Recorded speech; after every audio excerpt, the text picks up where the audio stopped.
Okay. I've settled down with a cup of tea, and I'm in a more mellowed mood than I was like 5 minutes ago when I was messing around with Call of Duty. So I'm going to have a look at this title, The Town of Light. Placed through the eyes of Renee, a 16-year-old girl who suffers from the symptoms of mental illness. She is searching for answers to the many questions from her past, whilst exploring the place where she spent most of her youth. Guide Renee through a dark and emotional journey where the lines between entertainment and storytelling and reality blur. Okay, so it looks okay. Looks like it's going to be a bit of a walking sim. So that's quite dramatic, isn't it? Yeah, a bit of a walking sim, bit of a thinking game, maybe. Who knows? Not really happy with the camera setup at the moment and the way stuff is, but as long as when I go into the other mode, things will be all right.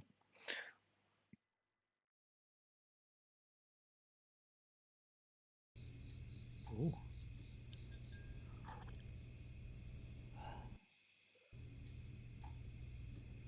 Oh, nice cup of tea.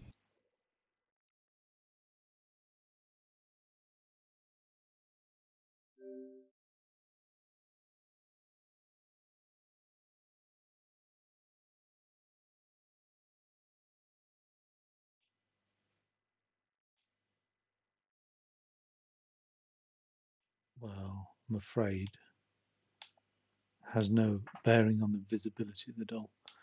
Um, English subtitles. I'm going to go no for subtitles, I think. Right.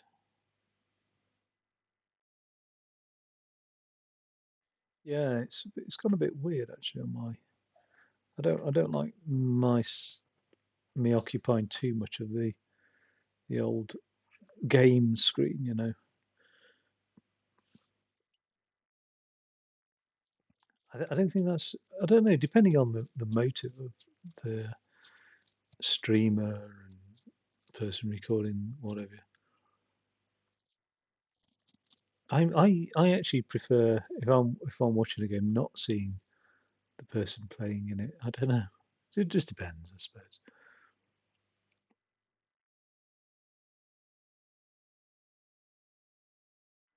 Come on.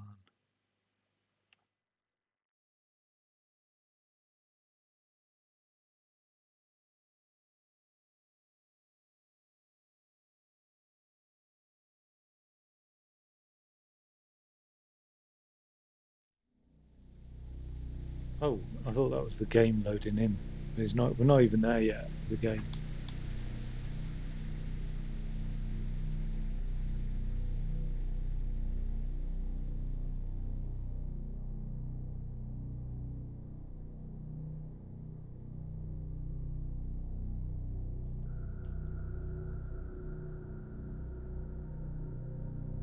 Renee,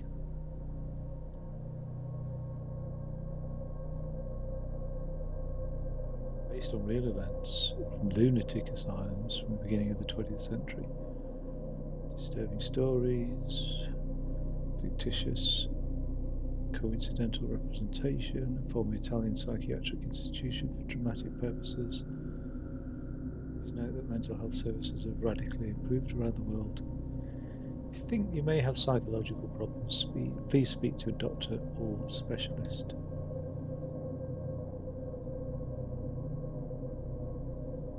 I half feel that all of that's in there because of A, litigious backlash, and B, Twitter backlash. Voltaire, 1942. What's happened? What is this place? Mm. Maybe, maybe I'm dead. I can't see any light. Maybe I am dead. I can't get up. What's going on? What's happening to me? There's no one here. But these noises. It is killing me. I can't keep my eyes open.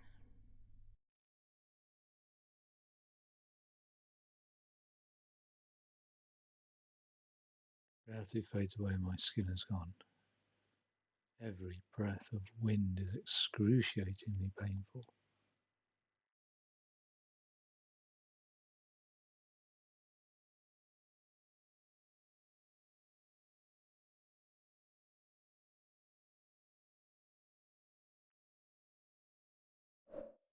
Right.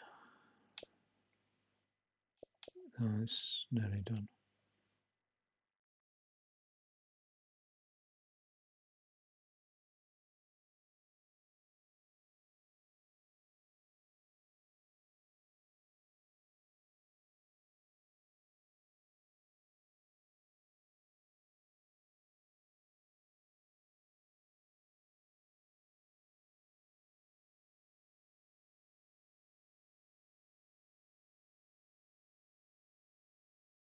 I'm going to have to turn it off, otherwise it's just going to be agonizing. Not this game. The queue.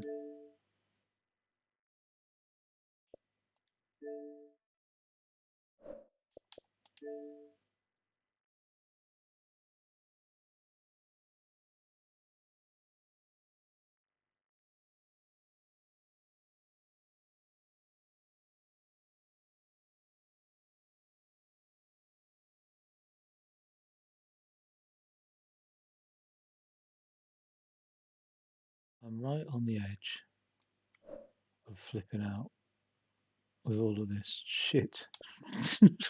I mean, I feel like my mental health is suffering. What the fuck? Why is everything taking so long on the Xbox right now? I know I've got a game running.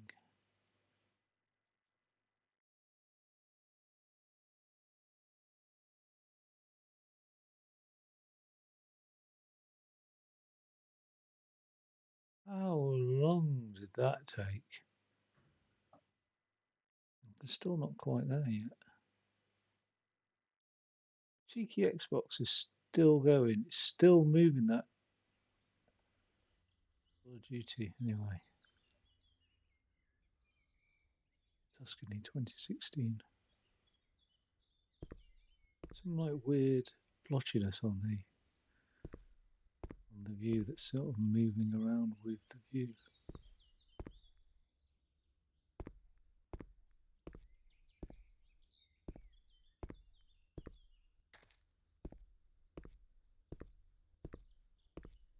I mean, I started off facing this way.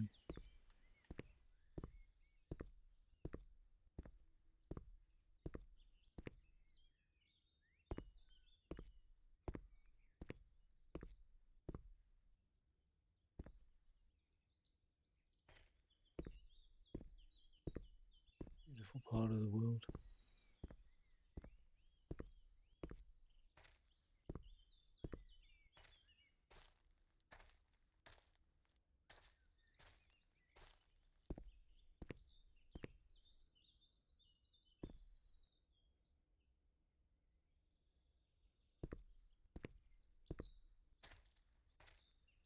Been left a bit overgrown, hasn't it?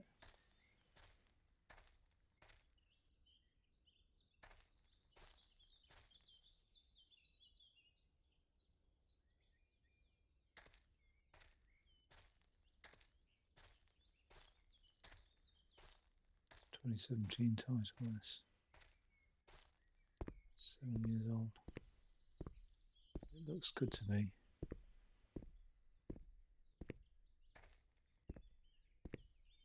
It's not the smoothest when you're looking around. Good enough.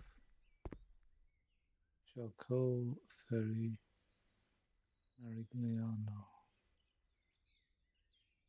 Santa. Terra.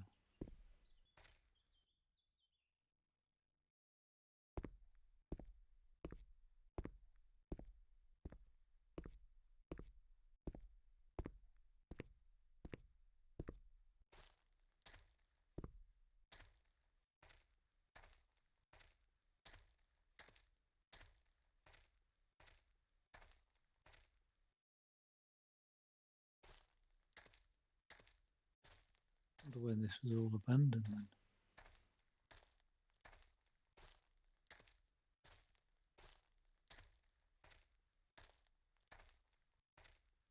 Looks like it would have been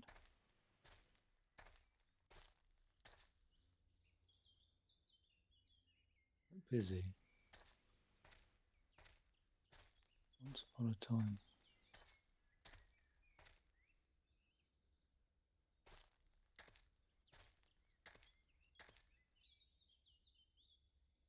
Oh, screenhouse, isn't it?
God, scared the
bloody lot of bottles of wine knocking around, isn't there?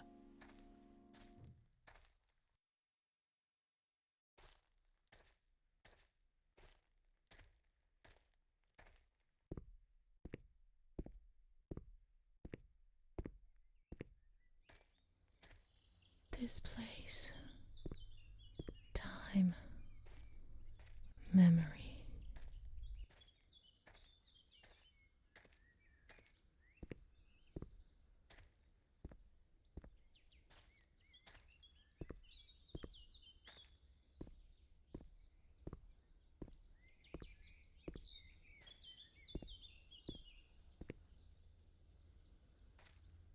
Isn't it strange how a place of familiarity can elicit such a strong reaction in humans and most mammals beyond that which can be described as reason or cognition, if you know what I mean.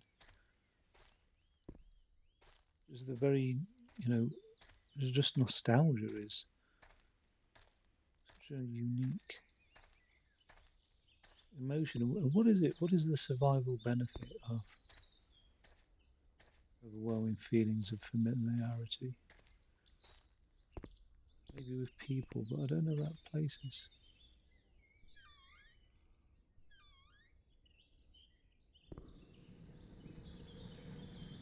Maybe it's to give us the sense of comfort, that which we know potentially less harmful to us. Is it all about safety? What survival boils down to that very basic part of the brain.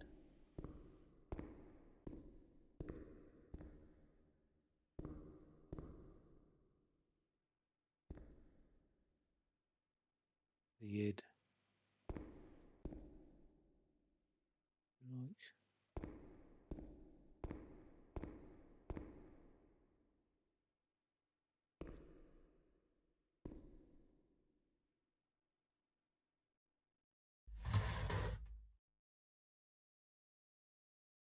Please kindly notify any relatives of death of blah blah blah, inviting them to cover burial expenses.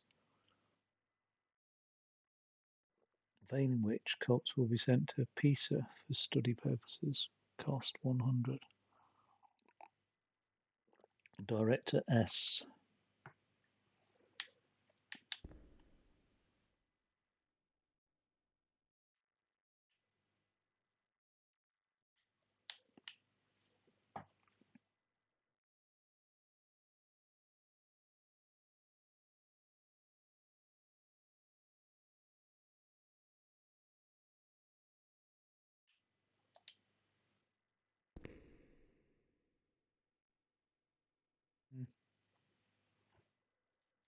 These are actual photographs from the place.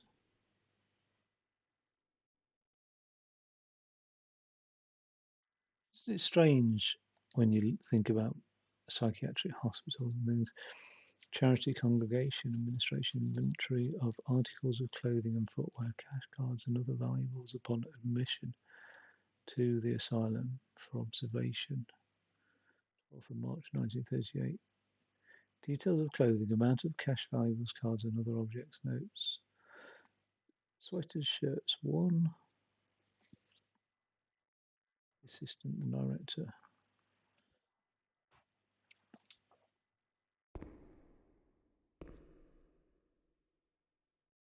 Yeah, when you like look at asylums, they look so tranquil, don't they? Like gardens and whatnot, large buildings, tall ceilings. Do you know what I mean? But then people with such suffering, but almost well non-visible. But it is visible, but it's not. You know what I mean? It's not a broken arm, is it?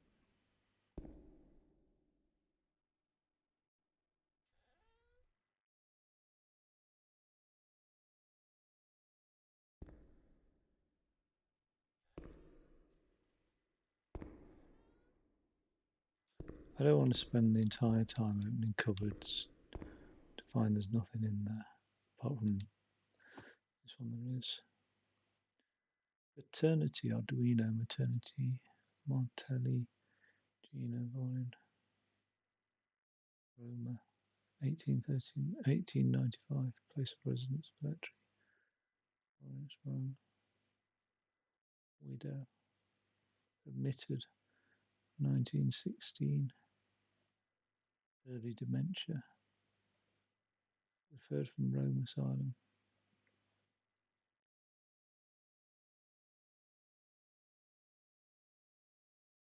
Francesca Agostini.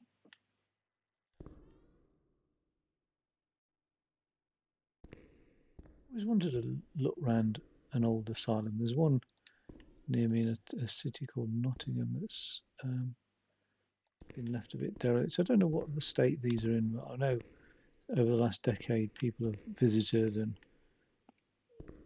done photography and made YouTube videos of it and things like that. I don't know if today they're still knocking about.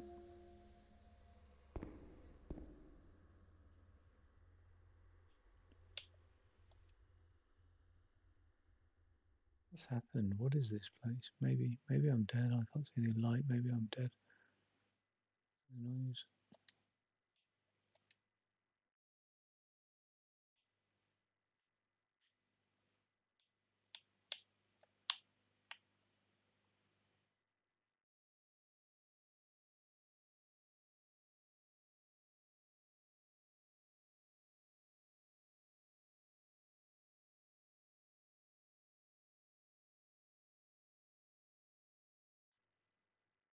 My My memory of memory. those years is hazy.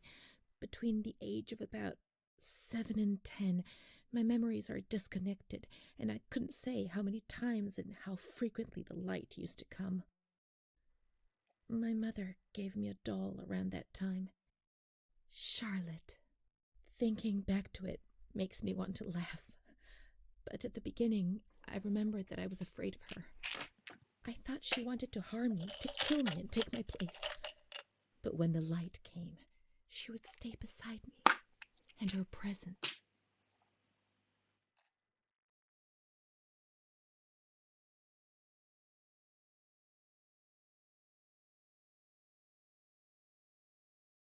did not disturb me.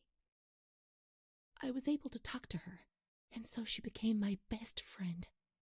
At least until I was in grade 2, when everything changed. She didn't laugh at me, and if I had to say something to my mother, I asked her to say it. When things inside me turned bad, she was the only one I could turn to. Now all of this makes me blush, but Charlotte was a real friend to me. I knew that she was just a doll. I wasn't stupid, but at the same time, she was real, too. I don't know how to explain it. It's difficult. My mother would cuddle her and tell her things. I guess she was trying to communicate with me, but back then I was too afraid to understand it. Too afraid of what?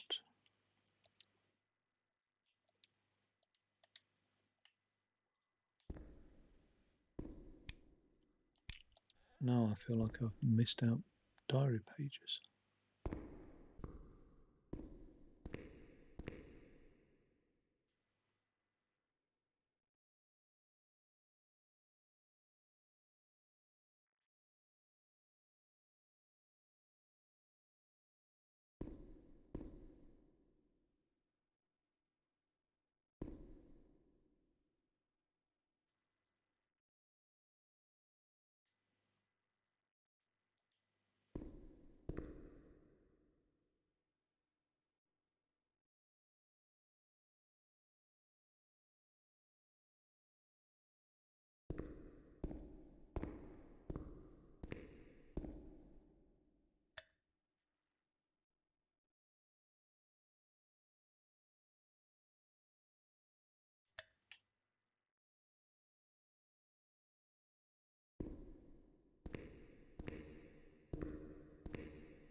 It's a bit spooky.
Woman is in a state of great agitation. She curses her 3-year-old daughter for having ruined her life. She wanted to take us away. That damned kid wanted to kill us. She's the devil, I tell you. She's the devil herself. She destroyed my ability to give life. She left her sister in silence. Silence is scary. The mother explains that her husband, Eric, worried about her daughter, called a doctor who, noticing the state of the woman and the potential danger to her daughter, urgently initiated the procedure for admission. The woman was admitted to observation in the single room, not because she was dangerous, but in view of her social class. Seemed the most appropriate choice. The mother has provided a generous donation to this institution to find a more suitable accommodation for her daughter.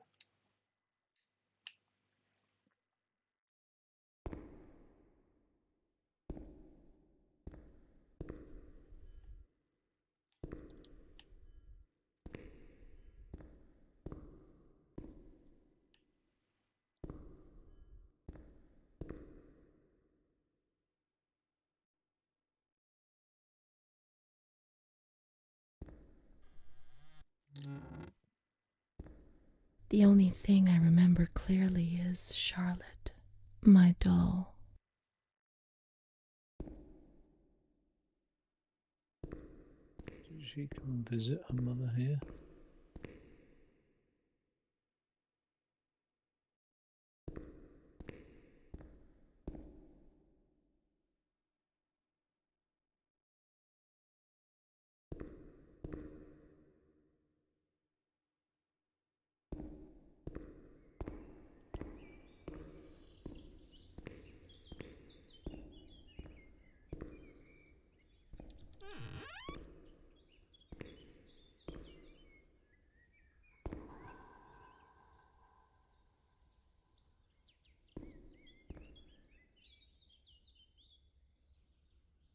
Not reliving trauma, potentially. That's what I'd be like concerned about, really.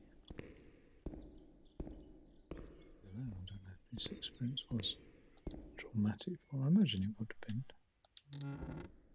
The absence of a parent. If I'm thinking her mum's been, you know, sort of sectioned, as it were. If that's just a British term.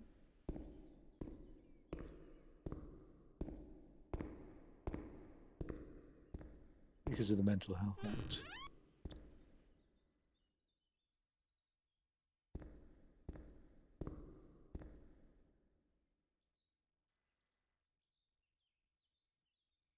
No power.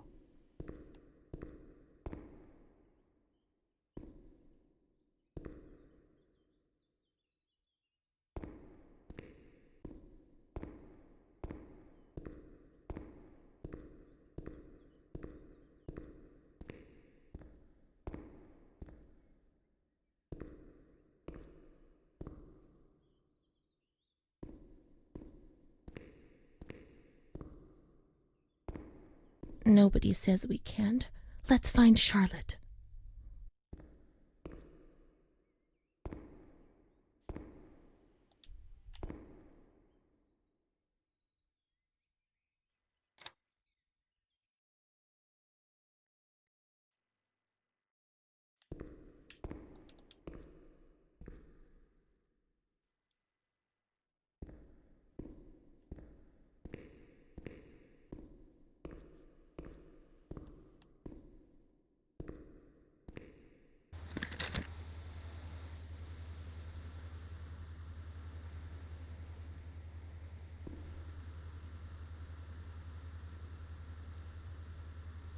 Let's search the wards on the upper floor. There's a plan on the wall which shows their location.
No, no, she's freezing. She's alone. Let's look for her.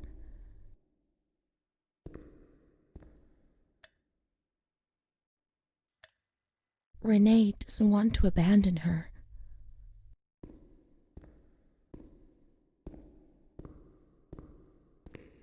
I don't know what to say about this. It's gone a bit weird.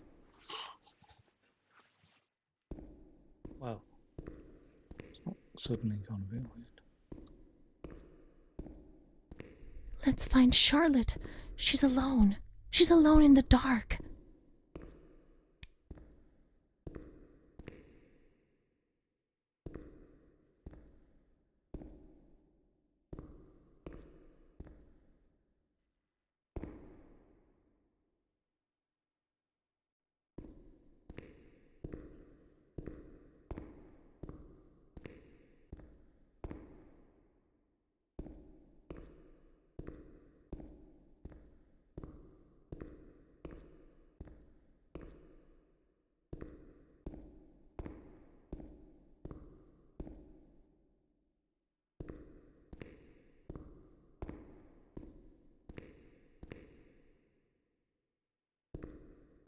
What's all this?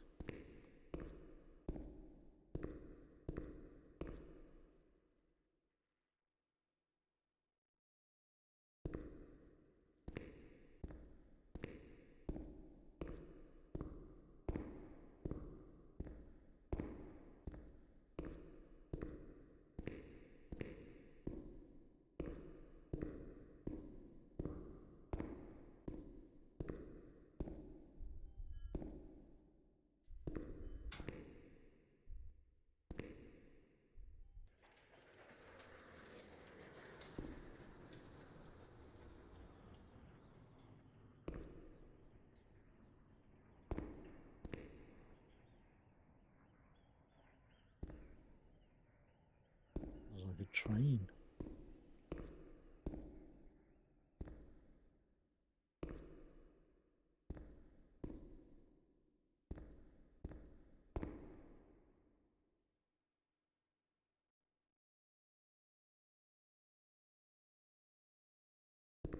Let's find Charlotte. She's alone. She's alone in the dark.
Mummy took good care of Charlotte.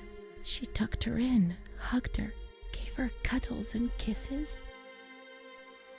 She was very affectionate and loving. Nothing bad happened to Charlotte, and that surprised me. I didn't understand. At first, I was quite scared. I was afraid that she wanted to hurt me. I lived in constant fear that Mom would abandon her. Because I didn't deserve to live. I didn't deserve to be loved.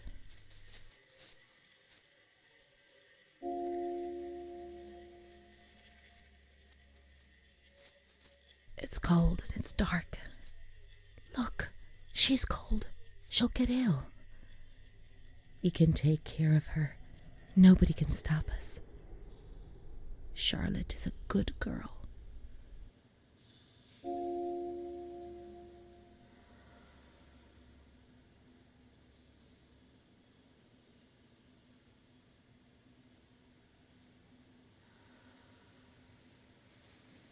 Oh my god.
The Fascist National Federation for the Fight Against Tuberculosis. Civilized person does not spit on the ground, does not swear. God. Anti-Blasphemy Committee under the honorary chairmanship of His Majesty the King. I was shocked in town the other day when I saw a guy not much younger than myself, so like late 30s, spit on the floor. I was like, it's just, I gave him a right stare of disapproval. Like, you don't just walk along spitting on the floor. What world does that guy living in his mind? Like, you know what I mean? He'd done it several times as well. Like, it wasn't just, you know, a fly gone in his mouth and he spat on the floor. He did it so casually as well. It was just like it's part of his walk, integrated in his walk. So maybe I'm a fascist. Those lamps could make the room warmer, but Charlotte's not happy. She doesn't feel well. She's projecting stuff onto the doll or something. It's a bit weird. Like her mum's. So this is like. I saw a wheelchair on the ground floor. It's comfortable there, and we can put Charlotte somewhere warm. God, it's a bit weird. An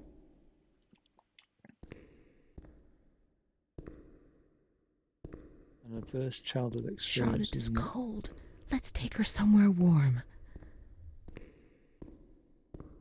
They call it adverse childhood experience where a parent has mental health issues. Well, you can actually ride the lift.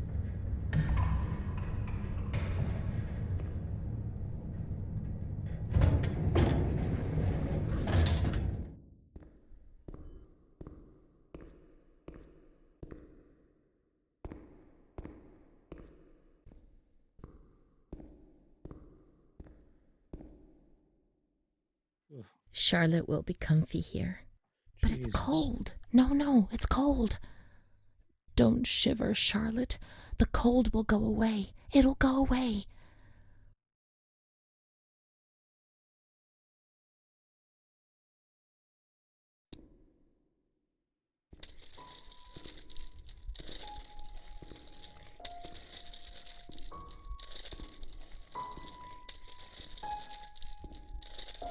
It's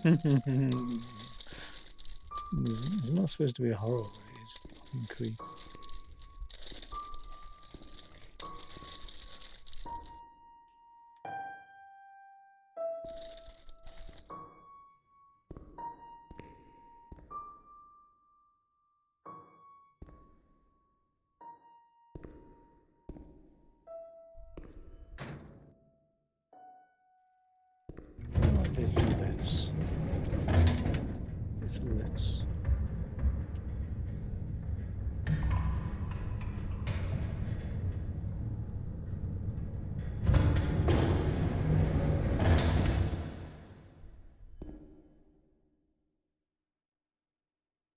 Remind me of Paris.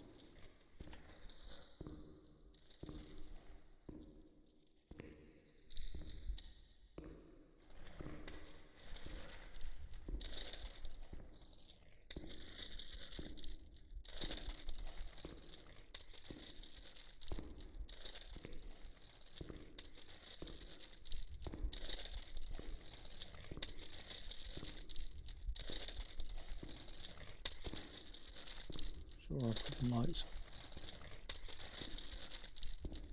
The cold has gone away now, you see?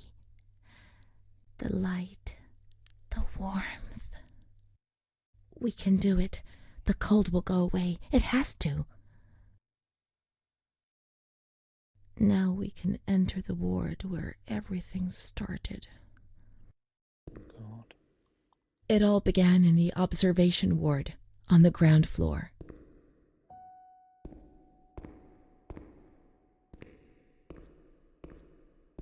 What?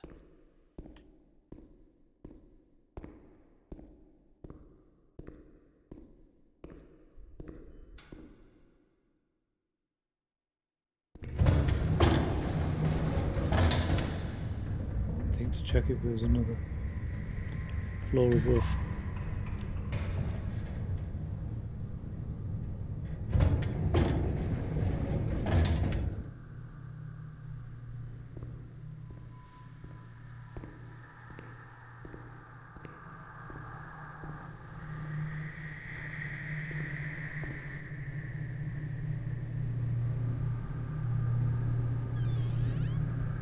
Oh, what happened there then?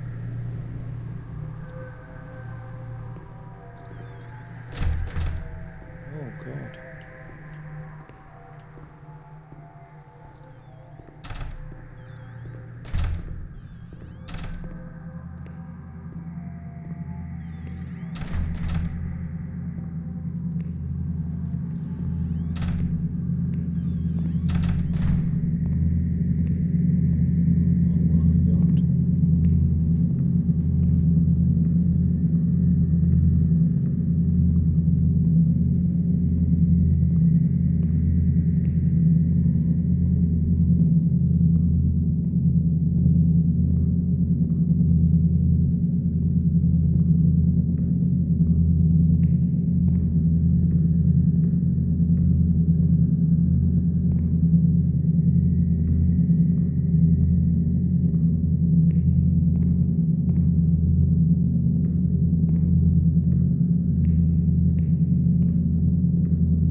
One day I turned off the light, but it didn't go dark.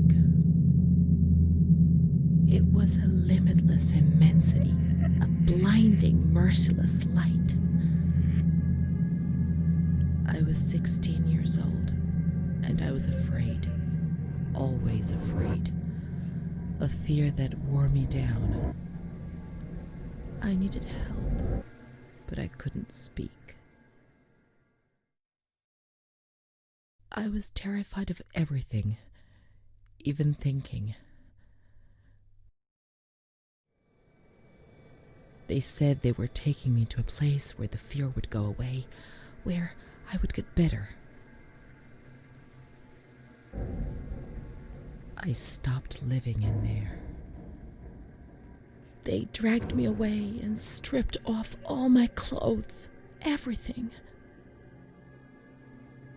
I tried to explain what was going on in my head. They tied me to the bed for days. I was alone with my nightmares. It wasn't fear anymore. It was madness. And when you're mad, you cease to exist.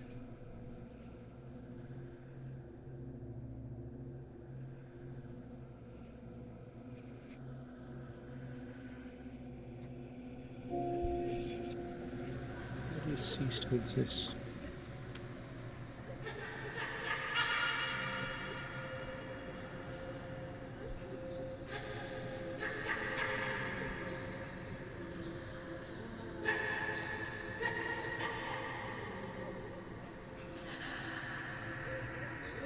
She was my only hope in this hell.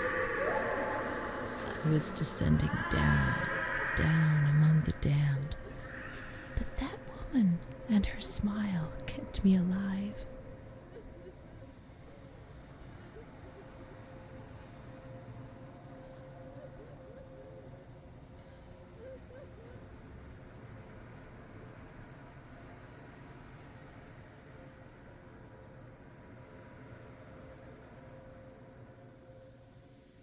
Crowded in there.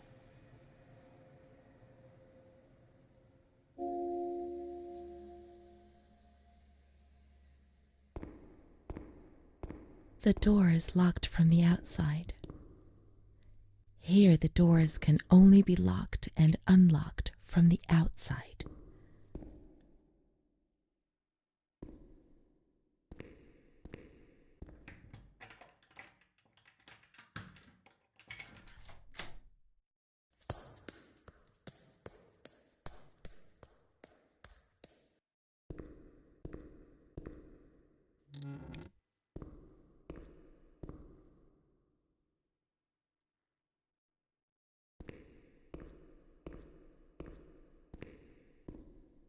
You can't get out of here. Only the dead can leave this place.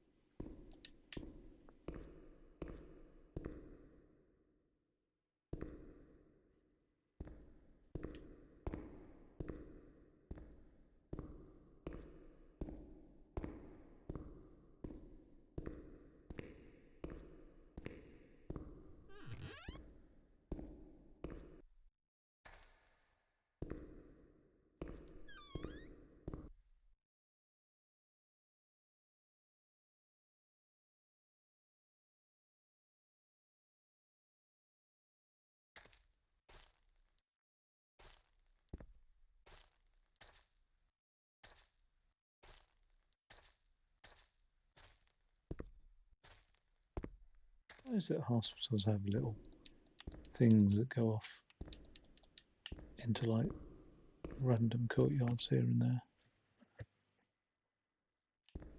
It's strange. In our like local Royal Hospital, there's 3 random little courtyards.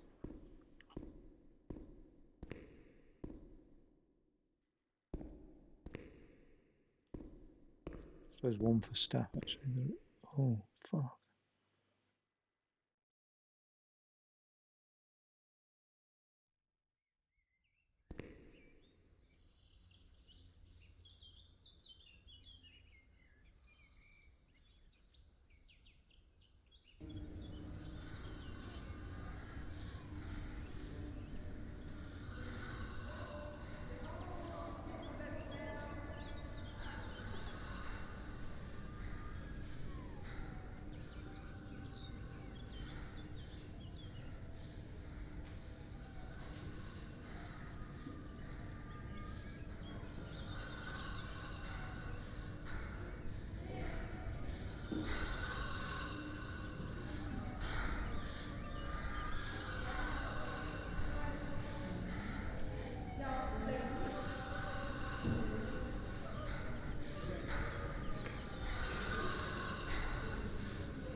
Damn.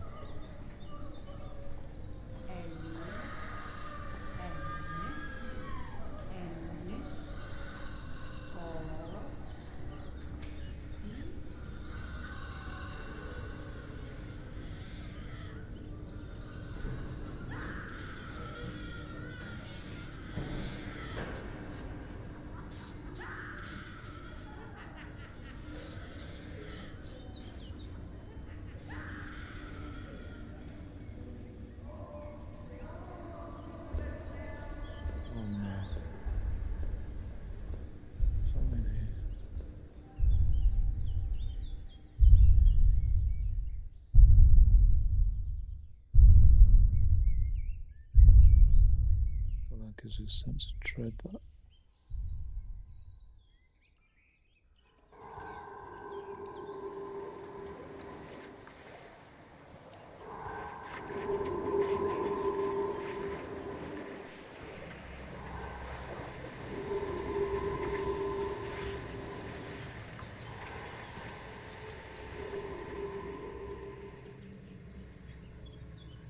He laughed, panted, and slobbered all over me. It hurt me when he touched me. I thought I'd suddenly split open with a loud crack, and I would be shattered into pieces. I felt fragile, sick, dirty, degraded. All I could do was clutch Charlotte tightly while Renee obeyed. He was the master in the realm of light. I was being consumed by the evil act I had committed. I threw up and could feel hell getting closer and closer. Those tests the doctors did to me. They said there was something growing inside, and they wanted to drag it out of me. Oh my god. Fucking hell, that's... Oh. Jesus.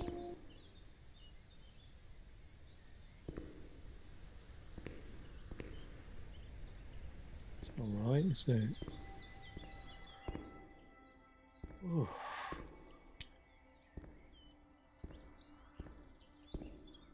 Oh, damn.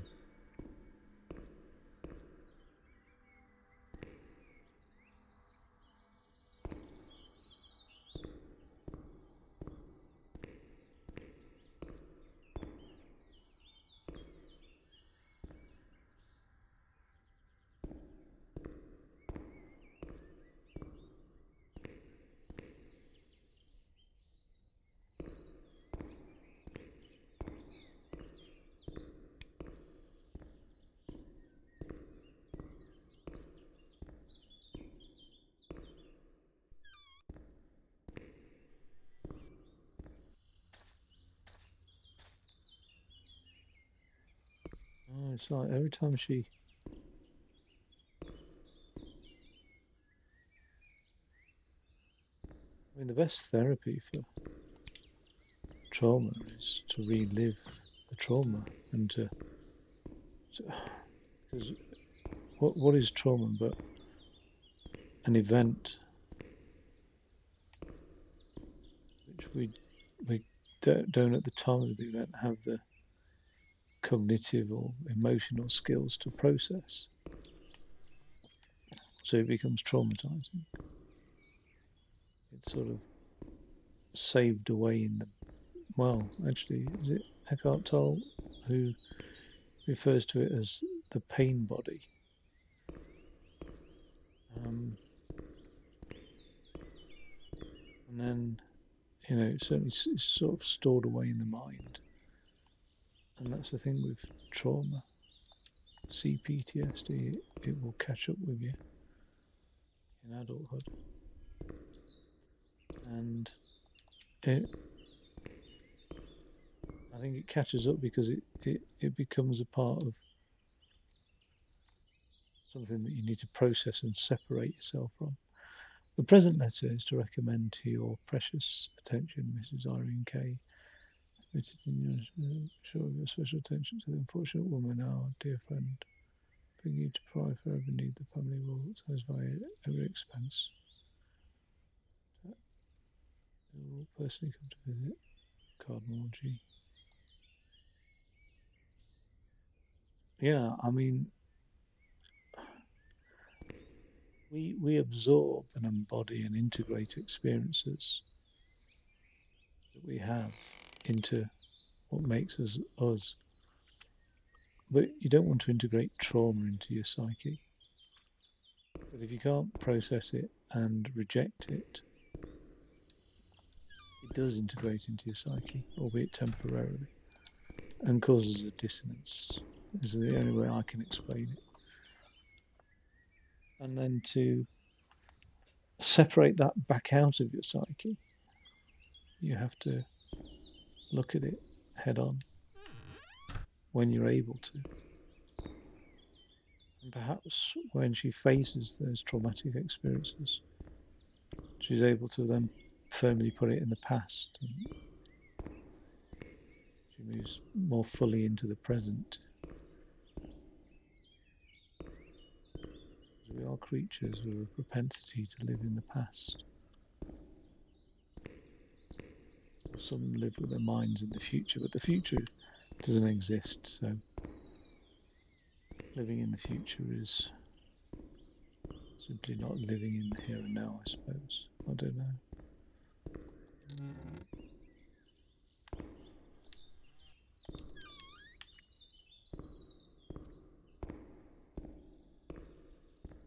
Yeah, this is a difficult title.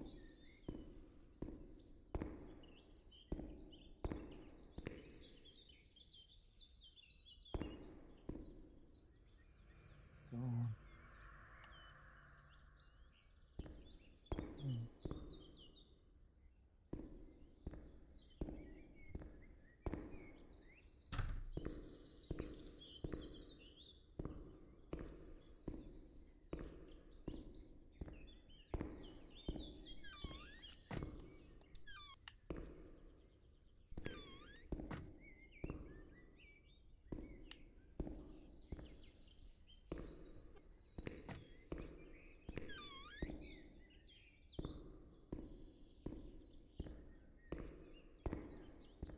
Oh,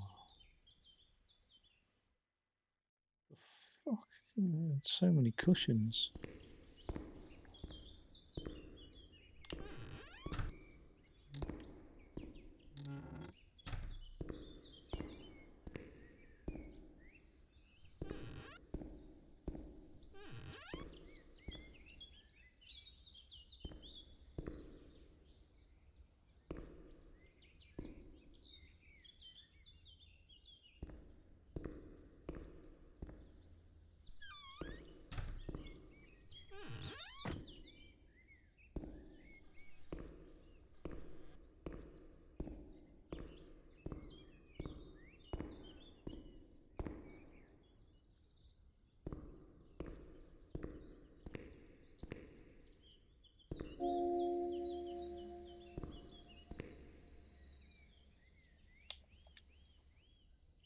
Obedience.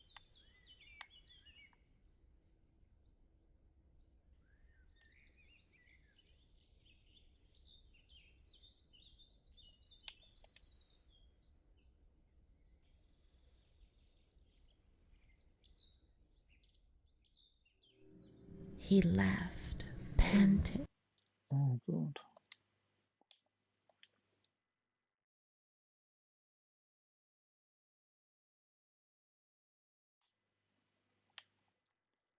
Diary's right at the back here.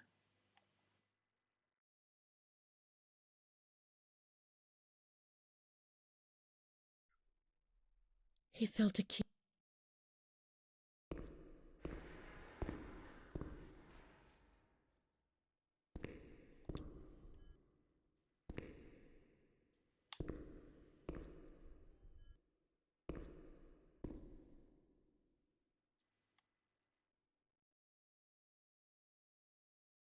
Dear Director, I've been working in this institution for 5 years now. I'm a simple person. I'm not educated. I feel embarrassed about writing to you. I always try to look on the bright side, but sometimes we are called upon to do difficult things. That's our duty, and I well understand and accept it. There's no alternative. However, I've decided to write to you because something is happening which is simply unacceptable. I am well aware that there's someone among us who devotes too much attention to the younger female patients who are confused. The serious nature of this fact has compelled me to write to you. I am certain of your indignation and of the measures you will adopt to solve the problem. Please accept my warmest regards and respect.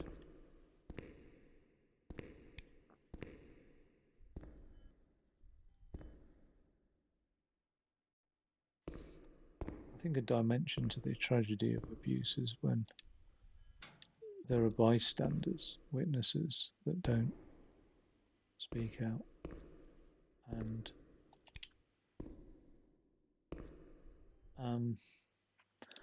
I think that's possibly adds a dimension of somebody really losing faith in kindness of other people, if that makes sense, because I suppose in our minds we may already be aware that bad people do bad things. It's when good people let bad things happen. That's hard to stomach as well. She stayed with Renee during those terrible medical examinations, and that gave her the strength to survive.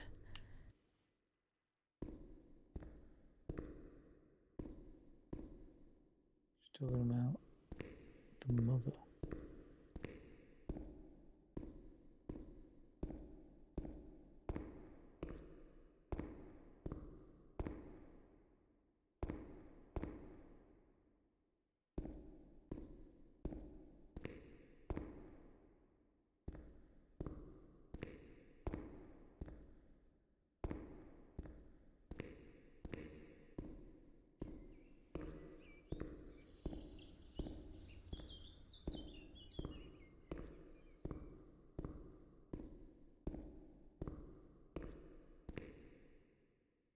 Well, that's changed.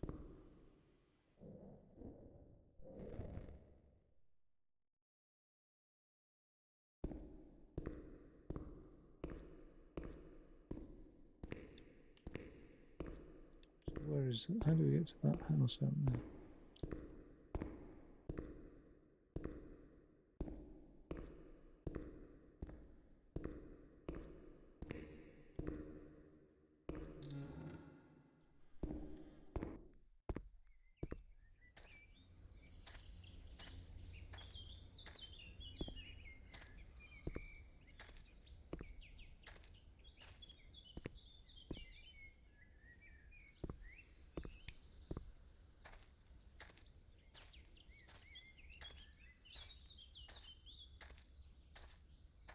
It's that greenhouse again.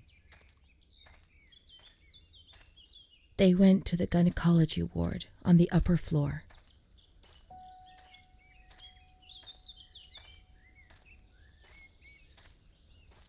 Where the fuck is a gynecology ward in there? Mental health hospital.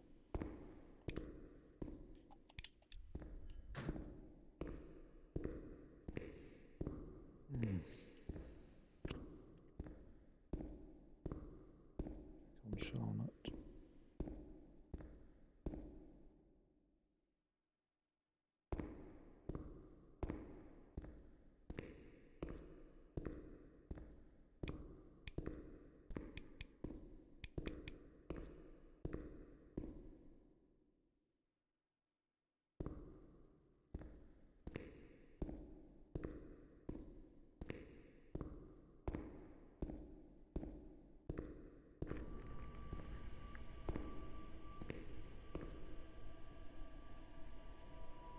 Oh, fuck.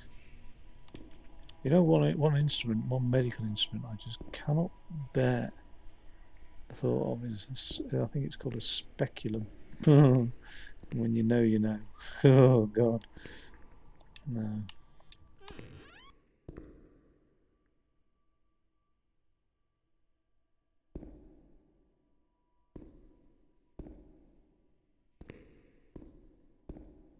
Oh, no.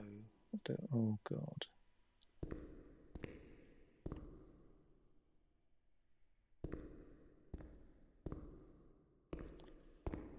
Ooh. How does somebody recover from the torture of FGM as well? I saw an interview of a woman who was like a local FGM woman who operated like within the shadows, and people would take their daughters to see her, and I just hated this woman. Like, no matter how much, like, you could say, you know, she was a victim of this herself, and it's cultural and blah blah blah. I hated her. The torture and pain she inflicted on so many girls. I don't know why my mind's gone to FGM when I see that fucking chair, though. Jesus Christ.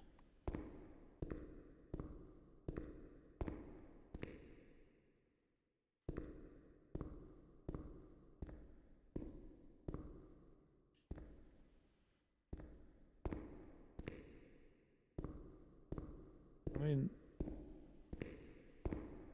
yeah, gynecology.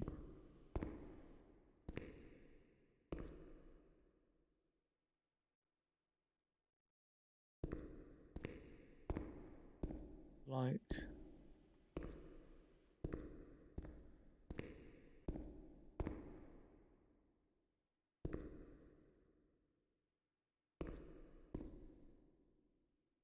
oh God. What is that?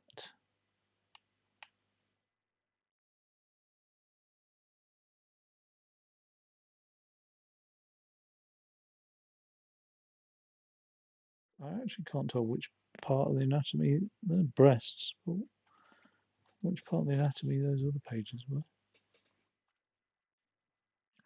I am guessing it's like womb or something. I don't know. Oh, maybe that's. Oh, that's like ventral and dorsal views of like a cross section of the pelvis. I don't exactly know that one on the left is. Grim.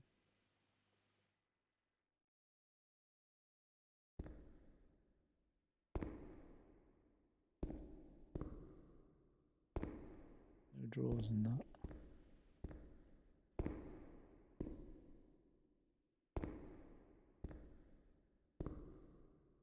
I don't understand it. Why would you have an entire room dedicated to gynecological examination, but not have like a first aid room? The fuck?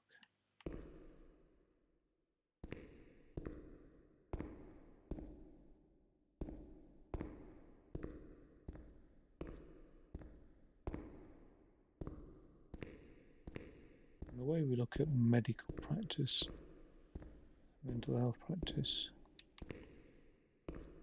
back then.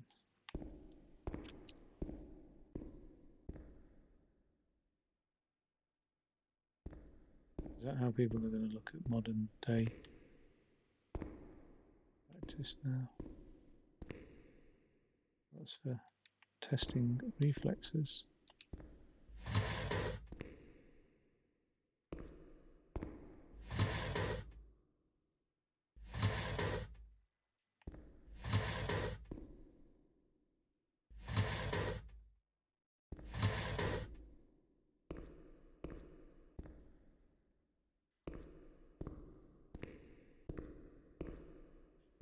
Okay, that's the gynecological room. It's radiology.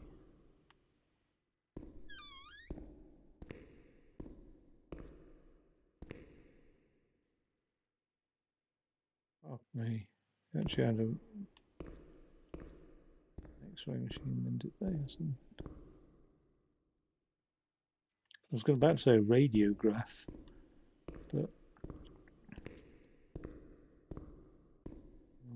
where I got that term from.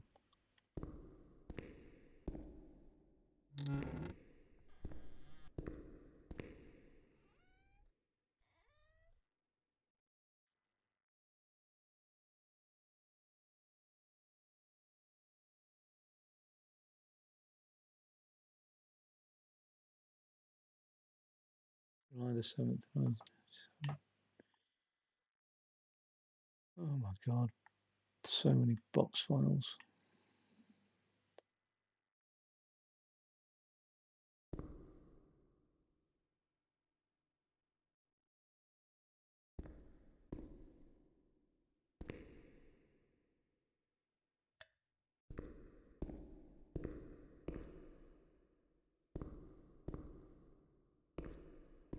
Suppose this is on, still on the electric mains, not been disconnected by the power company yet.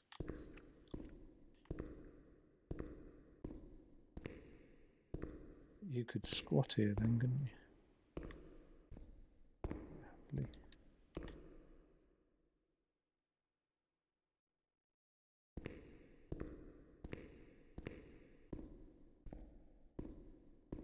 What the art of making a squat is, because you've got to, it's got to be squat-like, hasn't it?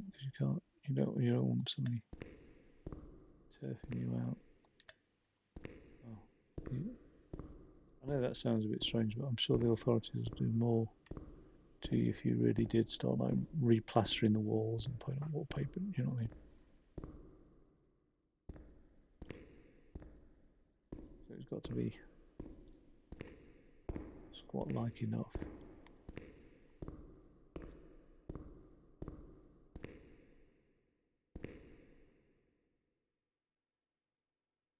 That's the surgical ward then here, where Charlotte's been parked up. Right, so that's the surgical ward.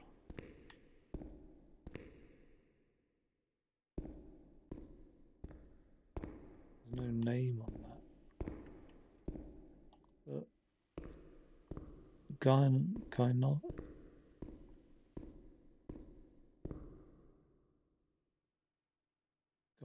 not gynology. Gynecology, now that's the radiology room.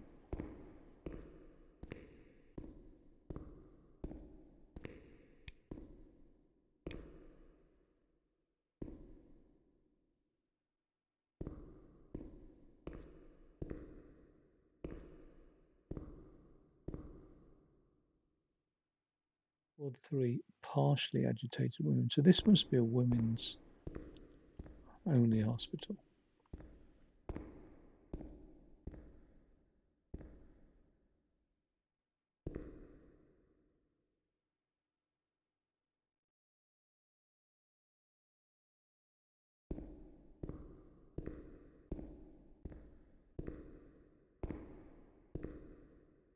That's gynecology.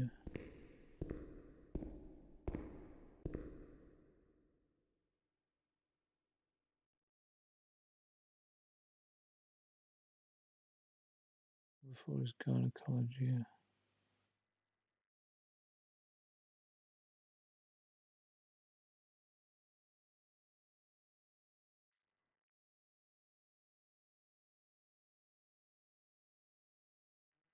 Oh, is my phone going off then?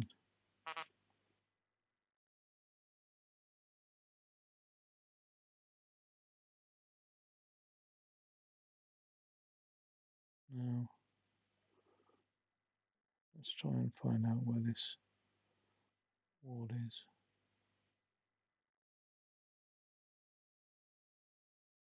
Town of Light. Gynecology ward on the upper floor.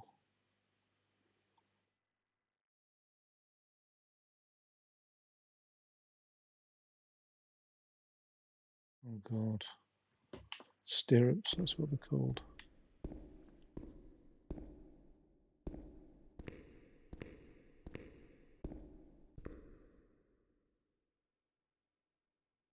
August 21st, 1938. Confidential. Dear A, I know what you think about these things, so I'm referring a patient to you, Renee T. This wretched girl got out of control and caused trouble in the grounds. She's almost 3 months pregnant. The nurses should be more alert. I'm examining the girl on the 28th. I'll handle things very carefully, don't worry. We don't want to make matters worse. Then they said that Renee was crazy, and that the illness was all in her head. Careful, little girl, careful. I was scared, and I didn't talk to anyone about the illness. Only her. Not even the other doctor. He never touched Renee. He just wrote things down. You can tell me everything. Don't be afraid, he said. Everything's going to be fine. Do you want to know what I am writing? I note down what I observe in you, everything I see. He didn't hate Renee. He tried to help her, but he rarely examined her in those small surgeries.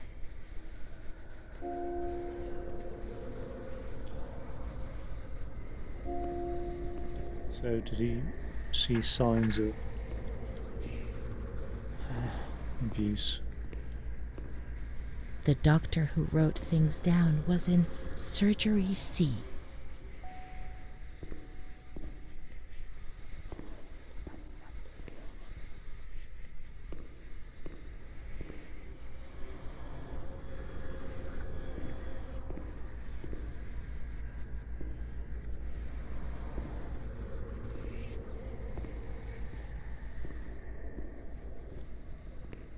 So this is a full-blown hospital with a psychiatric ward.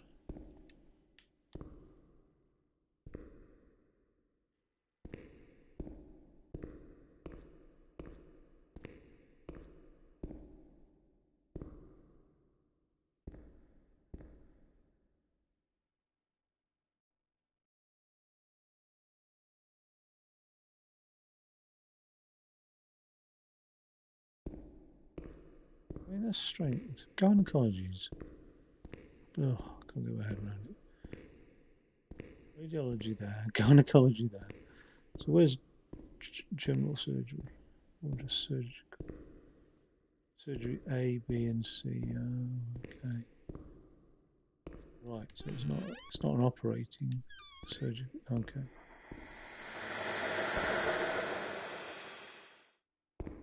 What the hell is it with all these? That's not nice graffiti, is it at all?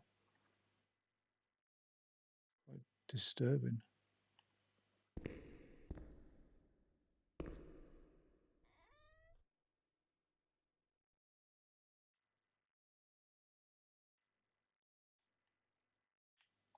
I wish I spoke Italian. Well, no, I don't really. But it'd be nice to know what the translation of that is. Actually, I found something. What was I translating on my phone the other day? Really. Let's see if it does it. Oh, it's not that interesting. It's just going to be fucking oromorph or something. Probably didn't have that then, but iodine tincture. Now, there's something in there. What I can't seem to do is access it. So get T. Nope. Okay. Doesn't want to play. Oh, we've got another.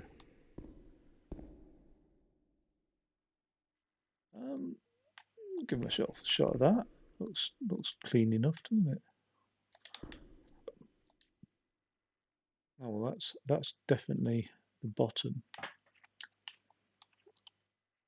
the cerebellum.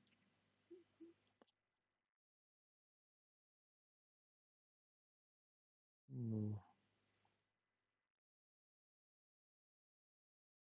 That's like maxillary. Oh, it says it there.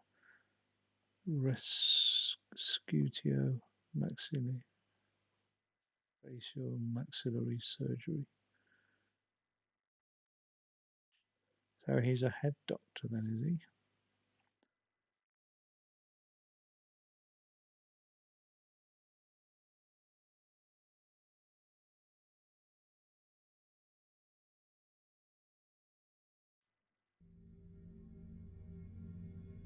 March 12th, 1938. Renee T., 16 years old. Menstruation at age 12. Housewife. Father unknown. Mother a seamstress. Admitted in observation yesterday morning from Pontedera, accompanied by a police officer authorized by the examining magistrate of the Court of Pisa to be admitted for a psychiatric evaluation, which I have carried out. Medical certificate. Mental illness preceded by warning signs. Has suffered from depression for a year, believing she had tuberculosis. Food deprivation. We can't read this document. It is forbidden. We mustn't. If they find out, there will be trouble.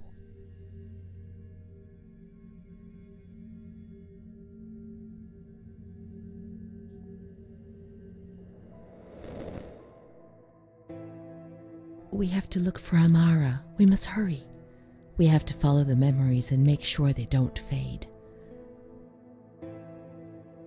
She is frightened, hears noises and ghosts, presents serious signs of anxiety psychosis, suffers from hallucinations.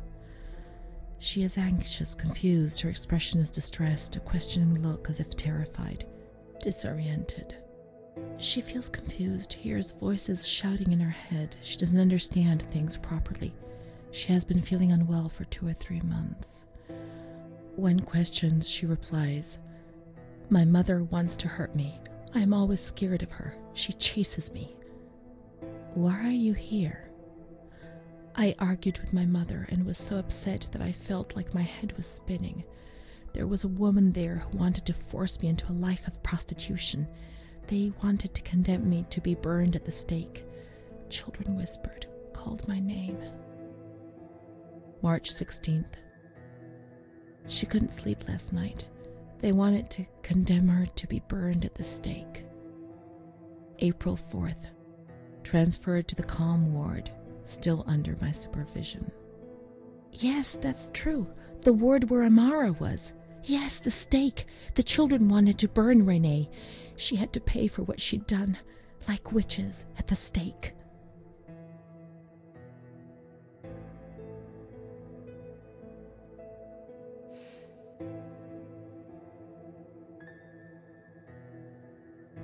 This is confusing.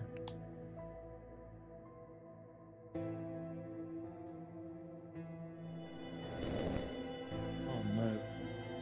April 21st. She's more awake this morning and is responding to questions, complains of headaches. She became agitated when she found out her mother was there. She says that one day, many years earlier, she was with a friend of hers and met a man who made her get into a car and took her for a ride.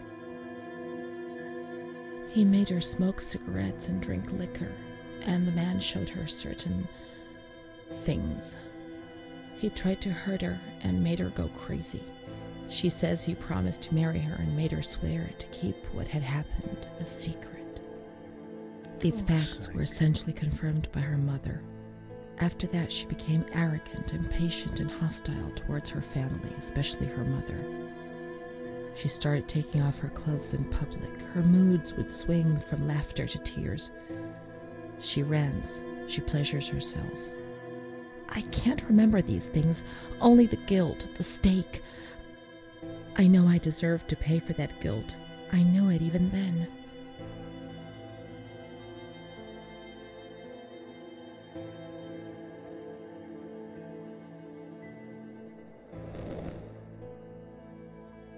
She was uncooperative during the examination. She didn't want to be stripped and her body remained rigid. Voluntary attention almost totally absent. Probable hallucinations. April 25th. Confused ideas, unable to maintain a spontaneous conversation. Reflexes all normal. Reactive pupils. "Let's find Amara, and we'll find the full medical records."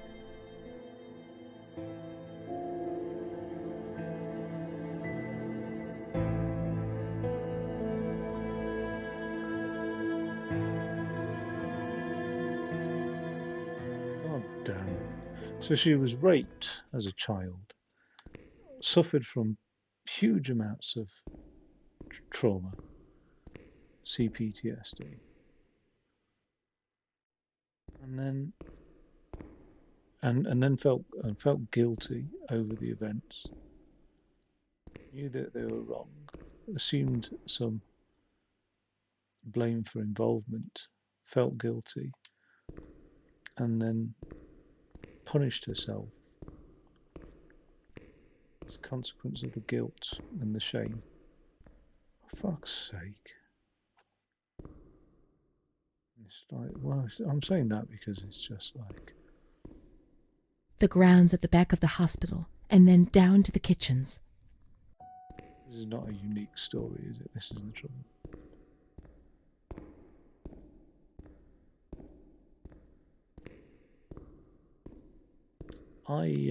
I follow a socialist lady on well, not socialist, but certain left wing, like YouTube. And I used to on Twitter when I had a Twitter account. And she's actually quite scornful of men. You know, she says things like, I don't know, I'm a woman, I know what it's like to live in fear of men. And it's just like, and like that doesn't upset me. Like, I don't take on board all the evils of men onto my shoulders. But it does upset a lot of men.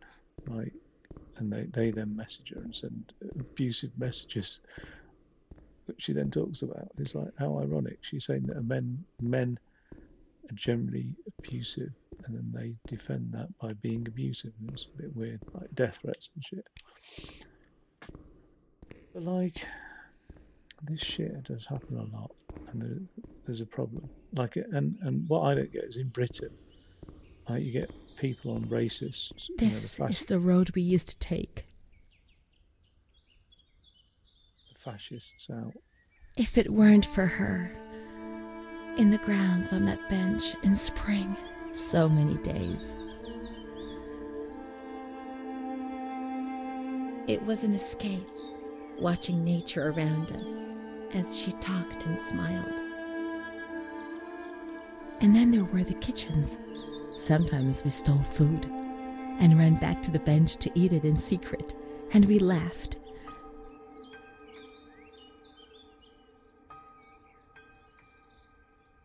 She did things to me. Oh, Sometimes God. she touched me. In the shower, I felt her body against mine for the first time. It was a shiver that warmed my soul. Eyes closed, the light slipped away. Who was she?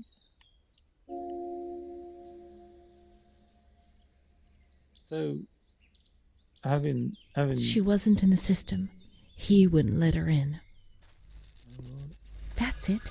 She must be the key to my memories, to the reasons why.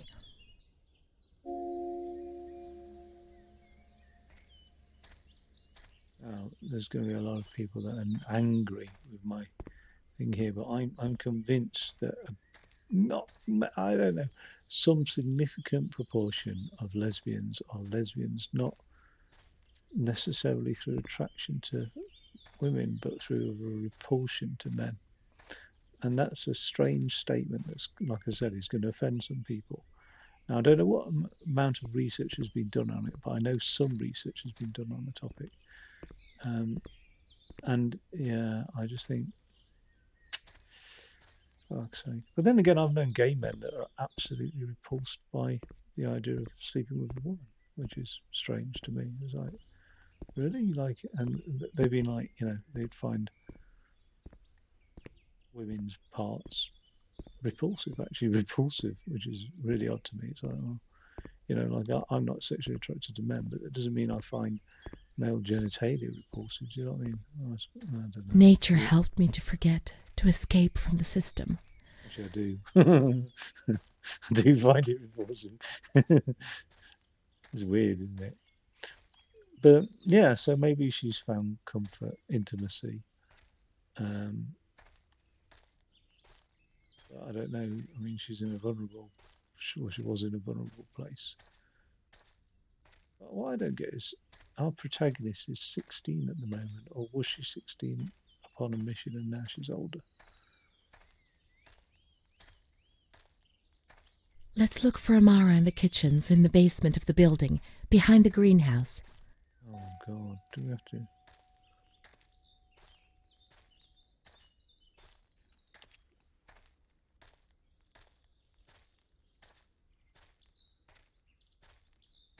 So much work has been done on memories from neurological and psychological perspectives that I just think they can barely be trusted, our own memories.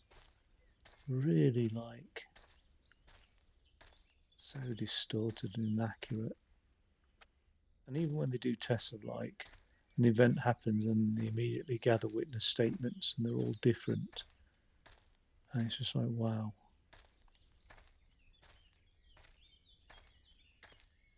It's very hard to nurture. The scent of spring. The land of light was far away, and we spent the days chatting on the stone benches. Nurture observation skills, solid observation skills. I'll have a quick peek.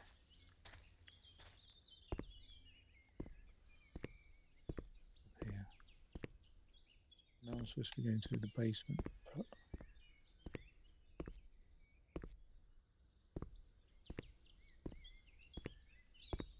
it would have been weird if there'd been a paper thing there. It would have been tacky, I think. I have one up here where it wouldn't belong. Love lift us up where we belong. Dun, dun, dun.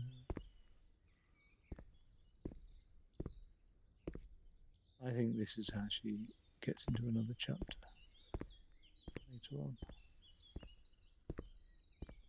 Love lift us up where we belong.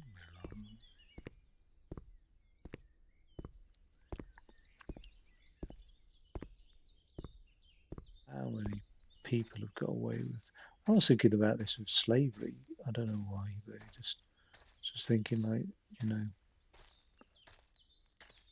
think I do know why, because I was thinking about America and the bullshit narrative of the land of opportunity and the history of its economic growth based on slavery. And just thinking how many slaves have been raped.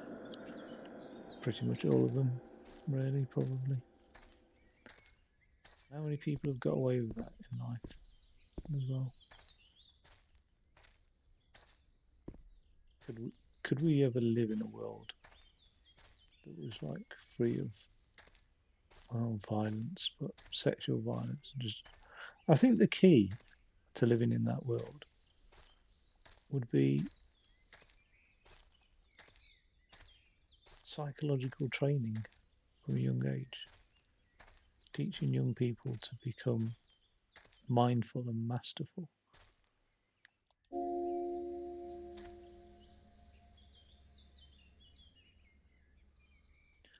Now, what is this then over here?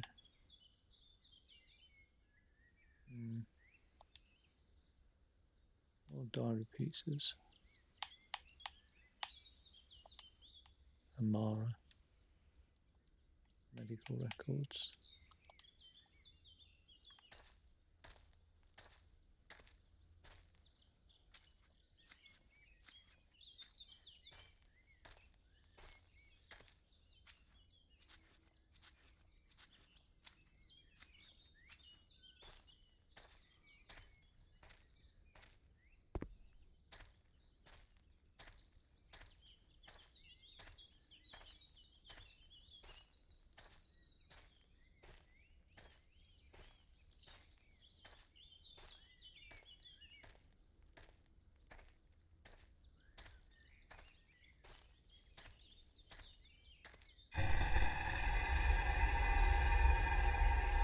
Oh god. Is that Amara? Or is that my name?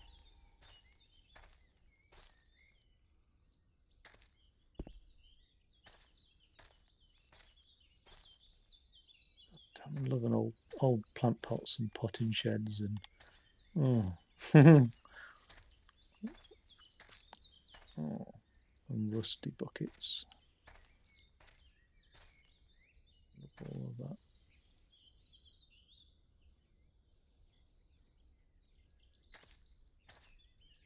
That's where I'll be growing my ganj.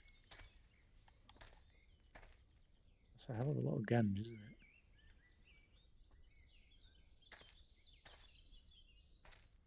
Where life thrives, yeah, I suppose.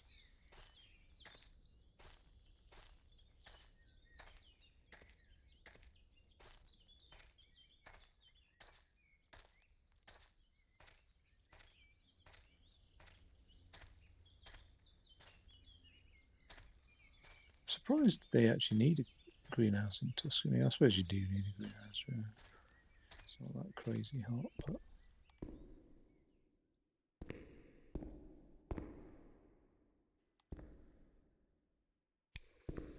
right. Come on. Come on, let's look everywhere. She must be here, I'm certain. Amara is going to be here. Oh, she's not in that, whatever that is. An oven or something.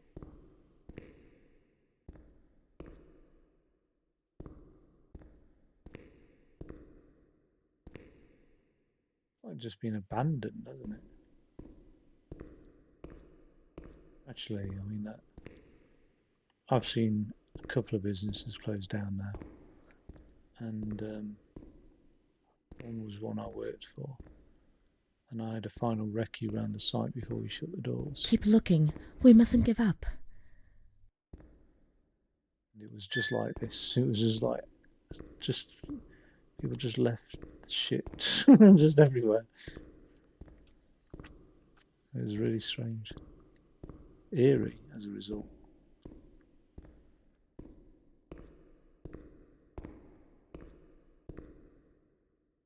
Where could she be? We've got to talk to her.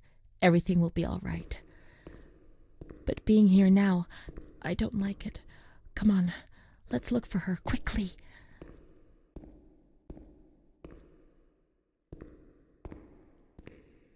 It was a horrible scene in Kill Bill, that.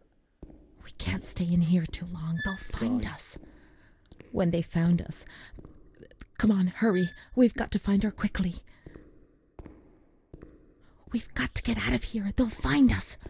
Anxiety but not now. Not yet. Skyrocketing. Amara's not here. Maybe she's in the showers. We can find her there. The water was often cold. When it was cold, we ran away. But when it was hot, then she came to Renee under that cruel white light. I can still feel the shivers her body gave me. Everything must return to how it was. If we recreate that magic, she'll come to us.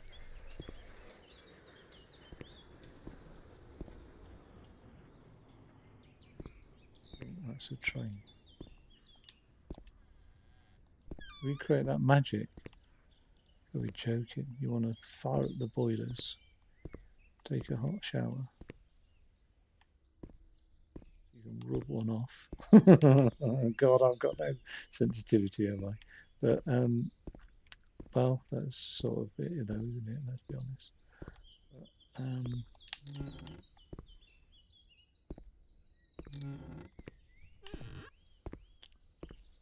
go on then, Renee. Let's do it. In the name of therapy and all that is unholy. Oh, we've got a nice gown to wear. Oh God. Oh dear. It can't be that, can it? That's just my crooked mind.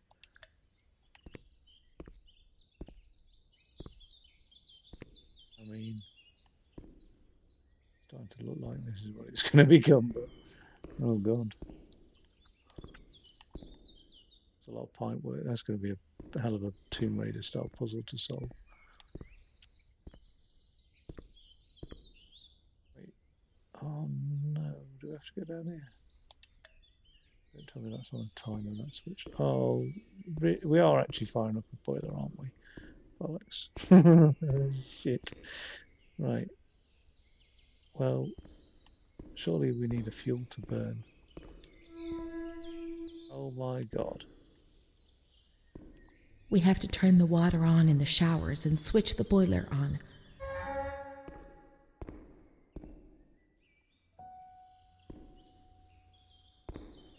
Right. Is it a gas boiler then? Well, that's got nothing on it.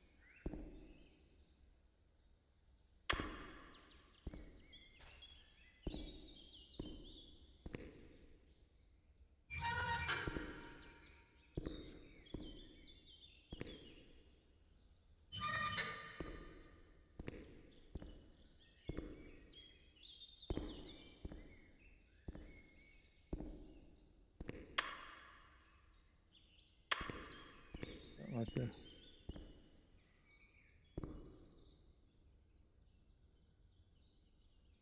It is gas. Right, so they not turn the gas off then.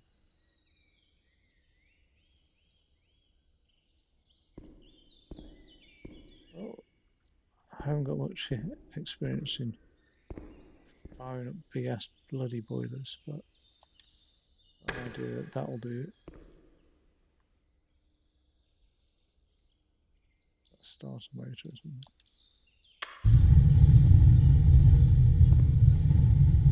She's actually, I mean, I said it. I said she's going to have a warm shower and rub one off. And fucking hell, have I got a crooked mind or what? Because that's actually what it's really starting to look like now. Where's that shower? Wait, that's... I doubt there's any water in the system. She's going to get Legionnaire's disease for a start. She fucking... Oh, don't get it in your mouth.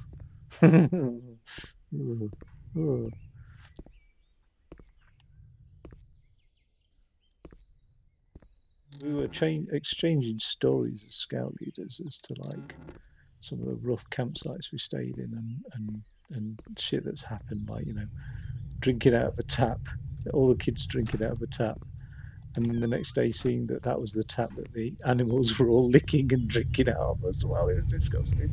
But yeah, this guy, he couldn't get the showers working, and it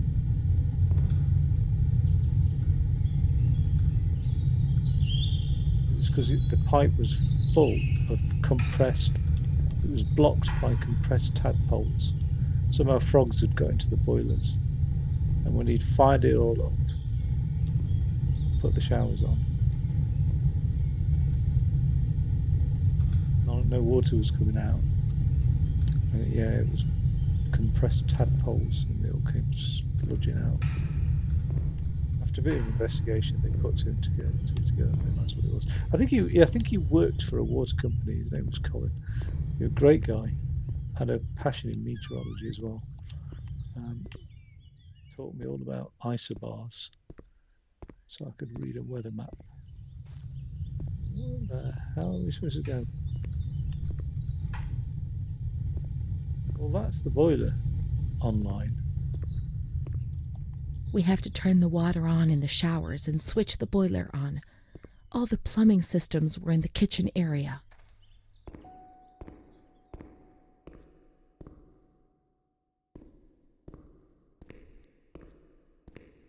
Close that microwave door. I think it's a microwave. Kitchen area. This is the kitchens.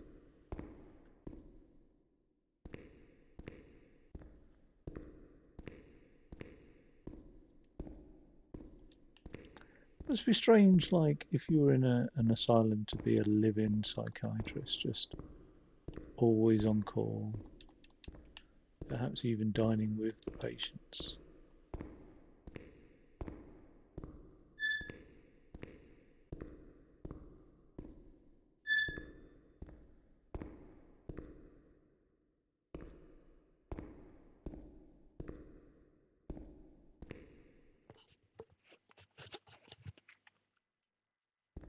There's some criticism that psychiatrists are just, well, some criticism of the medical profession as basically glorified drug pushers, or legalized drug pushers, which I don't really buy into at all. But the hell was that noise? But certainly, there's been criticism levied at psychiatry as a profession founded by basically the distribution of drugs. It's quite strange, really.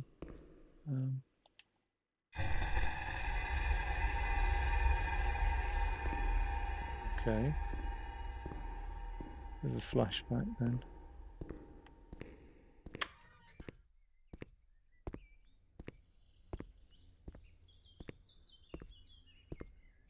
There's some rapid eye motion therapy that helps deal with like trauma, and some tapping therapy as well, I think. Some finger tapping things. MDMA has been recognised as a, well, not everywhere, but some European countries as a valid therapeutic drug dealing with trauma. I think she should try those courses before going round the asylum again.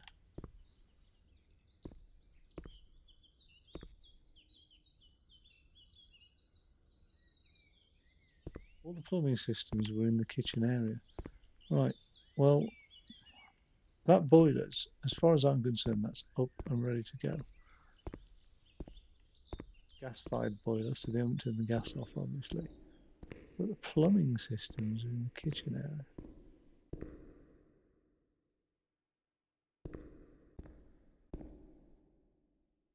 I mean,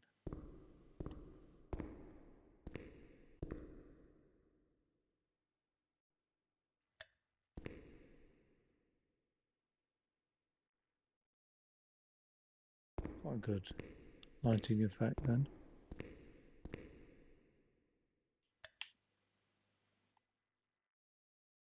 Oh. Yeah, it's quite good actually. One's not working.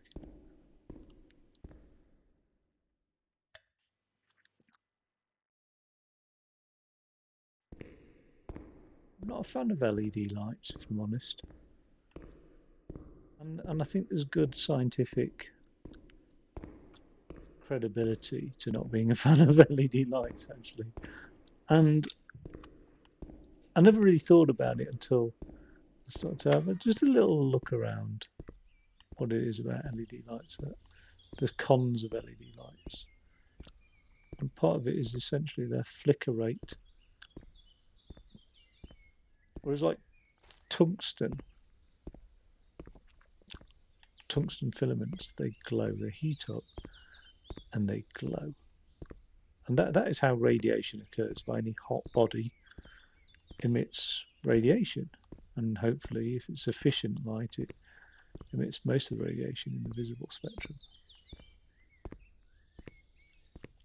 And I always see those sorts of lights, those fluorescent tube lights, as like the last of the old school lights. Really.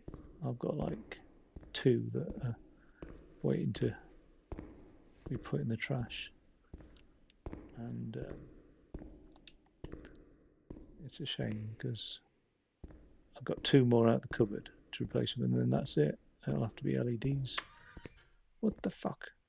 What's that noise? I don't like spooky sounds.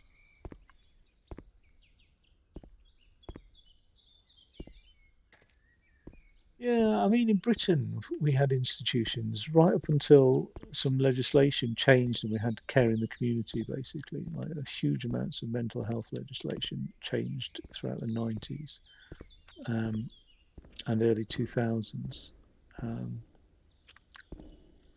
under the Blair government as well, like Labour, I should say.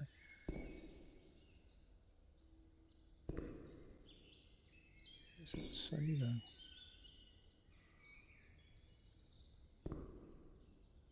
And then, yeah, we had care in the community. So essentially, ward baths. Ward baths.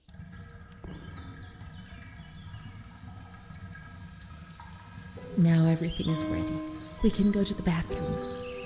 We can go along that narrow corridor in the kitchens. We'll meet her in the showers, yes. Legionnaires, can't say it more often.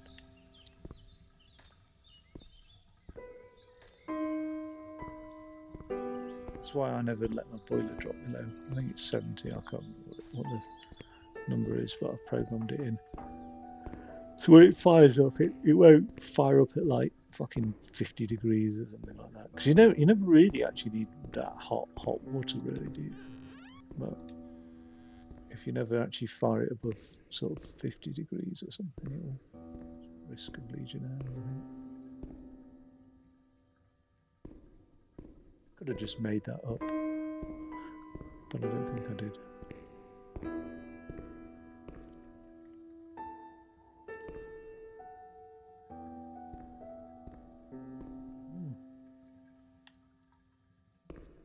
That wasn't accessible before. Right, rub-a-dub-dub time. Rub-a-dub-dub, get in the tub. Fuck, do we have to get down there? Oh god, oh, it's well freaky.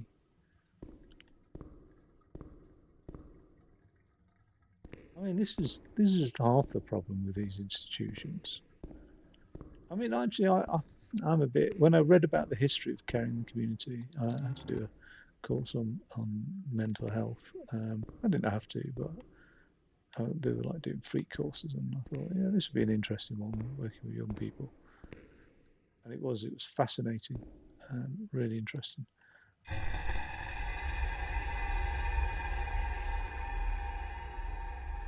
And I came away with a feeling that I don't know if care in the community was a good thing. I think the trouble is with the medical profession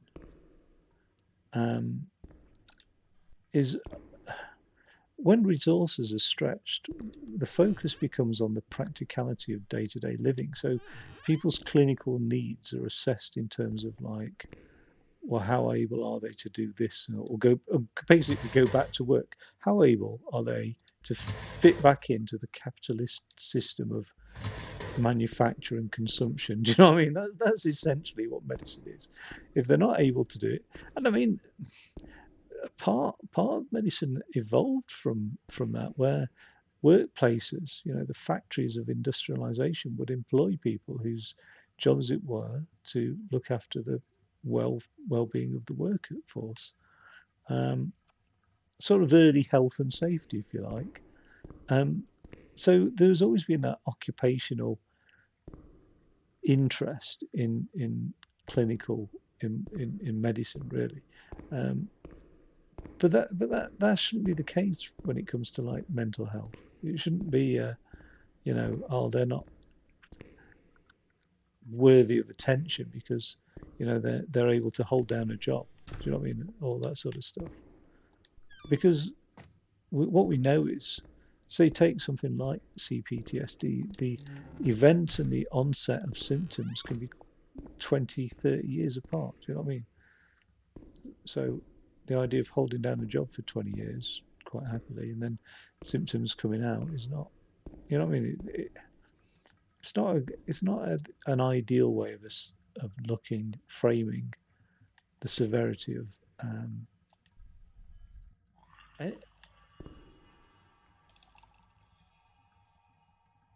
what the fuck was that sound then? The ability for somebody to go to work should not be used as a clinical indicator of well-being, is what I'm trying to say. Because it's such an arbitrary thing. Do you know what I mean? Like two people could have the same poor state of mental health.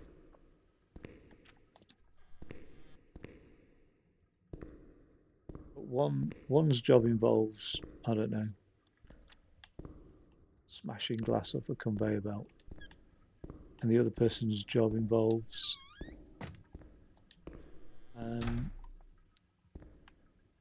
assessing people's entitlement to disability benefits or something. Do you know what I mean? One could be highly stressful and one could be, and if they have the exact same condition, just because one can turn back up to work and smash glass off a conveyor belt whilst dealing with mental health issues does not mean that they're any less in need of support. Does that make sense? Because it could still come back and bite them later or whatever. So I just think it's a weird, and it's a product of hour in the UK's fucking Tory government. I mean, they've shafted everybody, and people are only realising how much the Tory government shafted this country in the 80s. You know what I mean? Only now are we discovering, and it won't be for another 20 to 30 years, basically. Well, I'd say 20 years. 20 years, people will really realise how much the fucking Tories shafted us. And there should be people like fucking Baroness Moon, whatever her name is, in prison. Should be in prison. I think we should seriously. I mean, I know there's some testimonies going on now regarding COVID, but I think we should seriously. I think Tony Blair should have been assessed for criminal action. I think Boris Johnson should be assessed for criminal action. I think that there's quite a few Tories that should have been assessed for basically and looked at given sentences, prison sentences. It's just like, the trouble is, what kind of nation are we, you know, where we send our own politicians to prison? We think the rest of the world, though, hold us in high esteem. I do, you know what I mean? We tried to flog fucking opiates to China. Do you know what I mean? We tried to drug an entire nation in the Opium Wars, didn't we? It's like, I think we've lost credibility on the international stage a long time ago. Like, I don't know. After we also colonized large areas of the world. I think there are still some places that hold British ideal in high regard, but these flashbacks are going to do a no good, aren't they?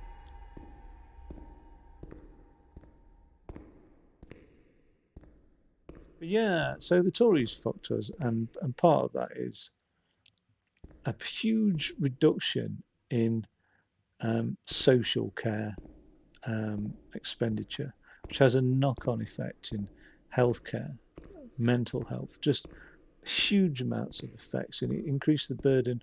I saw it in the education system when I was teaching. Like, the role of a teacher, you know, I was teaching maths and computer science, but 90% of my mental energy was taken up with challenging behaviour. 90%. Like, I could only afford, I'm not saying time, I'm saying mental energy. I could only afford 10% of my mental energy to actually go on thinking about and developing effective computer science and maths lessons and philosophy lessons and things like that, because there was so much.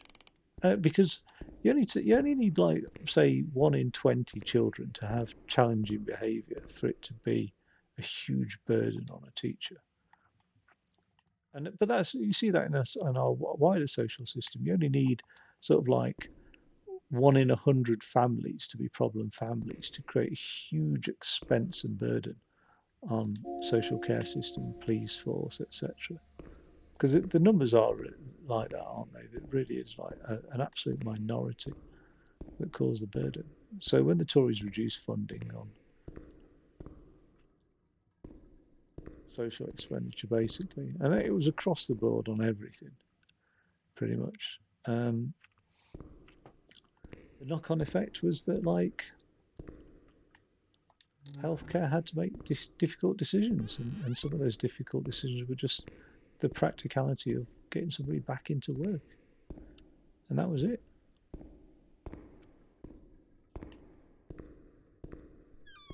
And now we are in a mental health crisis at the moment in the UK. And that's crazy to think about. I mean, no pun intended, but. And that's not, oh, as a first world nation, we, you know what I mean? That stinks of entitlement. Oh, we're a first world country acting like a third world. It really pisses me off when people say that. Like, no, what annoys me is, God damn it. I suppose for some areas of mental health. Everything's ready. Let's get undressed and leave our clothes on the hooks in the changing rooms. She is actually doing this, isn't she? For fuck's sake. If I feel comfortable doing this, really. Oh, God.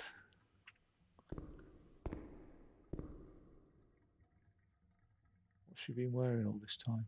Oh God, she has actually been wearing one of those gowns. Oh, for fuck's sake. Oh dear. Let's turn the water on now, and everything will be as before.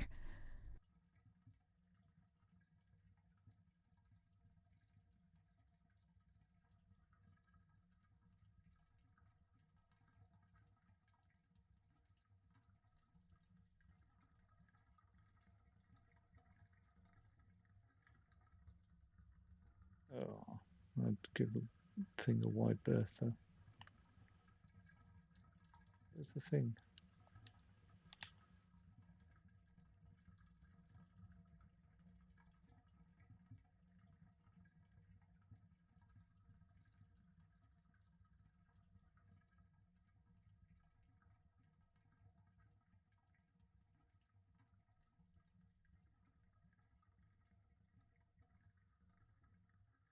How are we supposed to turn the water on?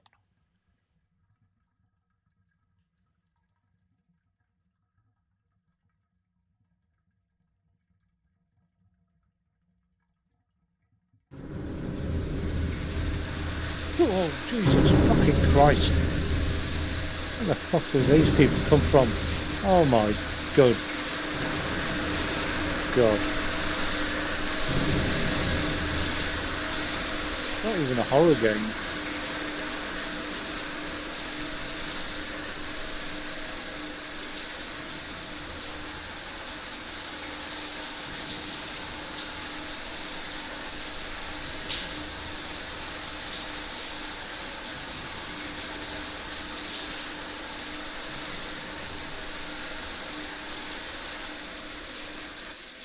Amara was everything I could have been. Oh no.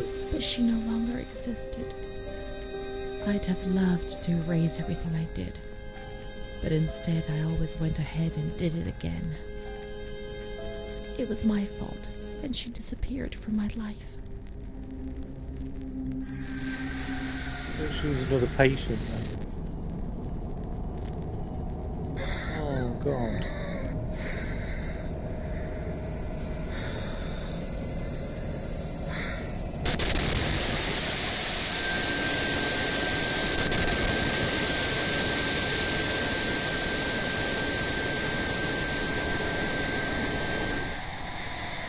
That starts to look like electroconvulsive therapy then. For fuck's sake.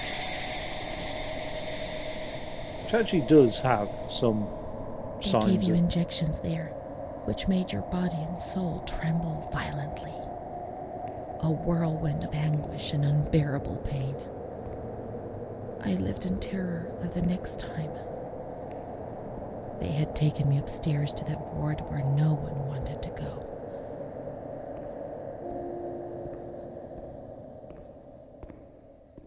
The ward where no one... Oh God. The agitated woman's ward. I thought she was in there. Let's look for Renee's room in the slightly agitated ward. We're not in the slightly agitated ward then.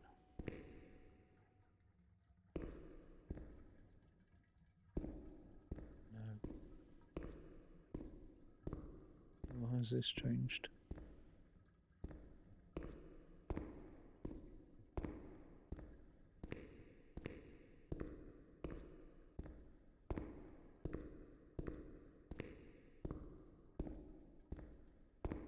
Yeah, ECT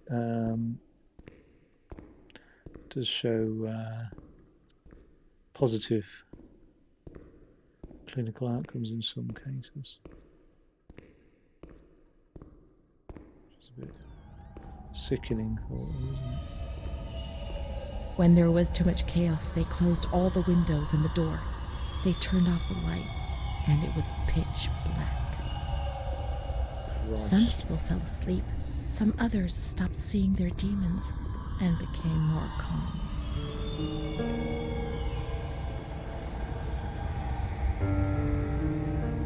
Stop seeing the demons in the dark. That's strange.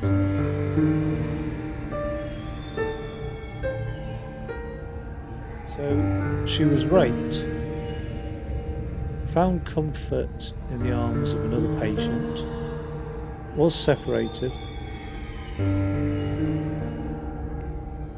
Presumably she had ECT done, and then stuffed into the agitated women's ward.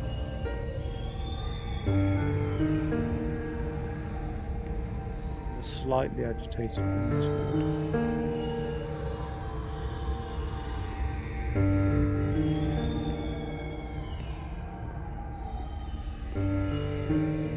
It's sickening what people do to each other. The other institutions that have had this horrible history of like abuse is like orphanages and convents in Ireland. I wonder why. I wonder what it is about Ireland that they're so. And there's a one that I haven't had the guts to sort of listen to yet, in a way, because, well, not in a way, I just haven't had the guts to listen to. It's on my sort of listen to list on Radio 4 about abuse in Ireland and the cover-ups and the scandals and how prolific it was, and that's so scary how prolific the abuse was.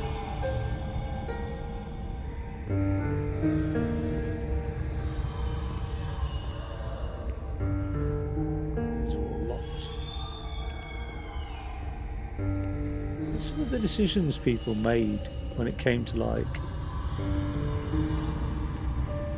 the treatment of others just seem outright abusive, like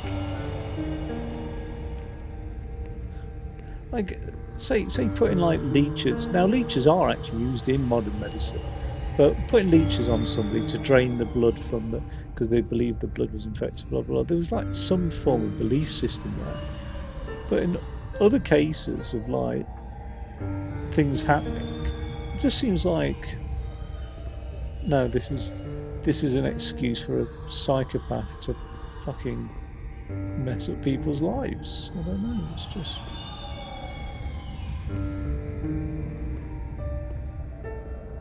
Who first come out with the idea of electrocuting people with ECT?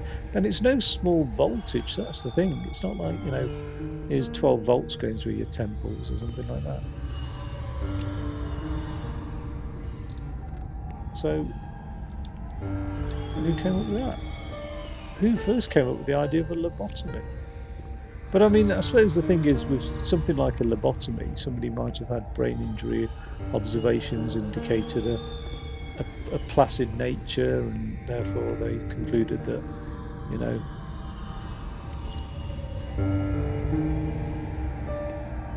lop off part of the brain.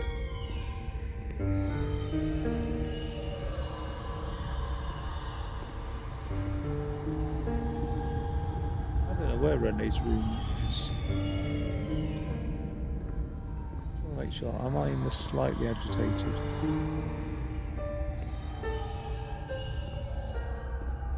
That's radiology.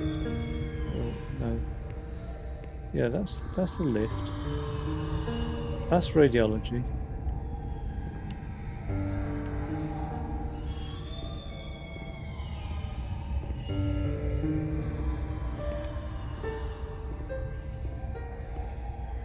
That's all locked. Transported around this ward, hasn't she?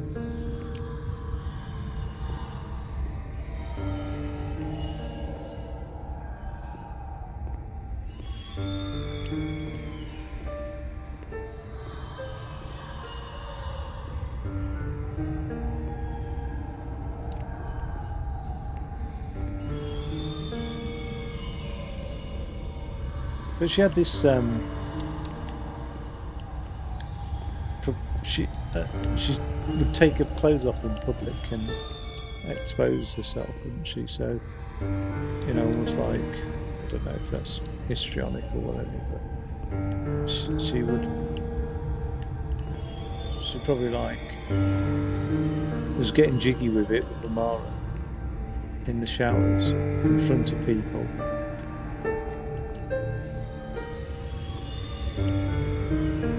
And that's why they got separated, which, you can imagine for the sake of decency, obviously somebody would do that, the staff, but then to, what the fuck? Like trial and error, isn't it? That's what a lot of early medicine was. It was just fucking trial and error. It's just such a grim thought. And I mean, you know, thank God for the Enlightenment. Like,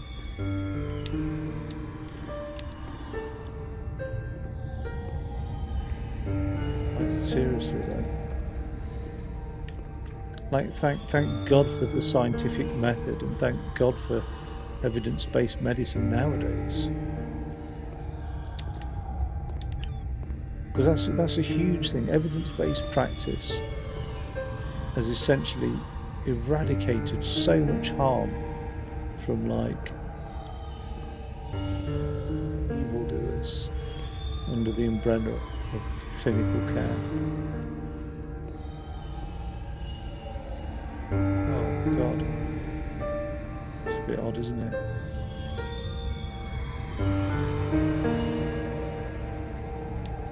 Nothing's more thought-provoking though than the artwork of somebody suffering from mental health problems like depression, I have to say, or fucking insomnia and things like that. I really disagree with the medical model of a chemical imbalance though when it comes to mental health. I really fundamentally disagree with that. I just no. I think that is the pharmaceutical indoctrination, if you like, the pharmaceutical industry indoctrination at work there.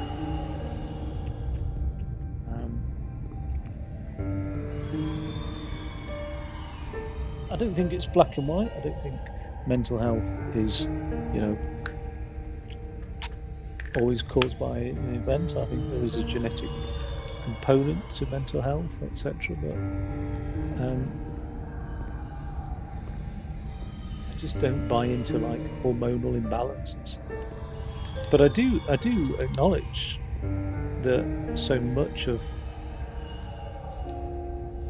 our mind, body, and spirit, if you like, the interplay. So much of our mind it can be affected by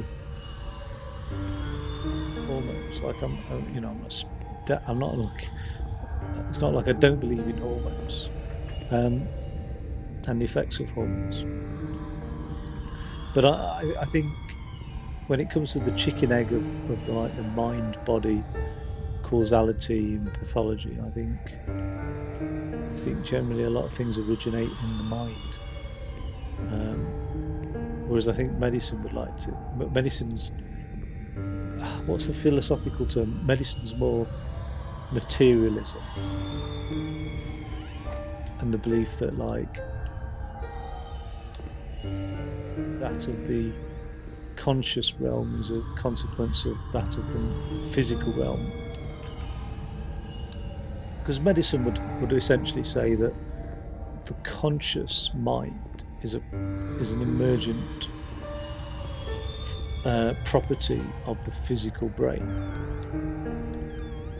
Ergo, any like defect or pathology in the conscious mind would be a defect, would originate as a defect or pathology in the physical brain. But I don't buy into it. I believe there's an interplay, and I believe that actually it's more the other way around. I'm more of an Eckhart Tolle person when it comes to that idea. Where the hell are we? So Renee's room. I don't want to be wandering around here forever. That's the only downside to this sort of game.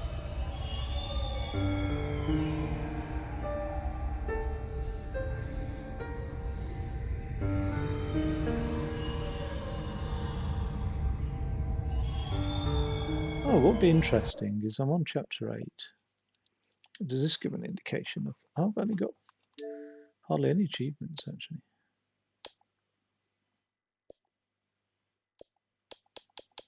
There's quite a few chapters. 12A, Tuscany wine. I'll discover the truth. Oh god, that's going to be grim, isn't it?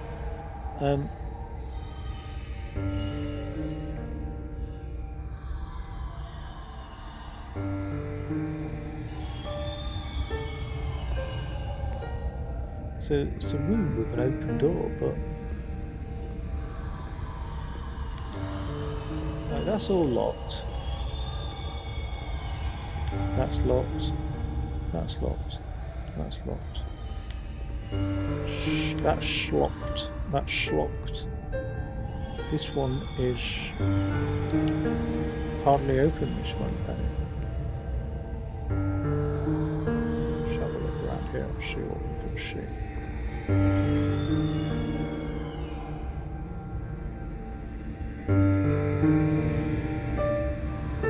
Oh, what's all that?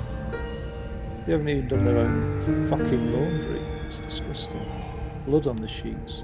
I mean, don't know why I've assumed that's menstrual blood as well, just because it's a woman's hospital. Right? But where has all the blood come from? Why would there be so much blood? It's like every sheet's got the blood on it. That's a bit grim as well. I hope that people broke in and graffitied this afterwards and not fucking. It wasn't up there during the. No, it wouldn't have been, would it? Yeah, that's everything's a blood stain, isn't it? There. Right.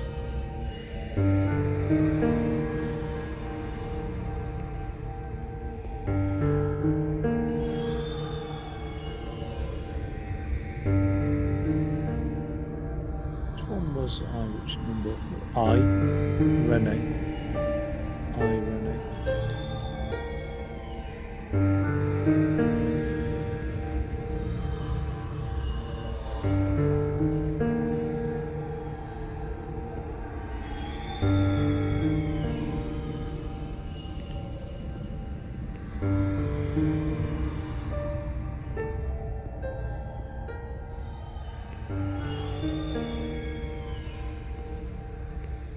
Absolutely pissing me off now.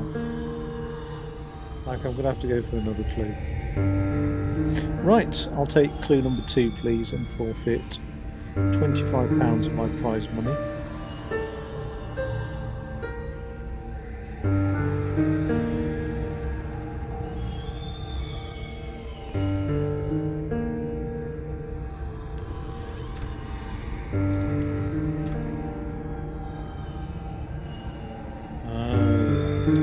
So, yeah, because she said about it being in pitch black.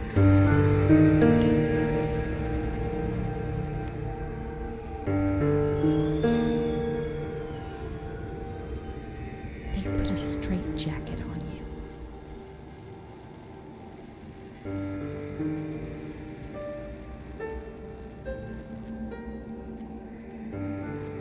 They gave you a cold shower.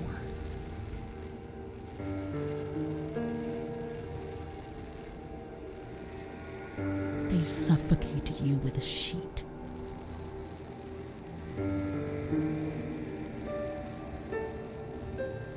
See, where's the evidence-based practice for cold showers? You know what I mean? They tied me to the bed.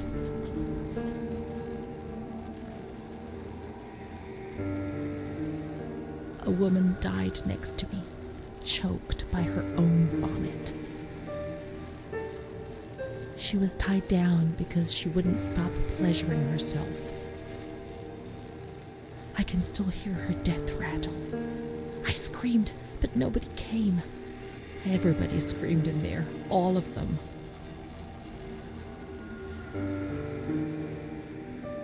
It was then I saw the doll, which wasn't Charlotte. No, she wasn't Charlotte.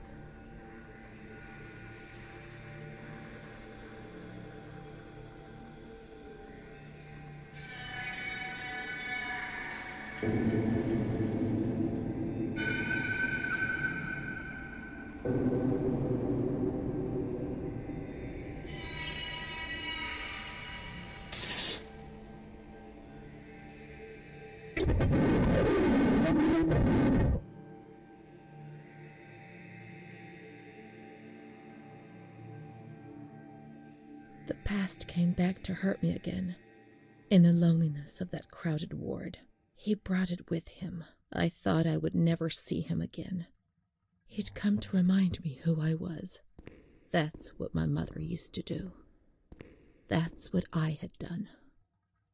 It seems that my life in here was just a repeat of what it had been outside. The dull, the fear, the shame. I'd have loved to erase everything I did, but instead I always went ahead and did it again.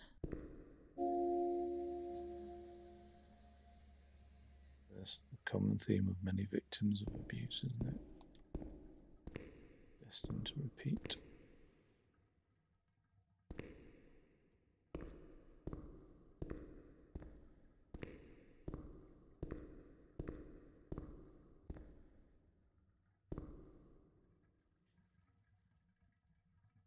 Montefoscoli, November 12th, 1939. My dear daughter, it is with great sadness that I heard what happened.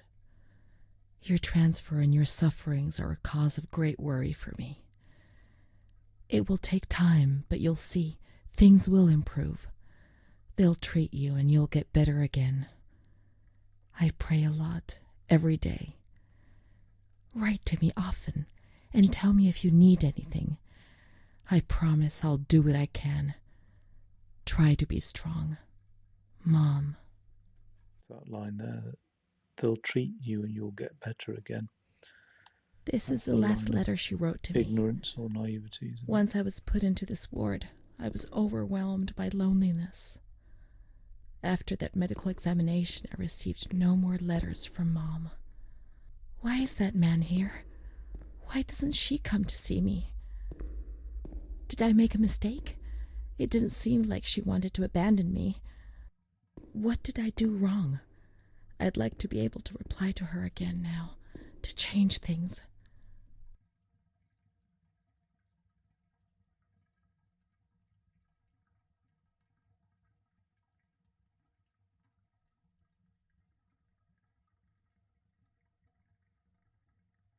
I think the biggest cause of her issues will be disconnection.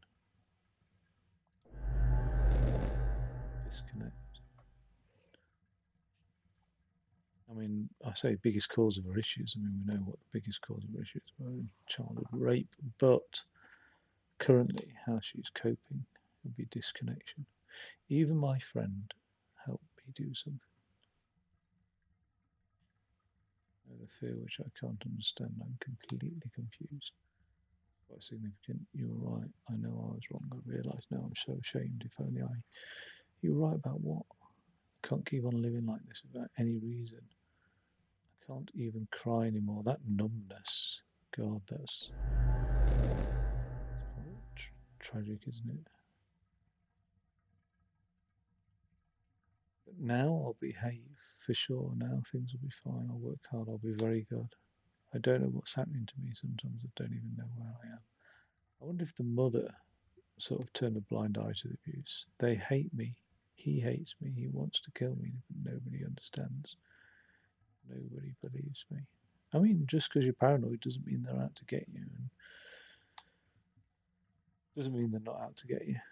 But I think she'd justifiably have paranoid maybe in a place like this. I just wish I could die every night. I hope I don't wake up again. I don't know what's happening to me. Sometimes I don't even know where I am. Perhaps she would have listened to me. CPTSD. Will she reply? Just detachment from reality in the extreme form. Where's the letter going?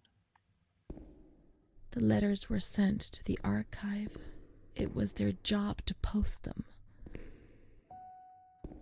So she wrote these letters to her mother.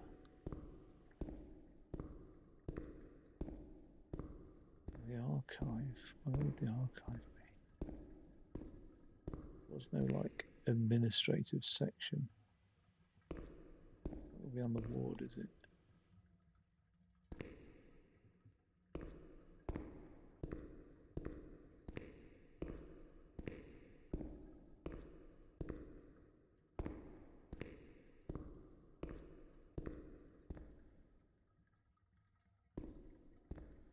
These are the surgeries, aren't they? 3 surgeries. It's not really there.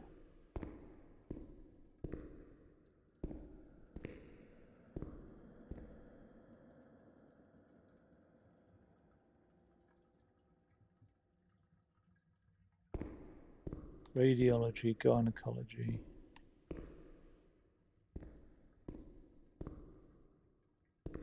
What's this? Oh yeah, that's Charlotte.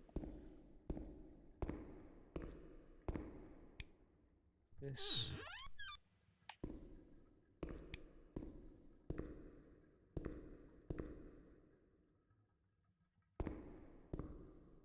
Still looks clinical.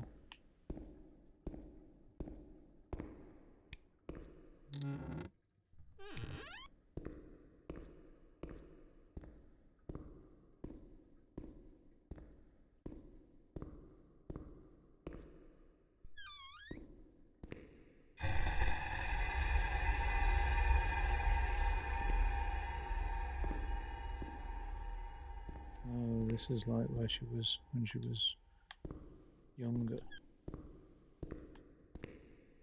So presumably there's like an adolescent.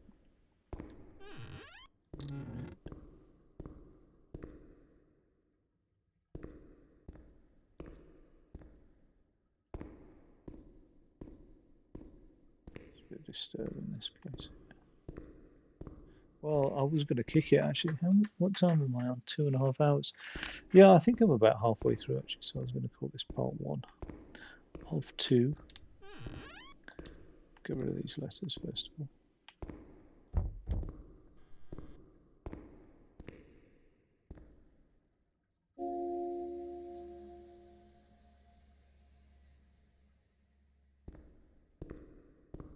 Her arm must be aching. She's been holding these out long enough.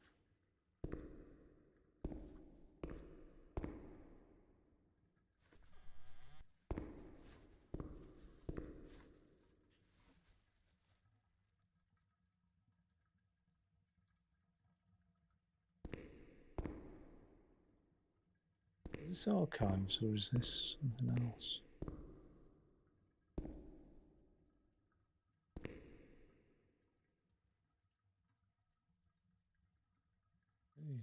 Hey,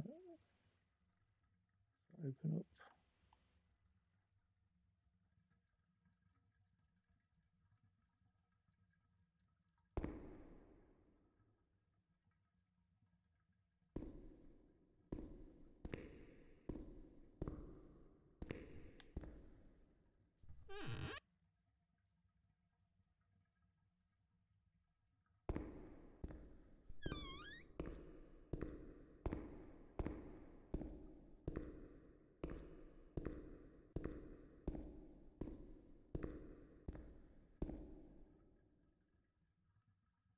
Oh, that doesn't help. Oh, not really. This is laundry. It's got to be.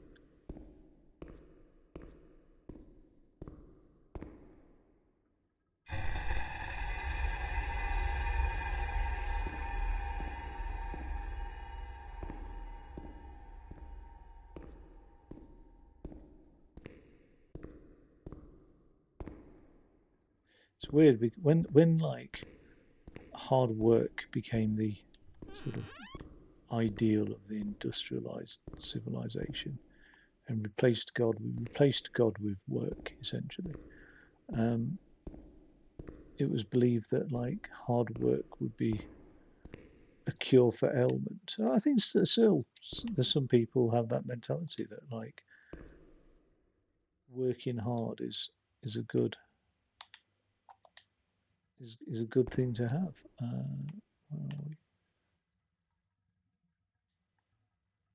All these people of Italy take arms. Italy's entry in war announced by the Duke. Or Mussolini speaks. Message. Oh, so this is 1940 something.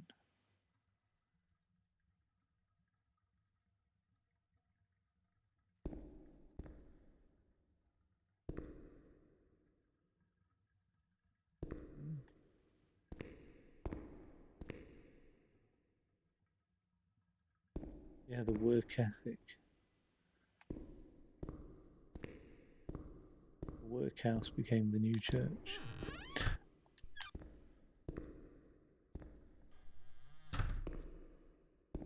I think religion and economics have both hand in hand been two sides of the same coin of When you were sent to a lunatic asylum, control. you lost the right to possess anything. Everything you arrived with was packed up and stored here, even the clothes you were wearing, in case you were released one day. But far too many never left. God.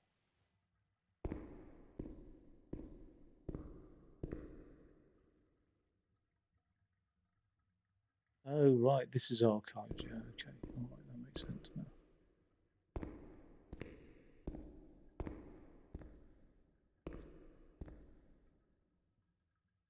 I'd like to be an archivist. I wouldn't want to archive anything. Wait, don't need that.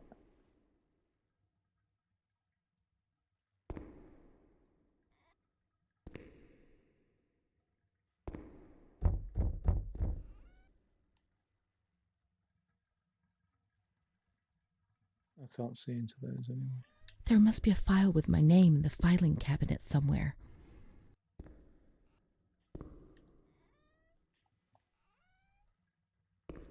Yeah, I wouldn't want to be an archivist for fucking TikTok and just archive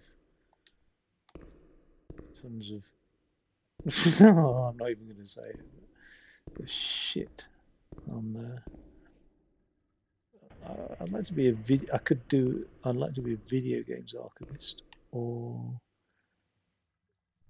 I wouldn't mind working on a project that would be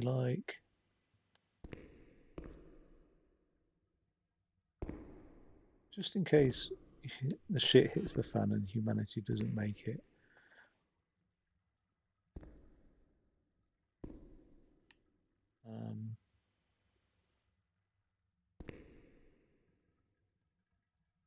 What could we tell future races, future species, civilizations about humanity?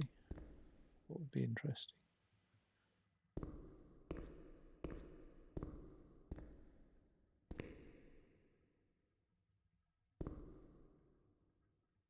But not necessarily the history of the world and politics and things like that. But what it means to be human. What is the human condition, really? Because I think what it means to be human is so specific and obscure. I think it'd be hard to understand. Just like you could never really understand what it'd be like to be a jellyfish because it's so obscure state of mind, so different a state of mind from the sensory perception to the actual physiology and limbs and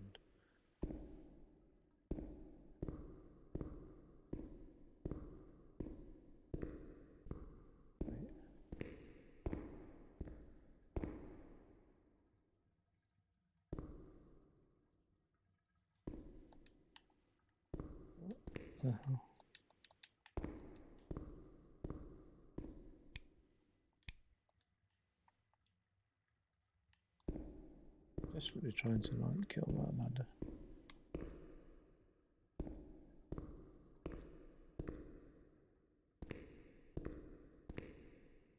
You know what is love? What is attachment? What is togetherness? What is fear, and anger, and powerlessness, and cooperation and competition, and all these aspects of the human psyche? Probably framed through the lens, because you think a future species that you would be talking to, or it'd be like an M disc, wouldn't it? It'd be a a 1,000-year lifespan DVD or whatever. Actually, that's not long enough, is it? It'd have to be a holographic crystal or something. But who are you talking to? Oh yeah, what was her name again? Renee. Let's close those then. I can't remember her surname though.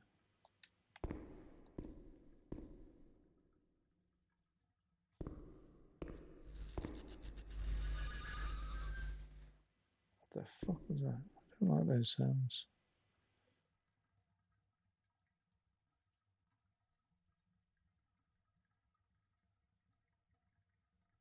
Dear Mother, please, I beg you, get me out of this place. I'm so frightened here. You were right. I know I was wrong. I understand. I'm so ashamed. If only you knew how much. But now I'll behave myself, I promise. Now things will be fine. I'll work hard. I'll be very good. Your daughter, Renee. This letter. It was Renee's letter, just as she wrote it back then. But it was never sent. Why? Why did this happen?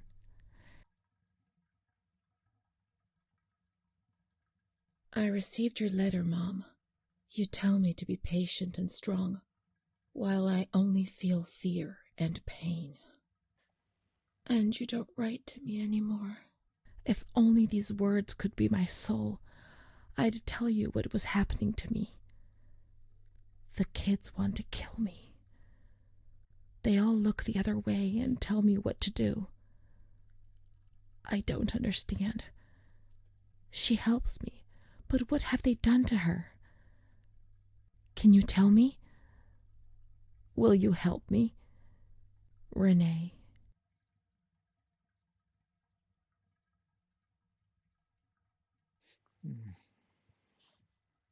Non-cons... Montefoscoli, July 7th, 1940. My dear daughter, I have received no news from you. You have not contacted me in months. I'm sorry, but I don't have the money to come and visit you. Do you remember Mr. Onofrio? He'll soon be in Volterra for business. I've asked him if he would be kind enough to ask the director for some news about you. I hope he'll bring me some good news when he returns. But please write to me. I know that I was strict with you. You have to forgive me. I didn't think. I've given Mr. Onofrio a new doll for you. You told me that you lost yours, and I know you loved it so much. It's not as nice as your Charlotte, but I hope that it will comfort you nonetheless. Keep your chin up, darling. Everything will be fine, you'll see. Mom. I bet her mum was the fucking problem. Montefoscoli, October 12th, 1940. My dear daughter, I've written 2 letters to you and have received no reply. Every day I'm anxiously waiting for a letter. Mr. Onofrio's back. He brought you the doll. Do you like it? He told me he was unable to speak to the director, but managed to see you. I pray for you every day. Even Don Gino said a prayer for you during Sunday Mass. Isn't that nice? I've made up my mind, Renee. I'm bringing you home. I've already written to the director. I told him that I'll take care of you. I'm not very well at the moment and can't work, but I'll get better soon, you'll see. And as soon as I can make the journey, I'll come and fetch you. I know you're suffering a lot, but please be strong, I beg you. Mom will come and fetch us, won't she? Mom is good, but she's not well. That's why that man came. She also sent us the doll. I could have played with it and talked to it while waiting for her to come, but Renee didn't bring it with her. Perhaps she's been abducted like all the others and is locked up here somewhere.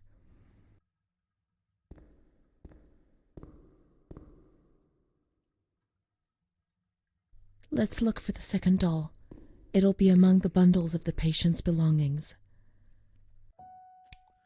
So why did you? I mean, I thought that guy. Oh, I don't know. I thought that was the same guy who abused her.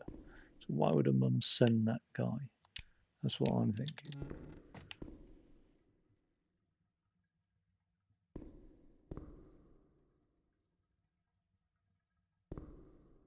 The thing that people don't understand with abuse is it can be loving as well.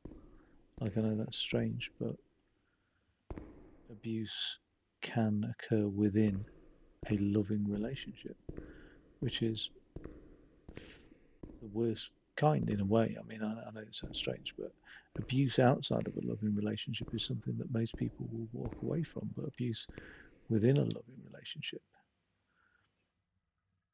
is. Oh,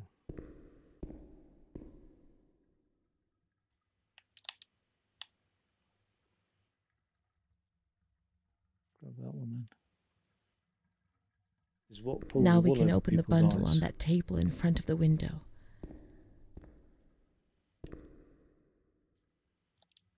Okay. What's this? You see? Mom was good. I was bad. Mom was worried about Renee and Charlotte. I abandoned Charlotte. We've abandoned her. Oh dear. Oh, I'll play through it. Let's look for Charlotte. We have abandoned her. Will she still be where we abandoned her, under the warm lights?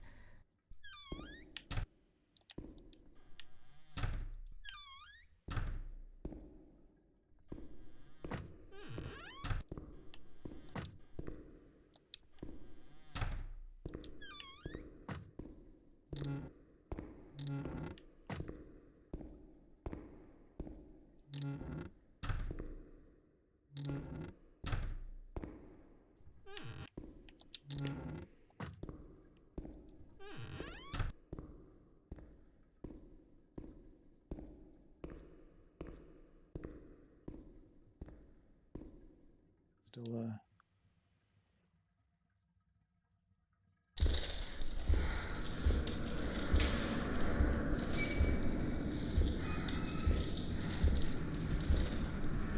Oh God.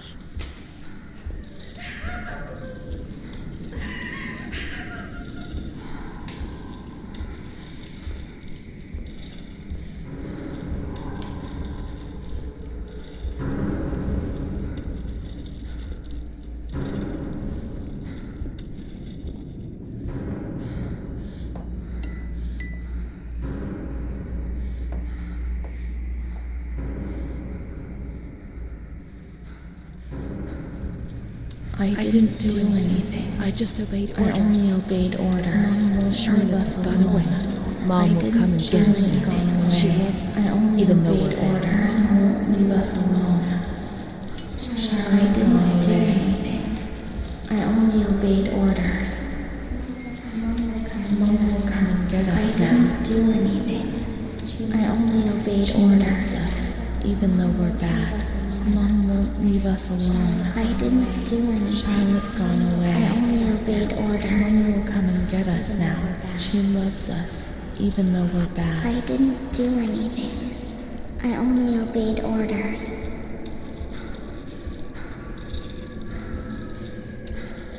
Shit, she's in a wheelchair. Why is she in a wheelchair?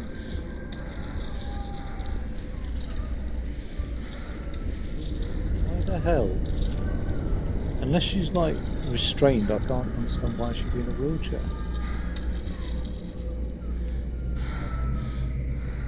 Or she's so severely malnourished. She's been given medication that's impaired her motor coordination. Which is probably the fucking reason. Jesus Christ. The fucking epidural or some shit.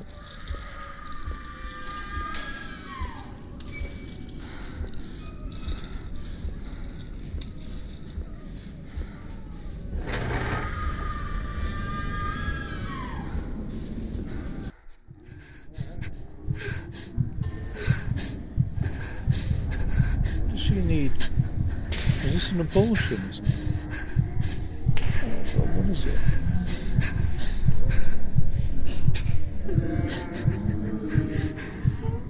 My worst fear, waking up during surgery. Fucking hell.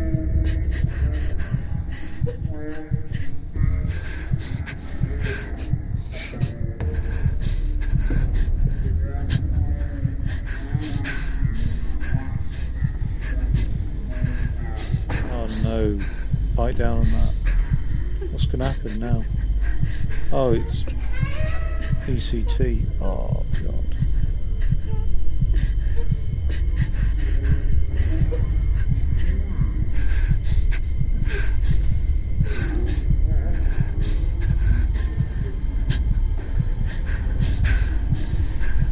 Fucking hell. Fire.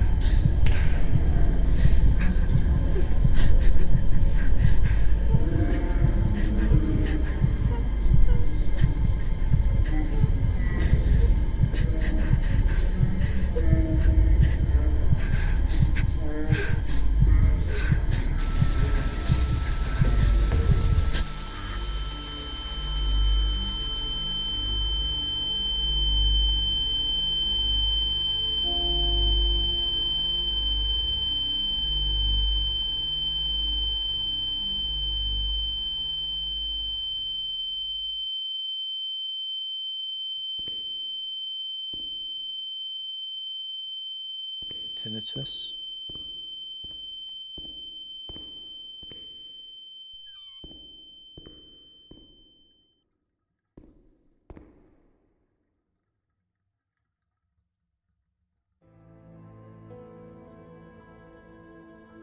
September 7th, 1938. Grab his cup of tea. The patient frequently indulges in recriminations expressed in an explosive tone of voice. This morning she threw away the milk, saying it was full of urine, spittle, and all kinds of other filth. Crazed, she hears voices that order her to do things. She says she heard children singing and that they were locked up in a school. January 20th, 1939. Introverted, dazed, cannot focus on anything. When questioned and stimulated, she starts crying and weeping. At other times, she laughs. June 1st. Apathetic. Eats very little. She refuses to be touched. Does not respond. Spends her time in the grounds. The cooks report that she sits on a bench in front of the kitchens. October 14th. Return of impulsive behavior. This morning she asked for 2 eggs to make zabayoni, but when she got them, she threw them up in the air. Excited, clamorous, slightly confused, takes her clothes off. December 8th. Tied to bed for 15 days. High-spirited, tends to make witty comments and use vulgar words, laughs hysterically and pleasures herself. The nurses report that about 2 weeks ago she remained in the showers on her own and didn't want to leave. They said that when they took her away, she swore at them and then lashed out and bit them. 2 nurses had to be treated for their injuries. They've kept her tied to the bed since then. Transferred to the slightly agitated ward, from the care of Dr. B to the care of Dr. C. I was with Amara in the showers. My memories are terrifying. They're not real, are they?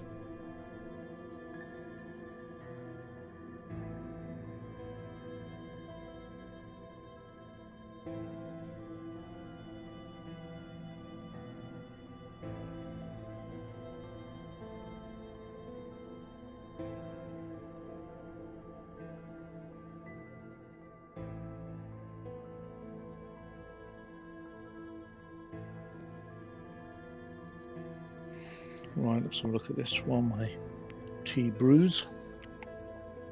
I was with Amara in the showers. My memories are terrifying. They're not real, are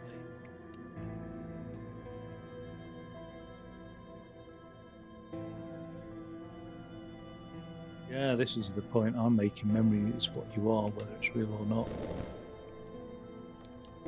December 15th. Dr. C. Patient notes. The abnormality of her psychic state has induced her to lead a life which is irregular and tends towards delinquency. Of fickle and flighty character, she regularly discards her household duties and engages in occasional prostitution. Delinquency? Maybe I answered someone back rudely, yes, and people get on my nerves at times, but delinquency? And prostitution? No, why? Why say a thing like that? The old doctor tried to understand, but this one just labels you without thinking, or even trying to comprehend. Her mental deficiency makes her deaf to the reprimands of her family. She has shown suicidal tendencies. She was brought to the ward yesterday, agitated and hysterical. Treated with Cardiazol, 2 injections a week for 5 weeks. They were only trying to confuse us with the therapy, and my God, they succeeded. It was as if they wanted to instill the madness into us.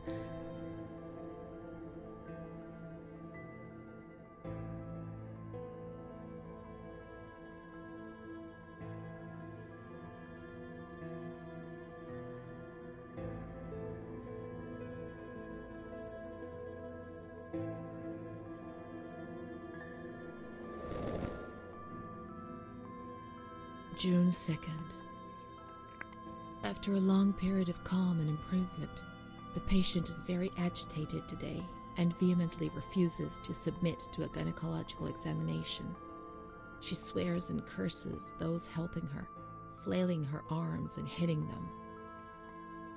According to reports by Dr. B, the patient has been subjected to periodic checkups since she had a spontaneous abortion about 2 years ago in her 3rd month of pregnancy.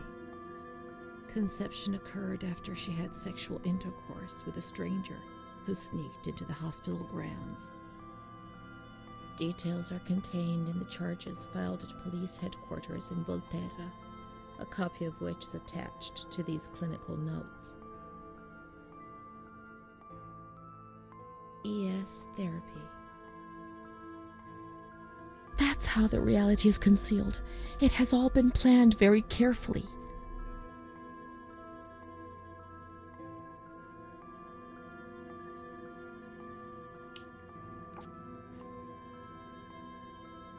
That's how reality is concealed. It has all been planned very carefully.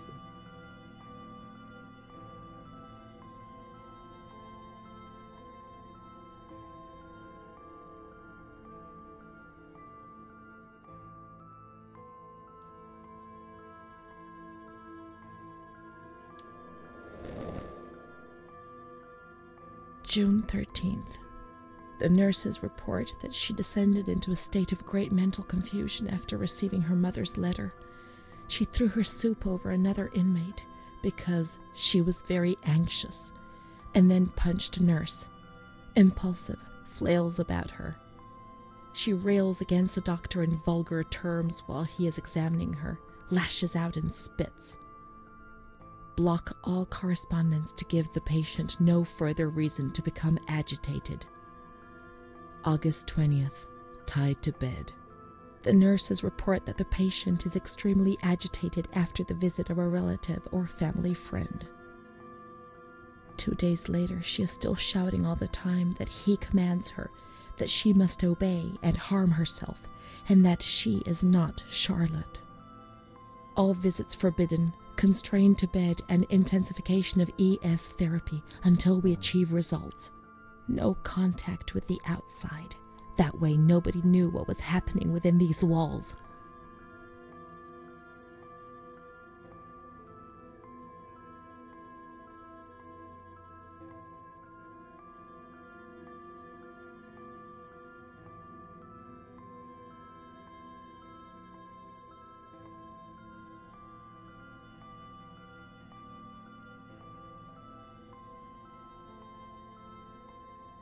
You don't remember what happened when the letters arrived. How can you, George? Oh dear. March 3rd. Alert, correct attitude, replies when questioned. The nurses report that the patient is calm. She washes and looks after herself. She affirms the existence of a certain Amara. She says that Amara is a patient who disappeared when she was moved to this ward. No confirmation. Probably a regressive hallucination. Evaluate transfer. No way. Did I imagine Amara? That's not possible. She was there. I know she was there. I feel it. She must have left some traces of her presence.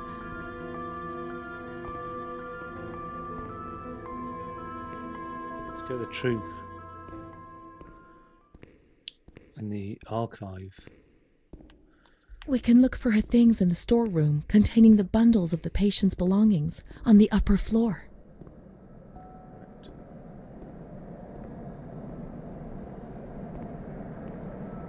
All of her behaviour is just so easily explained by the events that happened to her in life, from the rape through to like being restrained. To have your liberties deprived is a very serious fucking trauma, really. Through to like electroshock therapy. She was probably given lithium. If this was like in the 1930s, 1940s, I mean, lithium was still widely used then, and its toxicity was only like mid fucking 20th century. I mean, lithium's still used today, like in treatment, long-term treatment of like bipolar and stuff like that, but it's a very different compound to what was used then. Where would her stuff be?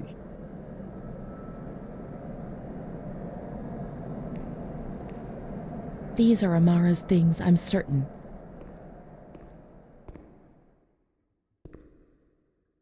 Amara, there she is. She existed. She really did exist. There she is, my friend. Wow. Here we are together. How could I have imagined for a single moment that she never existed?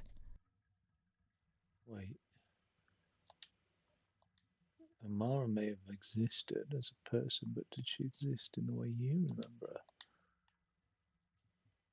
March 12th, 1938. The young girl Renee arrived today.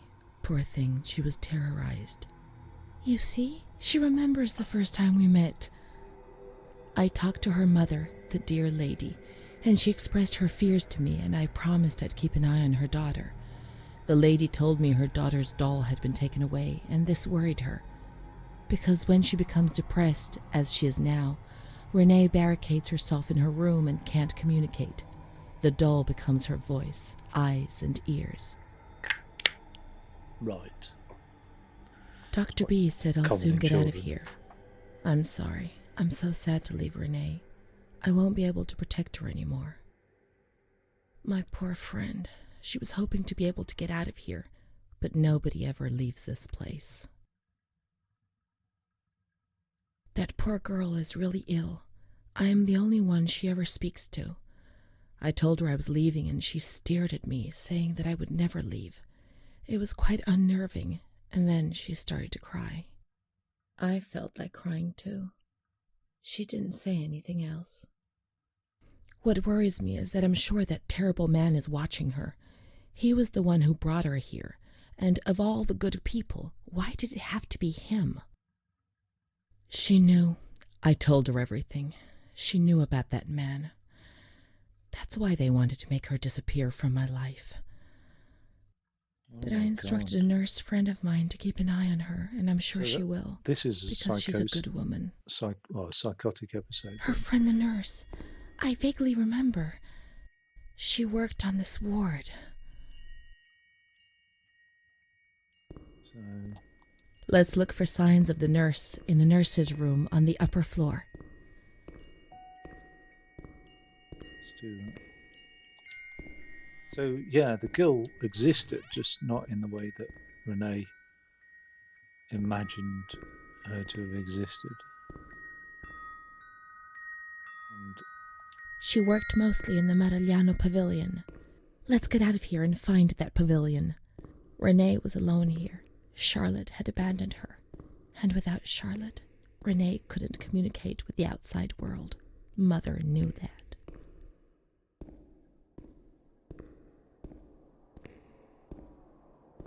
right. That's a weird thing with children, how they sort of like when they're really scared, or they just they can communicate through a doll or something, you know, like it's just weird. Like if a child was upset and you said, you know, what's upsetting you, and direct questions, the child might not be able to respond to that. But if you said, if your toy was in this situation, how would your toy feel about it? And they'd be like, oh, he'd feel sad. Do you know what I mean? Like they're able to like project onto the doll. I don't know if that's like a layer of removal from a situation, which is essentially what I think detachment is. I think when people become removed from reality, it's like a sort of self-protection mechanism, really, because if I'm not present in reality, then reality can't harm me, type thing. So maybe there's that sort of sense of detachment.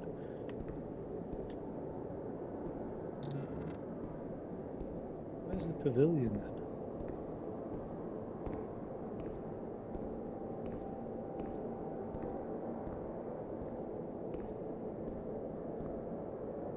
Let's follow the signs.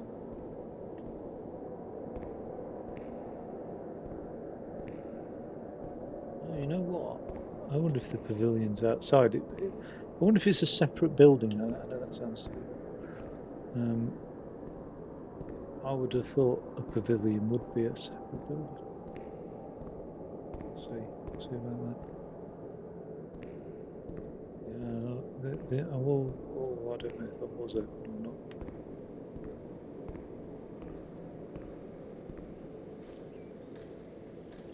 Pavilion. I could be roaming around for ages, actually. There was some signs on the front of the thing, but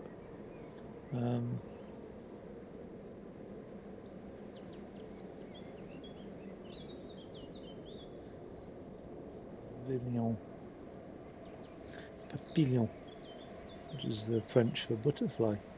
Where is the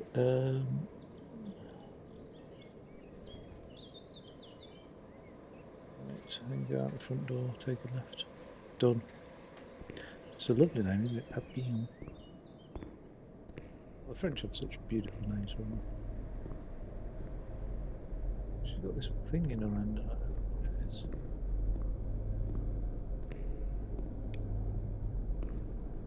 Oh. Okay. So maybe I do. Is this a courtyard?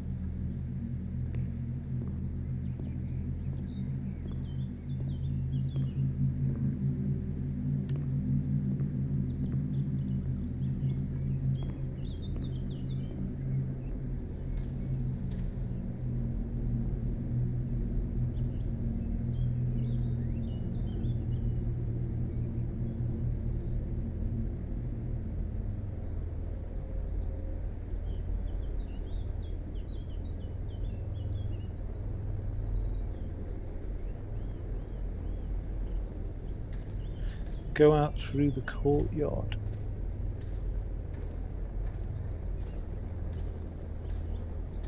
Pay attention to the signs.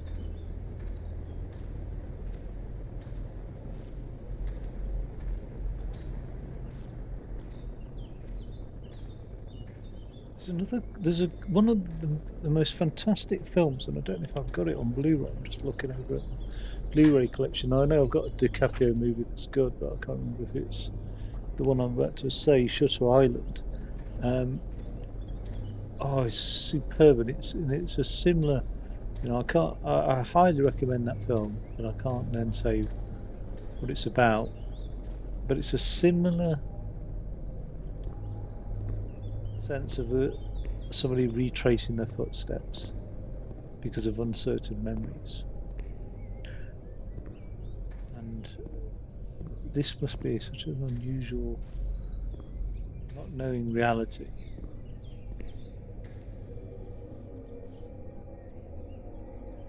Ah, Marigliano. Is that way?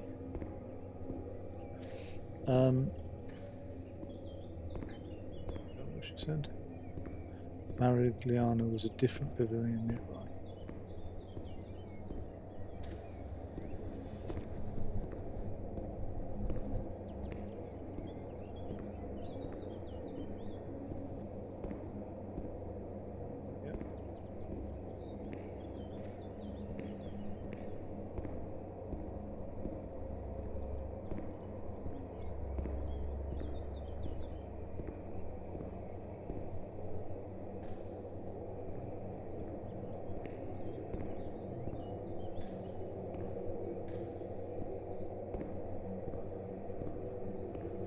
So yeah, I mean, we have a real need to pathologize everything in society now. It's crazy, and medicalize everything, and it's quite sad really, because it disempowers people. It takes away the ability for people to help one another, or people to help themselves. Do you know what I mean?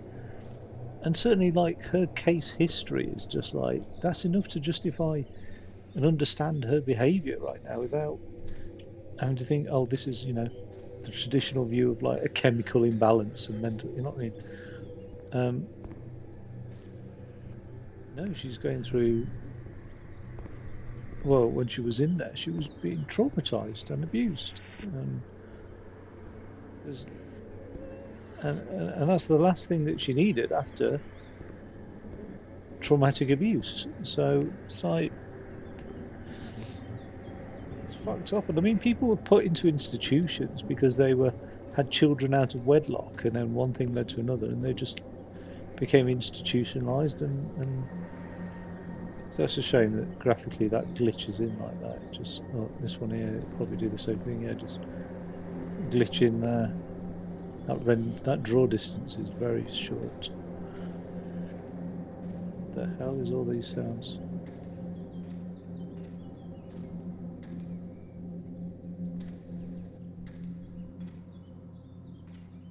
Religion's done that a lot as problems for people, especially when you get like orthodox or extremist, and whether that be Christian, Islam, Jewish, whatever. Orthodox extremists are a huge problem when it comes to things like this. She's kind to everyone, even me. I felt a little better when I saw her. The sick children laughed and played with her. Not even they could frighten me. Don't annoy Renee. She's a princess here. Didn't you know? She told stories. She said there was a war out there. But they stared at me and frightened me.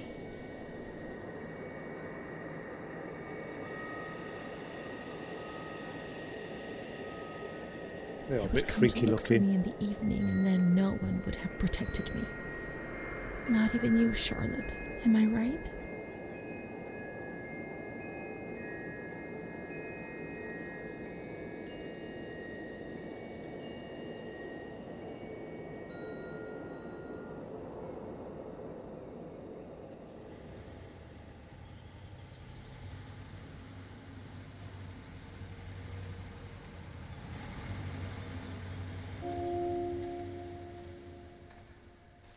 Wait, who the fuck is that?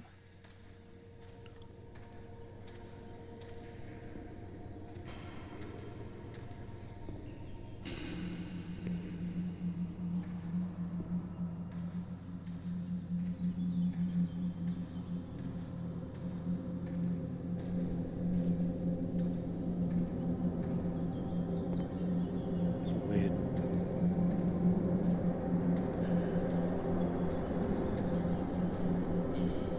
Let's follow the hearse until we reach the graveyard.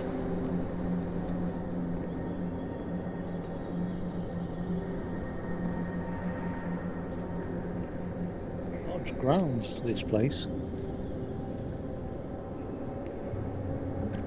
What the world's largest psychiatric? I bet it's in America, and that's not like, you know, a thing to say that, you know, an entire nation brainwashed by the ideals of capitalism have fundamentally lost their fucking marbles. I'm not saying that at all. No, I imagine that, you know, things are bigger in America, and I imagine that some of these private institutions in like Sunnyvale, California for drug rehab or something like that is just huge, like vast places. Oh yeah, look over there. Again, these grounds are absolutely beautiful.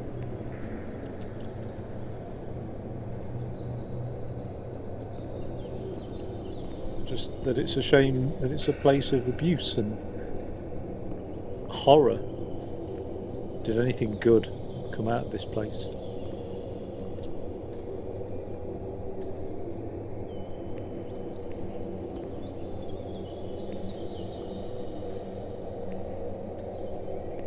Who the hell is in this hearse?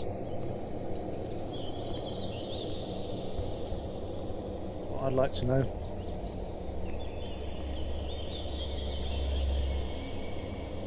Is it that guy? Is it her mum? Is it the girl? It won't be the girl. I don't think she had a relationship. I think the relationship was the imaginary bit. Where's the graveyard? Where's the hearse for a start? So the road stops there.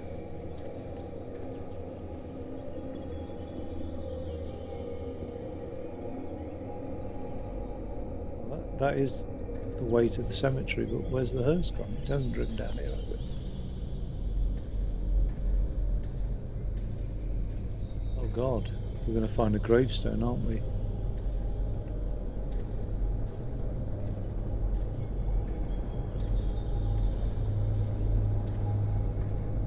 Here lies Paula Schultz. 7 points awarded if you get that reference.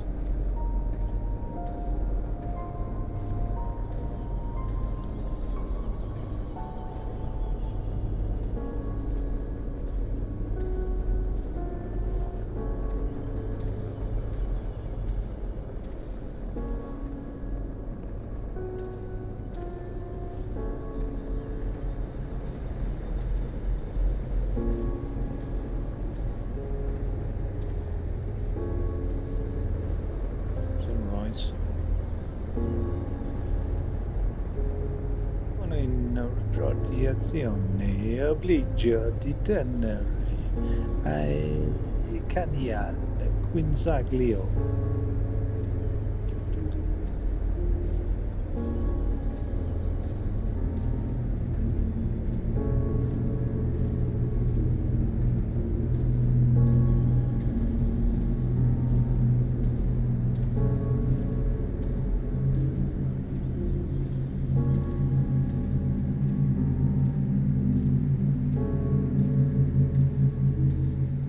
Hard to do an Italian accent without sounding like you're taking the piss out of the Italian accent, because an Italian accent really is that dramatic, if you know what I mean. And I've had a number of Italian colleagues, and that's the first time I really came across Italian accent when we had an acquisition and merger, and our new corporate head office sent a load of Italian colleagues over to help us do our jobs, and their accents were so unbelievably stereotypically Italian. I was like, oh my God, like every Italian accent, it really is that grandiose. It's really strange. Yeah, everything has that sing-songy rhythm to it. not something that appeals to me. I mean, some things do and some things don't. I mean, I love the rhythm of Jamaican patois, but not the Italian accent for some reason. Might be the circumstances of which they came and entered the business. I don't know, but I suppose there's different types of Italian accents, maybe.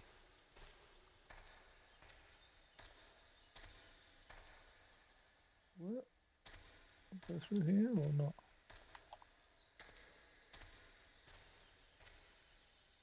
What is all this? There's a hermitage.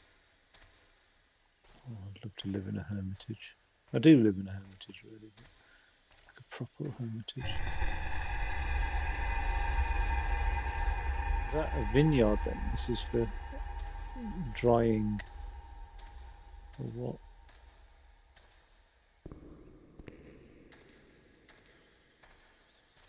Maybe they grow their own tobacco.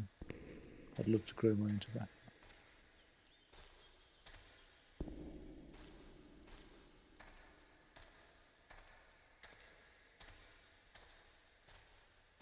Where the fuck are we? Honestly. A little tour around the vegetable garden. What do they use to fertilise the crops though? They're next to the graveyard. Put two and two together. Oh, there's a cemetery in the middle there then.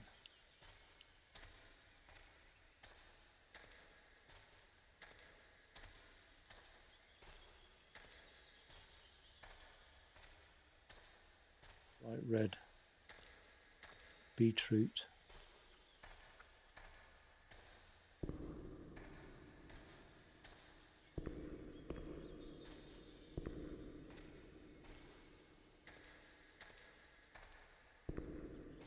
What the fuck? It's just an endless circular wall. There's got to be a way in. I'm going to go back to my cheat sheet. Oh, cheat sheet makes it sound like I've made it, but I haven't.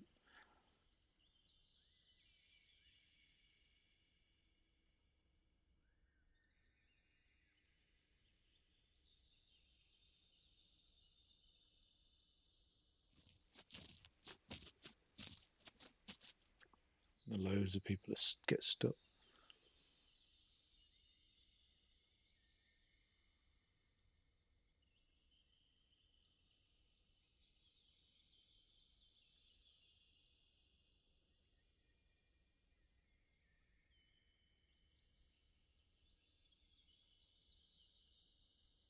Oh, you have to. There's a bug. Whether or not that applies to me, I don't know.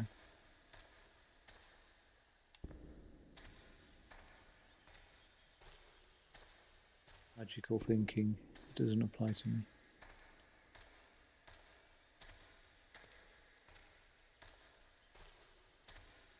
Magical thinking is a huge symptom, if you like, of CPTSD, and manifested in various forms, which she hasn't really exhibited much of. I mean, maybe the doll Charlotte a little bit. It could take the form of, if I don't know, like OCD could be as well, but it could take the form of like, if I draw a certain picture, then no evil spirits can get me. That sort of magical thinking. There's a lot of commonalities between. Is this the graveyard? What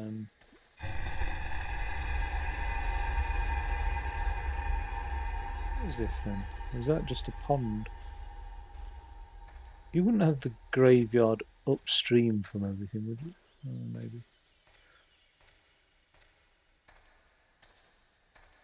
Over the water.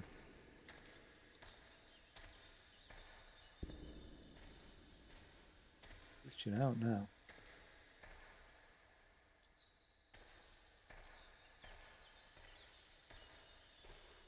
Jesus Christ, you wouldn't want to have a big coffin parlour here, would you? If the graveyard is really up here, you really wouldn't want to be lugging a coffin all the way to the top of this hill. Fuck me. And again, yeah, one of my favourite places in England, St Martha's Mount. That's just a graveyard on the top of the hill.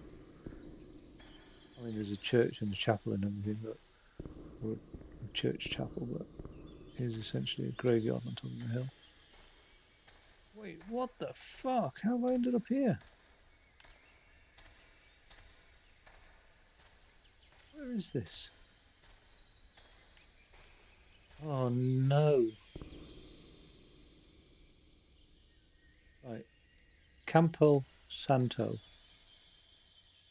That's not just pointed to that thing, is it? It can't be. Right. What's all this nonsense?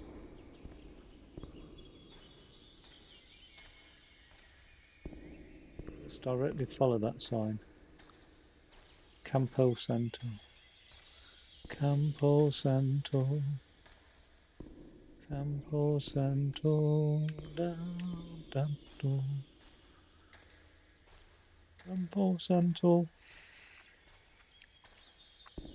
Campo Santo. Where the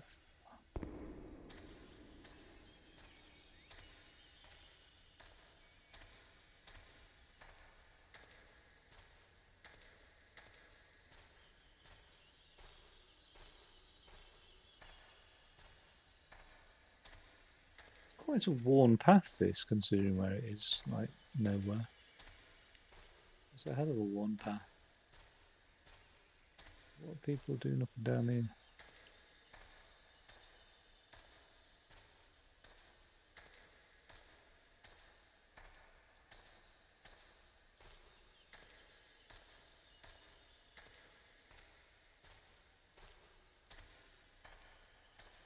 Right.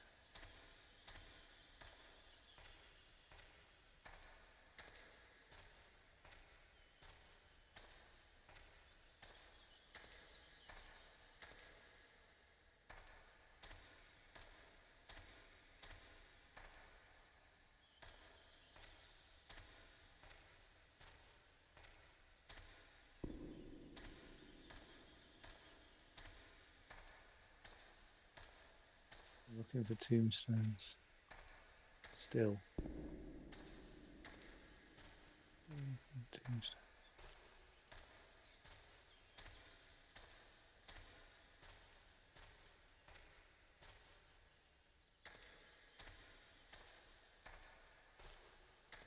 Oh, good lord.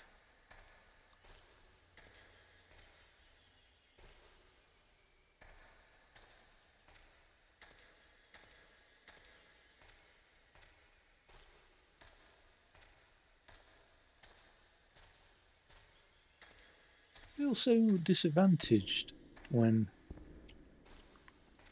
I'm playing a foreign title or I'm watching a foreign movie.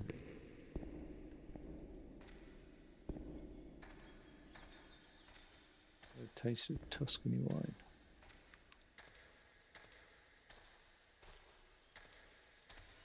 And a sign is in foreign speak.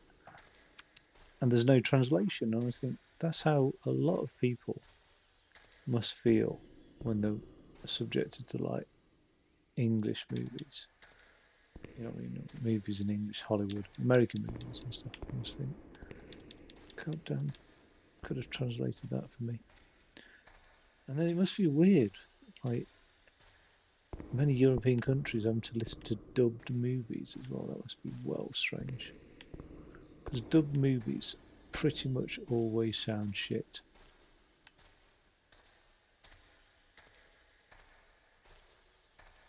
Apart from porn. What the fuck? What the fuck? Where are we going? Honestly, we've been down here. There's no way the graveyard's going to be in the vegetable garden, is it? So even the TV wants to shut itself off now. Even the TV's had enough. I've had enough. Let's find this graveyard and go home.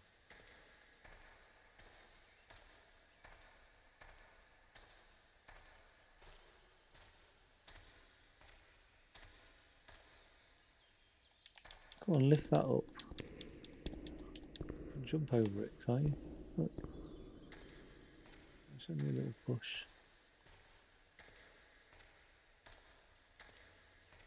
I'm totally flummoxed.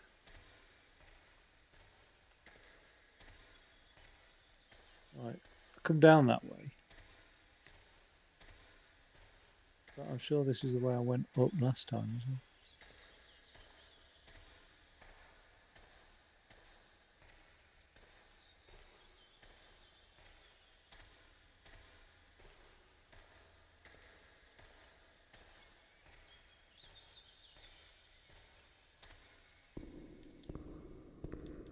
Oh, for fuck's sake. I've lost interest in the graveyard. I'm just going to hang around this substation. And that's it. I mean... Oh, for fuck's sake. I don't want to watch a walkthrough. It seems so pointless. Because I might as well watch the whole thing on a walkthrough. If I start watching a walkthrough, that's how I feel.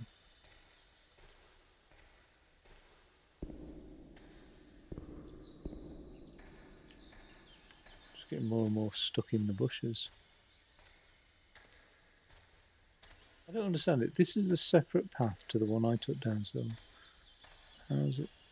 Oh, okay, this goes around the back. No, it doesn't though, does it? It's the same bloody path. Oh, bollocks. Fucking thing. I have no patience for it. Well, no, I think I do have patience for it. It's been ages. Town of Light. Cemetery.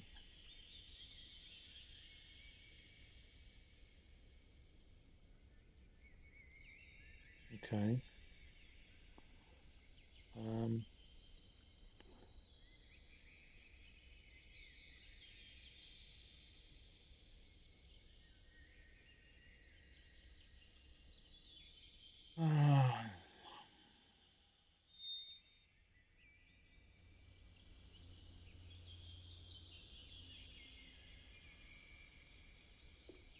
Well, no, that's unusual because...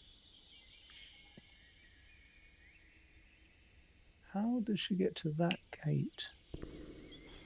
I ain't seen that gate. And that's a humongous gate.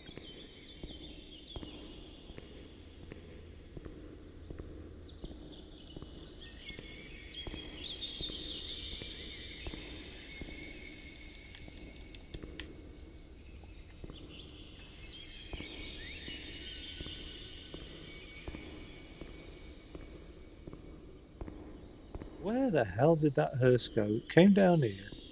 Is this another product of her imagination? Came down here. I said that with such bitterness.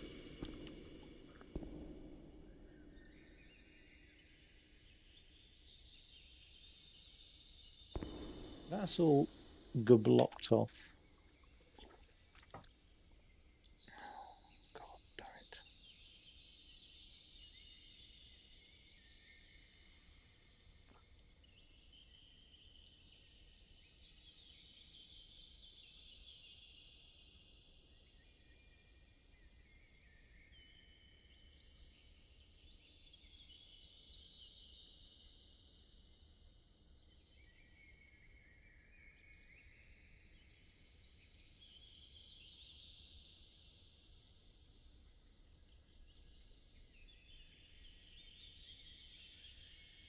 Oh, the developers come on board to say it is a bug. They'll fix it. So it's probably fixed by now.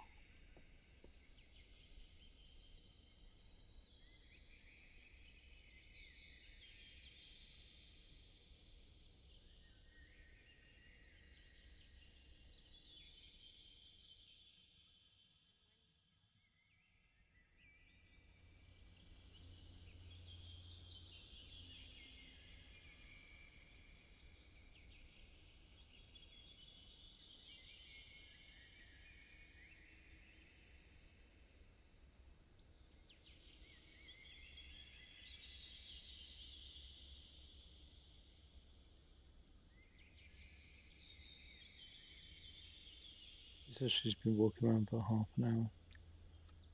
Well,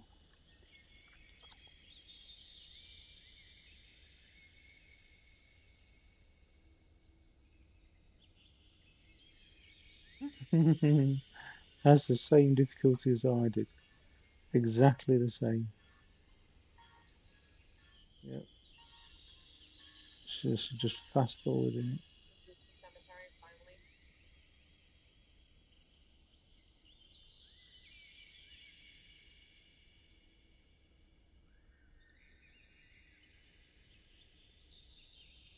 Totally lost. Foreboding.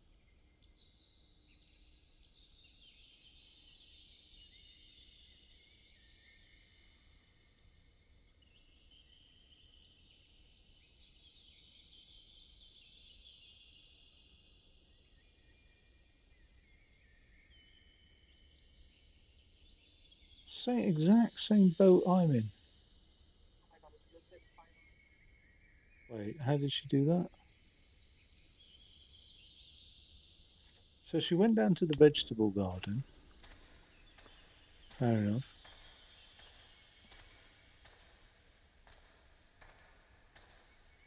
Which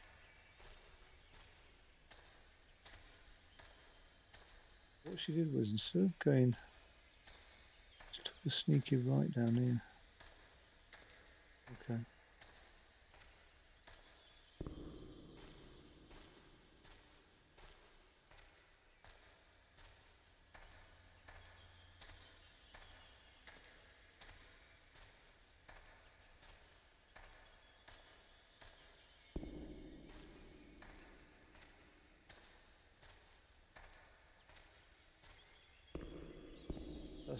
These moments spoil the game for me.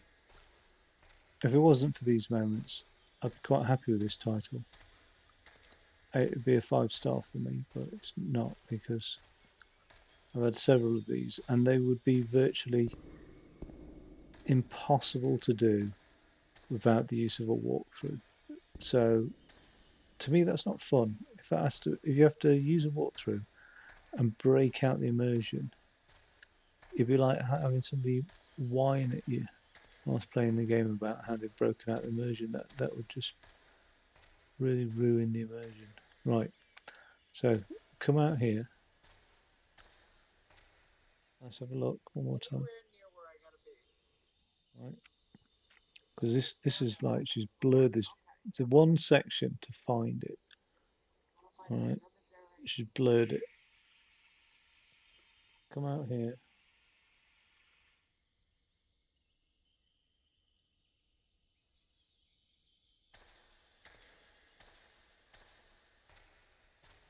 Are you joking? I need to use my eyes. No. No, I don't. Yes, yes, I do.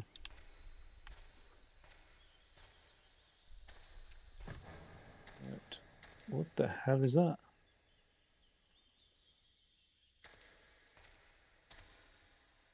Is that a grave, a tombstone?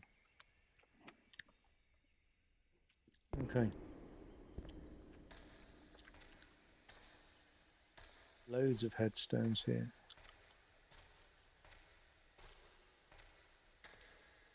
Some of them are half headstones. Oh, is it? No, yeah, it's on a stake though. That represents an infant mortality, I bet. What's that?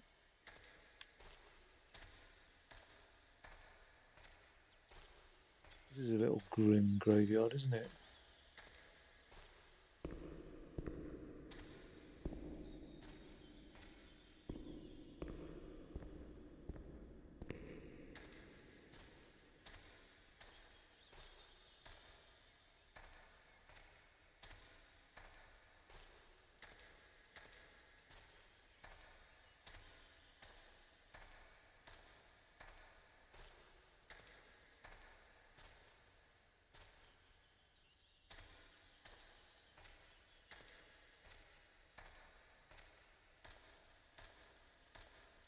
This one's broken.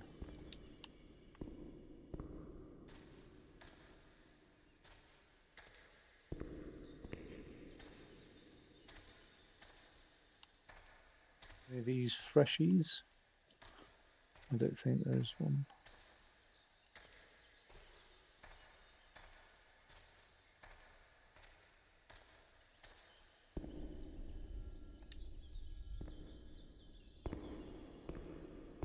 Where's the geezer from the hearse then?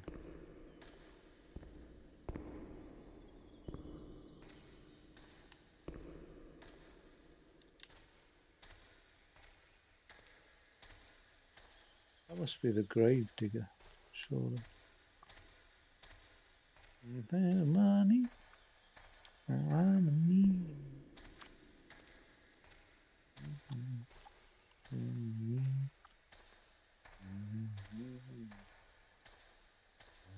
Grave digger. I'll take your bodies in my hearse. What the hell? Fucking come on. Getting bored now. Getting restless. Better start taking my clothes off.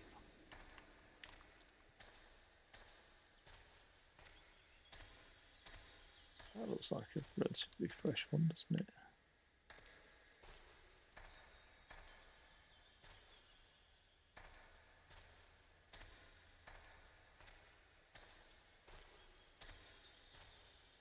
Gonna get a spade around the back of the head if she's not looking out.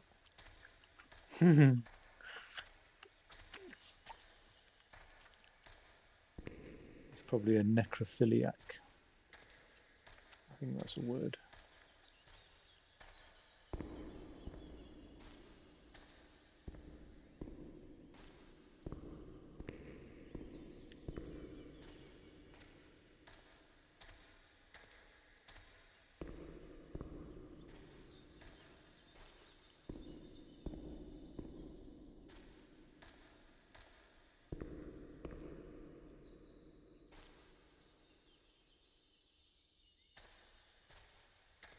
Who's lit all these candles then?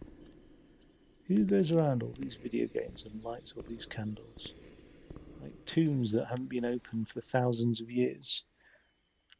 And the first person to enter is Lara Croft, yet all the candles are lit. How does that make any sense? Because I literally had no idea where I had to go.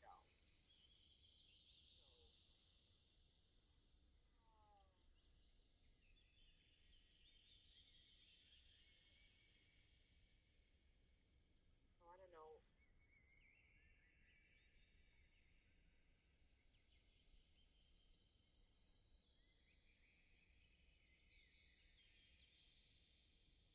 Doll? Oh. Oh God.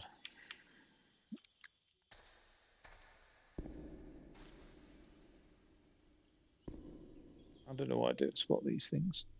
There's Wait. Charlotte. My voice, my What's Charlotte? eyes, my ears, my very soul. What's happened to the... Let's go and play together again. No, what the fuck? What's happened to the daylight?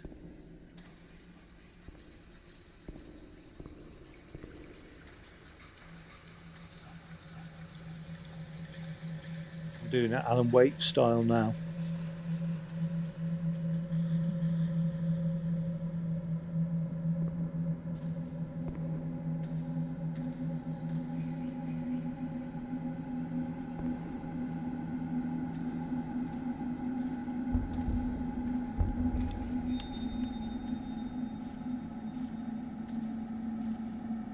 Stay in the My light. voice. To say what? It's creeping me out. Really badly. Meaningless things. Be offensive to others and get into trouble. Eyes to see desperate people. Oh God.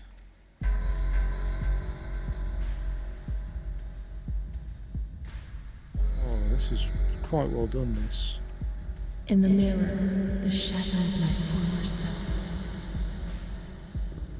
Spook me out. Congratulations. Gaunt, worn out.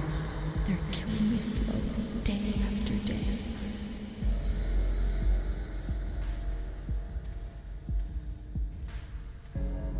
my ears to hear screams, deliriums, threats, and false promises. It'll be all right. Everything will pass. My soul, incapable of living.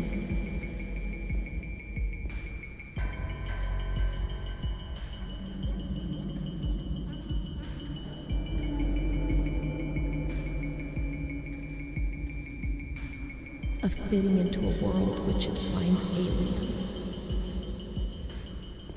It's moving further and further away from me, always further.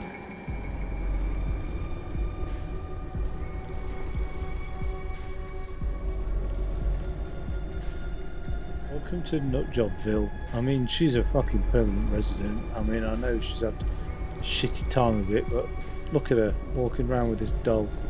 Let's go and play together again. Oh God.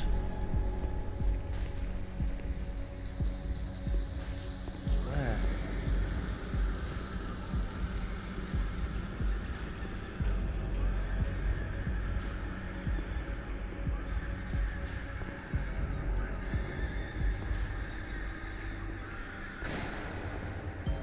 Is that a gunshot, for fuck's sake? Let me out. That's all locked. How can that be locked?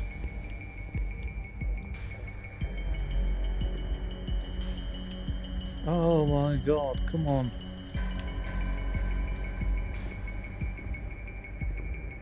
Creepy and spooky, we're together spooky. Yeah. Family, do.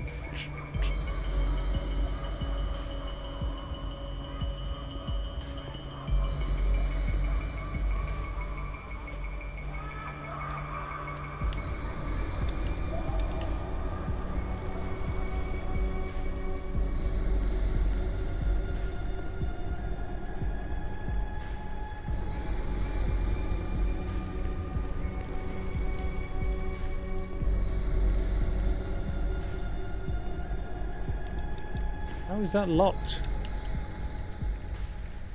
What am I supposed to do?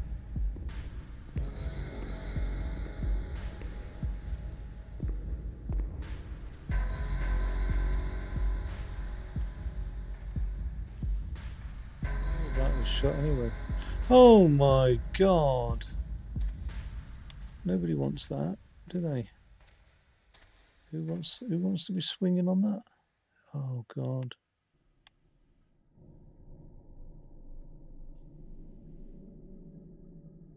Let's fucking swing on this.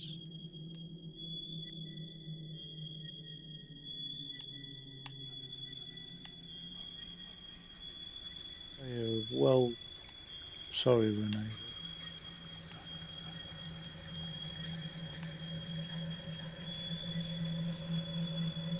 The thing is, Renee Magritte, who's somebody that everybody should know about, that is pronounced Renee, but it's spelled completely different. So I don't really know how to spell her name, if I'm honest. Okay. Oh, I think we can give that a miss.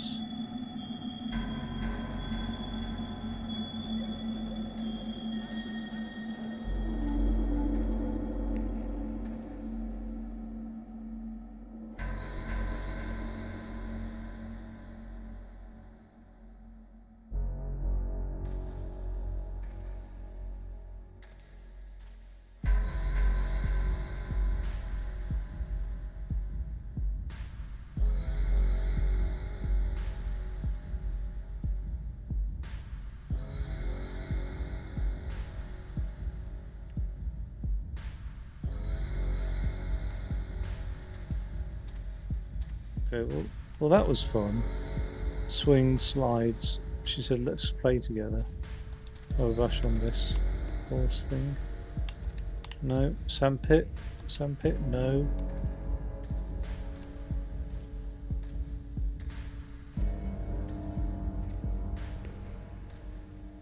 I'm losing my patience and subsequently all empathy for the main character now. Like, fucking thing. There's nothing on here to tell you what to do. So how are you supposed to have any of the slightest idea what to do? This is what I don't get.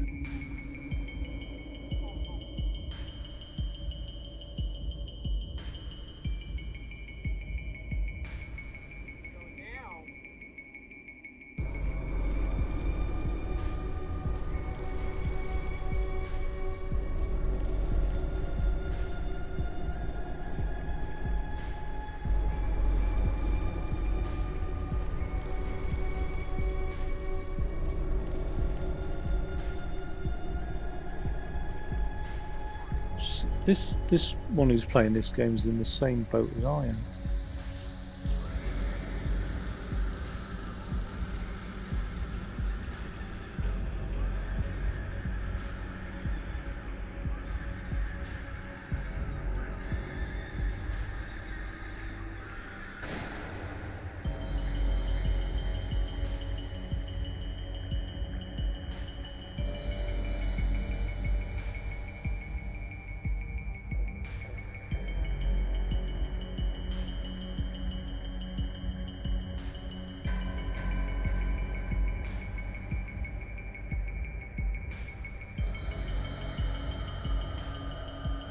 Is there a merry-go-round then?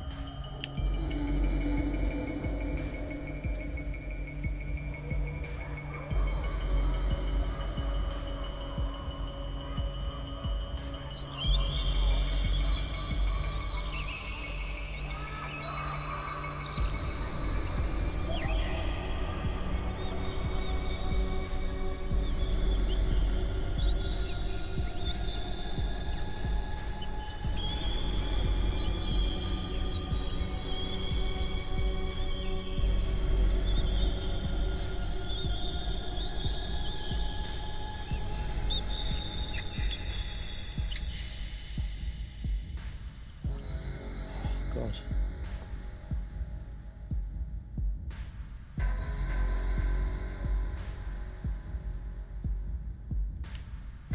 I'd like to lose my voice. I'd like to lose my eyes. I'd like to lose my hearing. I'd like to lose myself forever.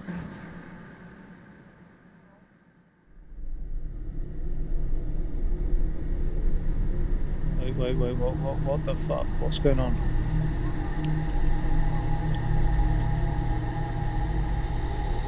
Oh God.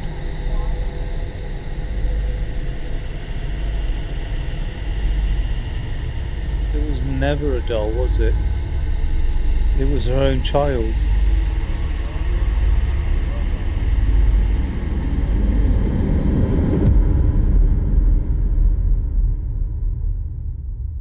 It was her own child that she had as a consequence.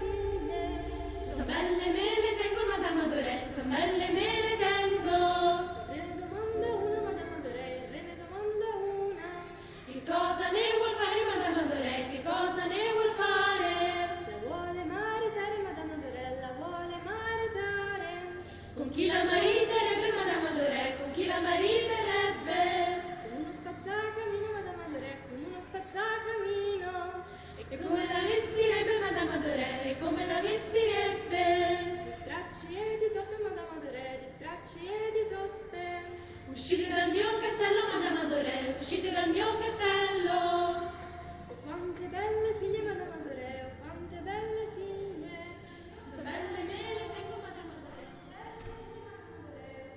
I mean, she probably, I think she was, I mean, at this stage, I'm a bit confused, but I'm guessing she had a child as a consequence of the rape.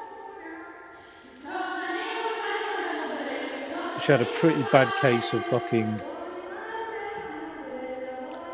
what is it called? Post-natal depression. Which can, in some cases, lead to infanticide.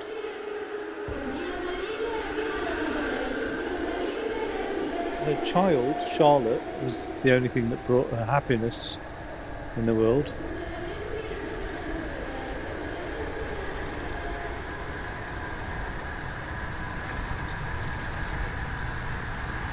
I don't want to think if that's the case. She's in prison though. This is a prison, isn't it? This is not. Yeah.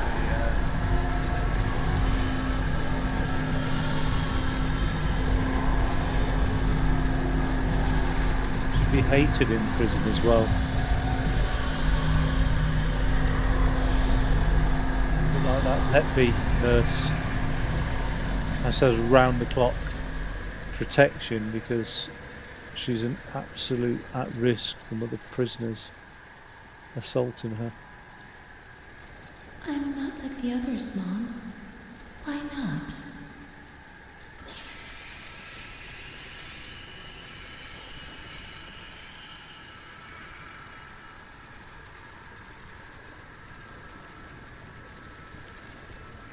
My baby Charlotte is so beautiful, and she's so Oh God, good. it is But this. Renee isn't.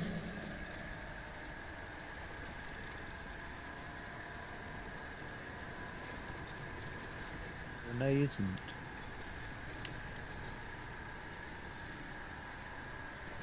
Mom always has to work because it's so cold in winter.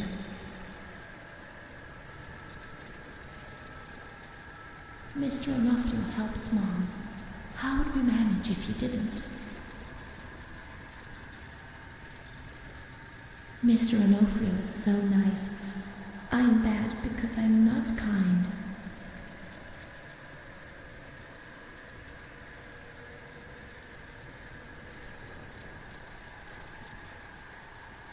When I was little, I never used to sleep. Poor Mom. God, that's what Mum used to say to her. You'd keep me awake at night.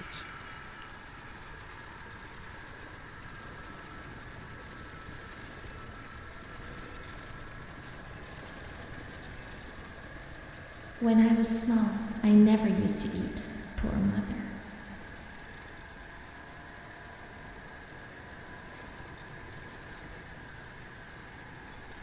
Psycho mother.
A blackbird's eating my head. That's why it hurts so much.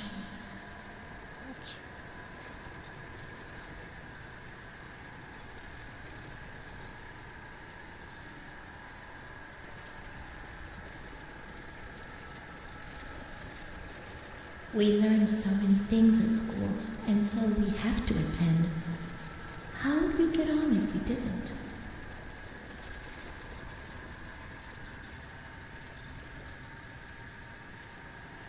To think about, sort of, at the start of this, I was going to play a nice game of Call of Duty. Mr. Onofrio is very kind and helps us. If he's not here, I have good reason to be afraid.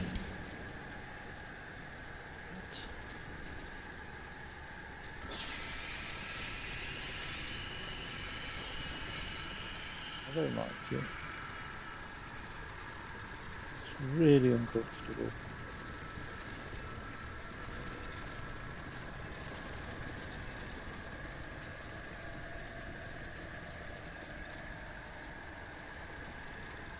Renee's kind to Don Gino, but he always frightens me.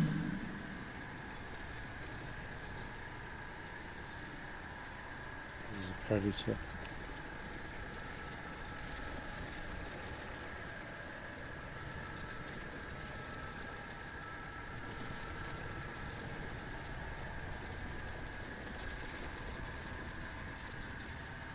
cat goes into my mouth and eats me from inside. At least you can't see what's happening. God. I hope that's not a fucking euphemism. It is.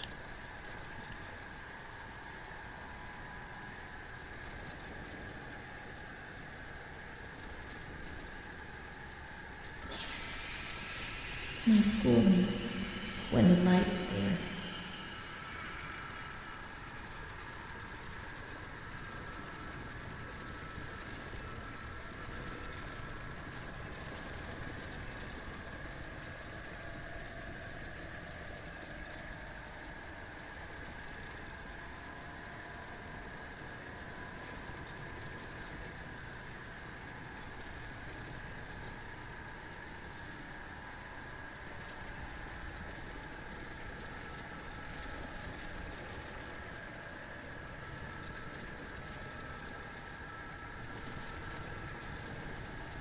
There are a lot of them. They want to hurt me. They fly. Even Charlotte can't help me.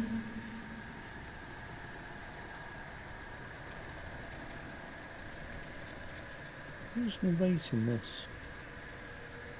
Mom works so hard because I have to eat, or I won't grow.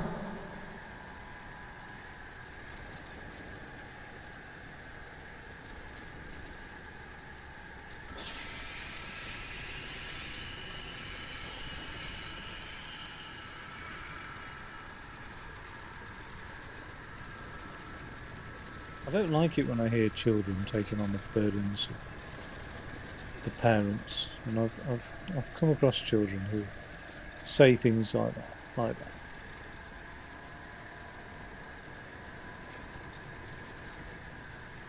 Like too many parents don't shelter their children from the woes of adulthood.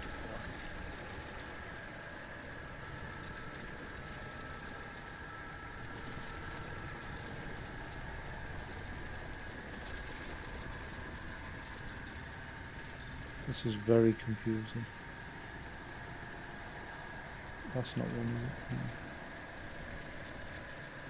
So I'm up here again now.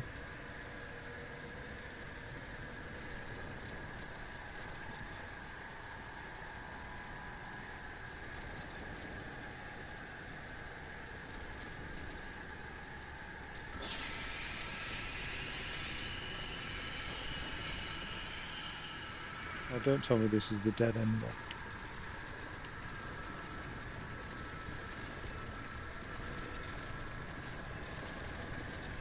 Where the hell am I expected to go now?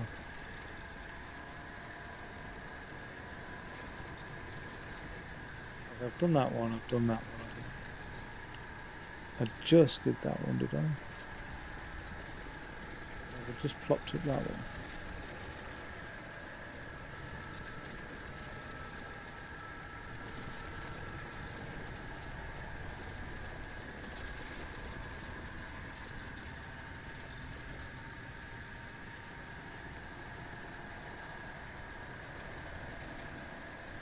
Oh my god.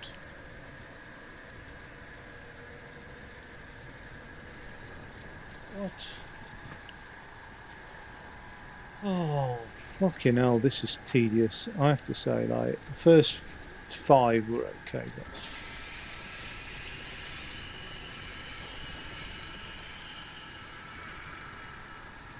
Okay.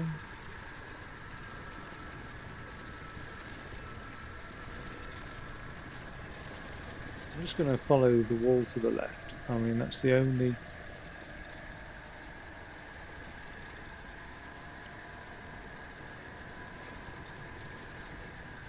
It gets a bit difficult when you get things like that, but if this is just a square block, then it's going to be problematic just following the wall to the left. Yeah. Oh no.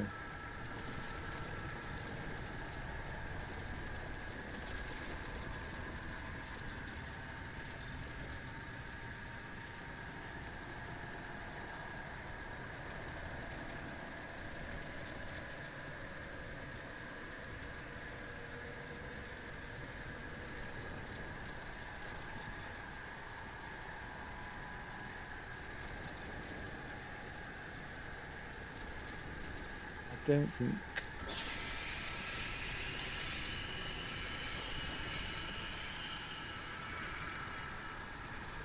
I don't know if that's an auditory clue or what.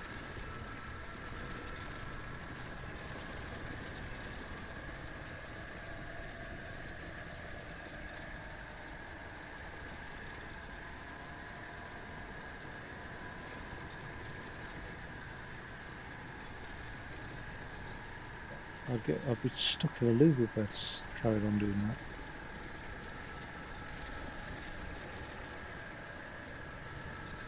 The trouble is, I can't now Google find out where's the 17th picture because everybody would have done them in a different order to me. Wait, this is a different floor, isn't it? So, as long as I don't change floors.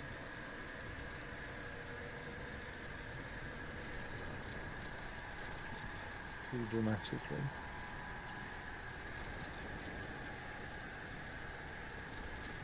I've been down there.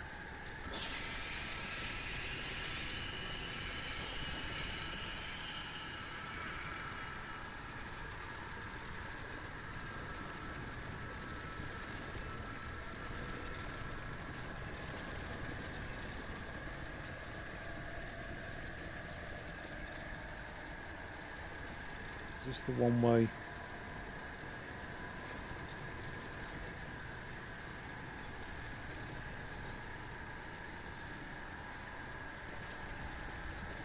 Fucking hell.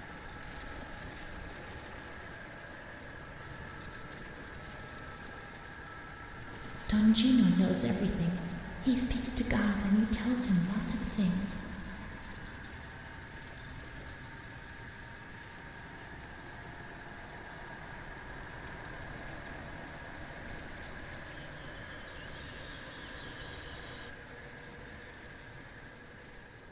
What's happened? What is this place? Maybe I'm dead. I can't see any light. Maybe I am dead. I can't get up. What's going on? What's happening to me? There's no one here, but these noises. God, my head is killing me. I can't keep my eyes open.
Oh, excuse me.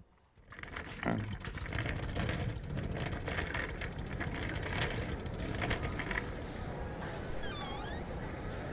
knackered. I've absolutely exhausted myself on this title.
was at the end.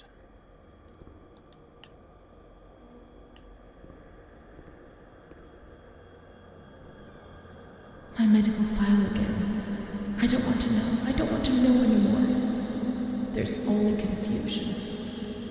There were some who had scarcely seen me. They thought they knew me and understood what was happening to me and could decide about my life.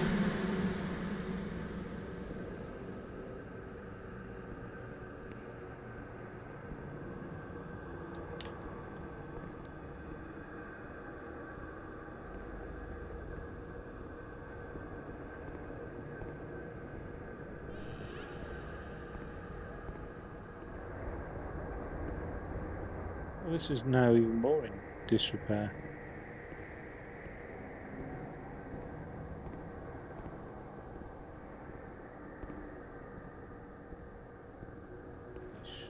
Yeah. Well, no, it is.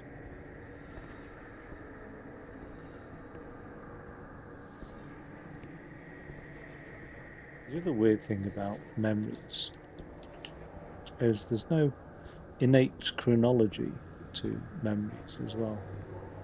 So people can have the time by which memories have occurred very disordered, you know, and that can then rewrite cause and effect in their recollection of events as well. So they could think, I said this, then they said that to me, and then I said this. I don't know. Like, if they got in an argument, they could say, they could think the other person said the nasty thing first, and then they said the nasty thing. Because they've rewritten them, or it's not they've rewritten the memories to suit, it's more that, yeah, there is no chronology to, like, hurts. It doesn't have, it hurt at 8:04 a.m. or whatever. Oh, do I go through here? Has to be. Wheelbarrow, good working wheelbarrow. Love that. No? Alright. More pressing matters. Like, did you do the dirty on your own kid? It's quite a pressing matter, isn't it?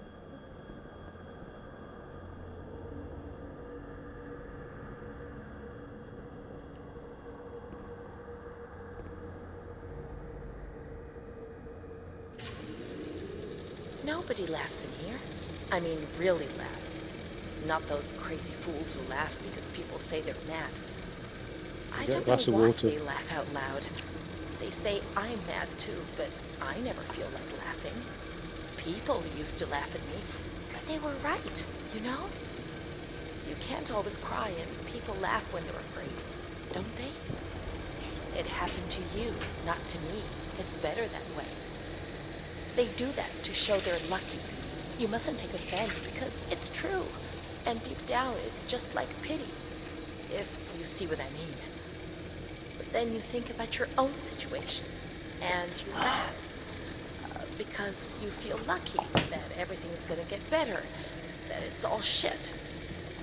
It's all shit, this place. You're not trying to tell me it's not true, are you? An intelligent person, educated, not like me. And if I can see it's a load of shit, just imagine how much better you understand it. No, come on. No. I feel fine here, you know? After all, I can do and say anything I want.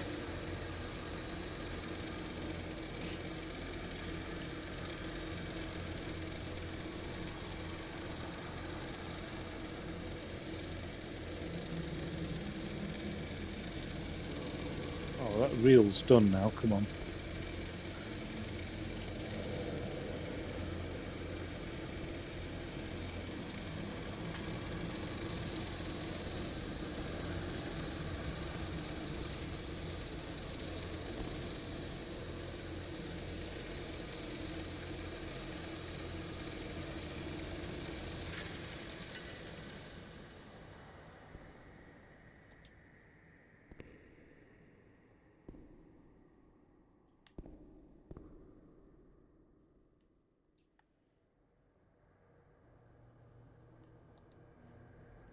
How do I take the reel off? I don't. Oh, I was going to play that one.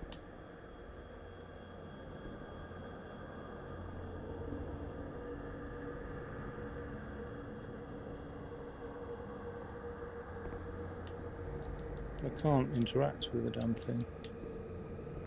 Oh well.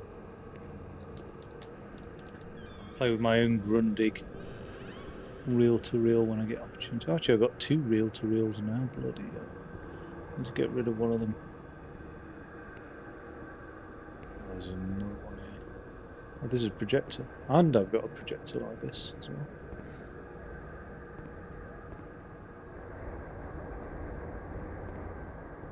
I haven't got any film for it. But it's fully working.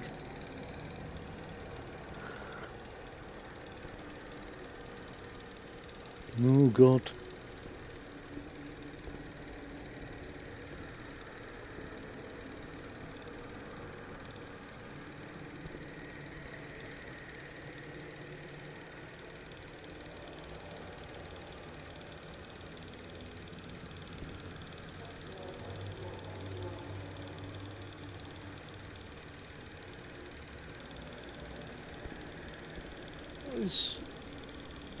Is it just the angle? Or?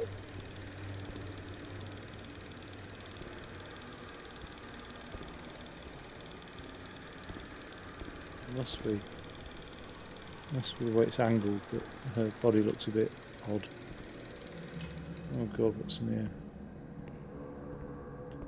Anything?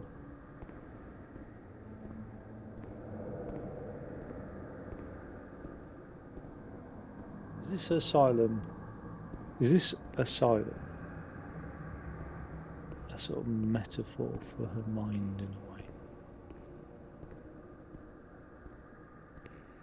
I don't think it is, because it said it was based on real events, and that usually means, oh, now that's beautiful.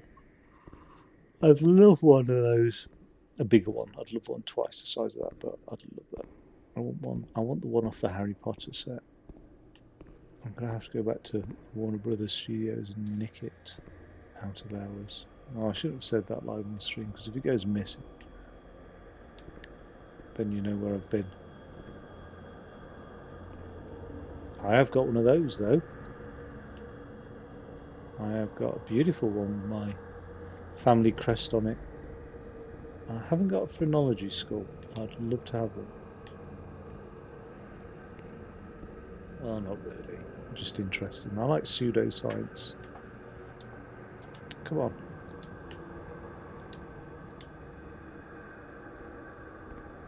Like a gorilla hand ashtray as well. So, a Scrabble thing, no. This is a nameplate.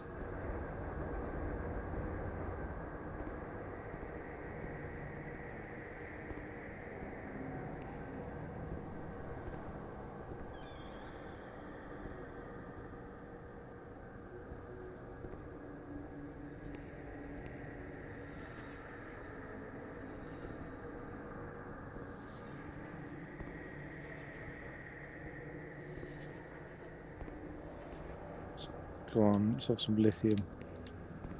Down in one. Anything, horse trunk, anything. Anything will do. Take away the sorrow.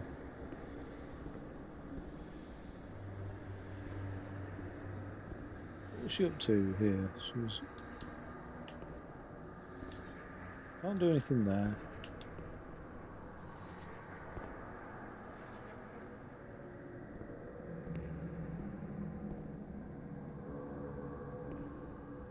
It's a bit dodgy, isn't it? It's almost like somebody's still living here. Is it her? Is she still living here? What the fuck is going on? What's with the TV? Or is it a radio? Bush radio. What's that? A camera. That's locked.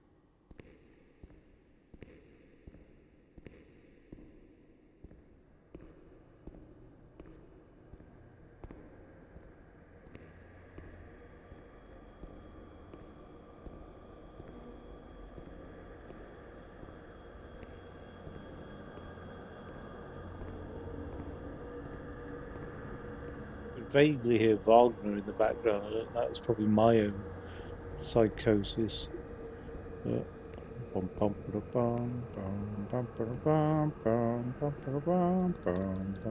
think that's Wagner. Ride of the Valkyries.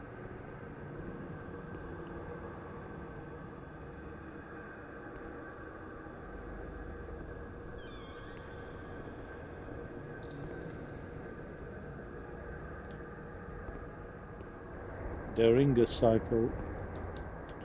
Entry of the gods into Valhalla. I don't know, guys. Oh, come on! I'm getting bored now.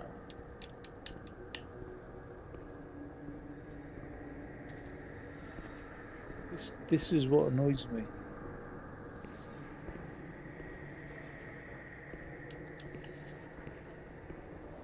There's nothing obvious to do, and it's not joy when you're just randomly button mashing your way around somewhere, going, oh, I can't do this, oh, I can't do that, oh, I can do this. You know what I mean? It just turns into a point and click.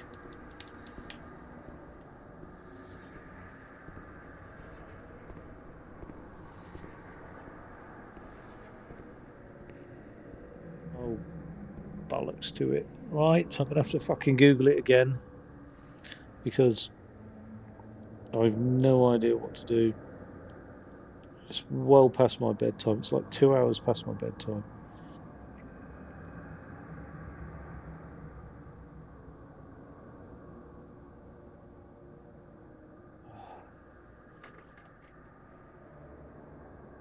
Town of Light. Why does it say Call of Duty on the stream? Town of Light.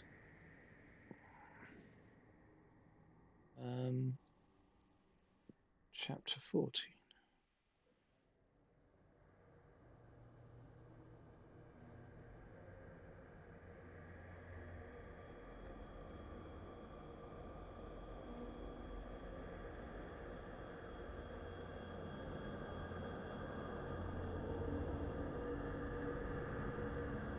Dun, dun, dun, dun, dun.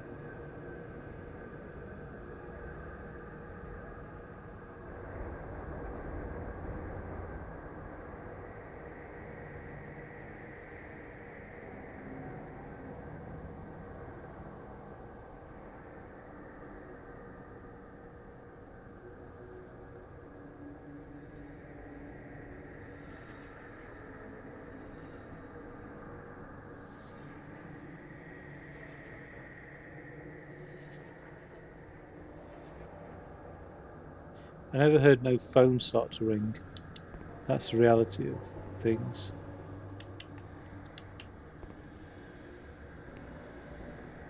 Like I should walk in here and the phone should start to ring. It hasn't happened. Why has it not happened? It's bugged right out. It wasn't me. It has actually bugged out. Yeah, bugged out bollocks.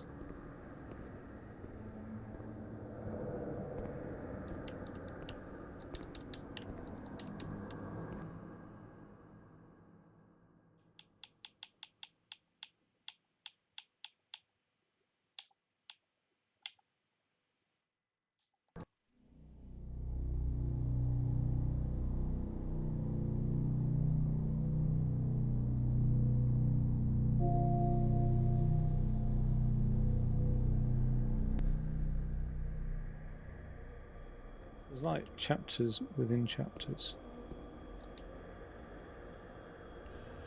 My medical file again. I don't want to know. I don't want to know anymore. There's only confusion. There were some who had scarcely seen me, They thought they knew me and understood what was happening to me and could decide about my life. Nothing down here, as far as I know. No. Okay, shame there's no sprint. Double jump, double run, dash.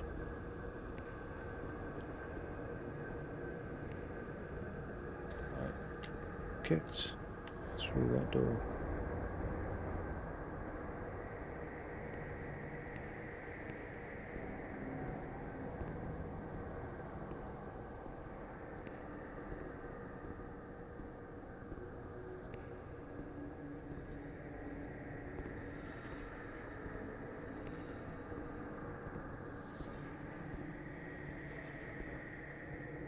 Good time.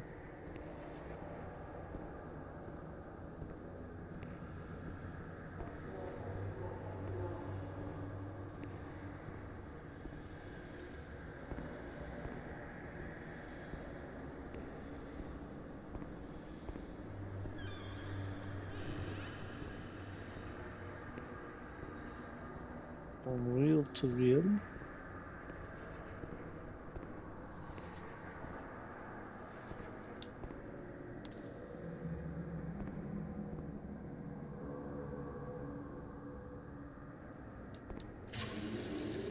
Once more, I feel like I'm on the edge of an abyss. What a horrible feeling.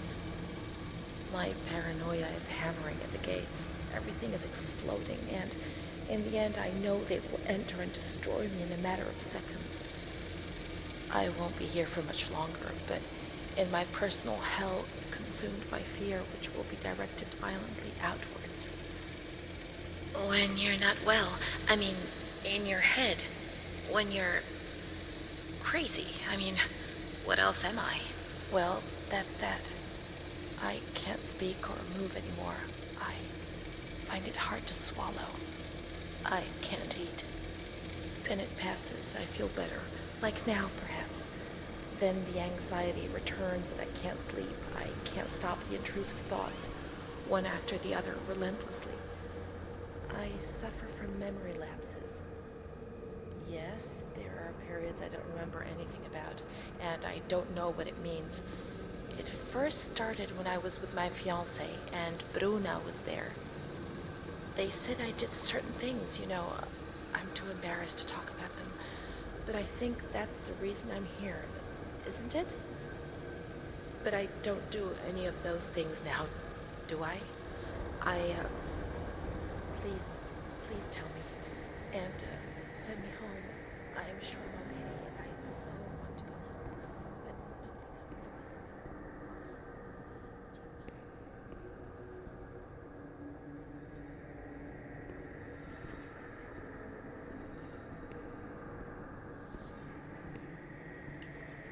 That phone's not bloody ringing, is it?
See, for everybody else that phone's ringing.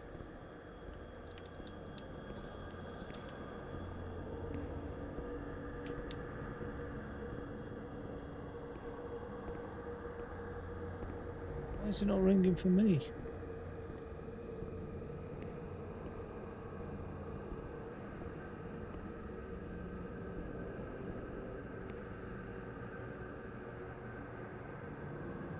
August 28th, 1942. We hereby notify you of the death of Ada T., mother of Renee T., a patient in your institution. No known relative. Sincerely yours, Onofrio P. What the fuck? I have no one left in the world. Nobody at all. Solitude is very strange. It muffles everything, slows it down. It's an endless scream that makes no sound. A silent scream. I can't stop looking at myself. I will never leave this place. There is nobody up there for me. These walls have become my skin, and the wretched desperation within them is my soul without a voice. Here, nobody weeps anymore. How I would love to feel life, desperation, anger. I've stopped dreaming, daydreaming, maybe even thinking. I've lived in a reality which has corroded me and has stripped me of everything, even my ability to feel pain.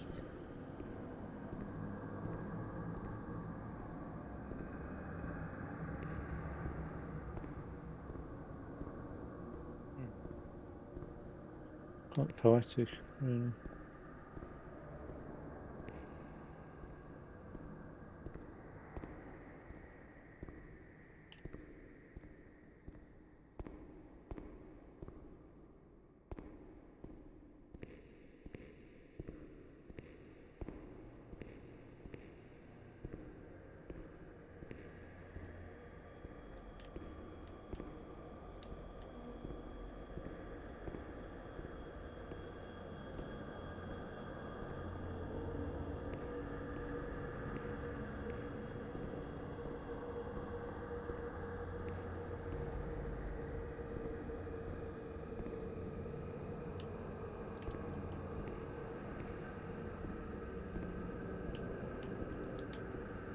Oh God, what am I missing? I seem to be missing obvious stuff. Oh. I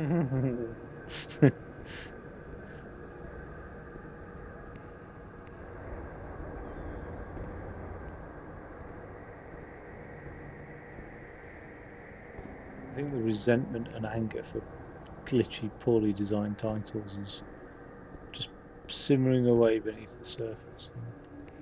When I get an inkling that this might be one of those,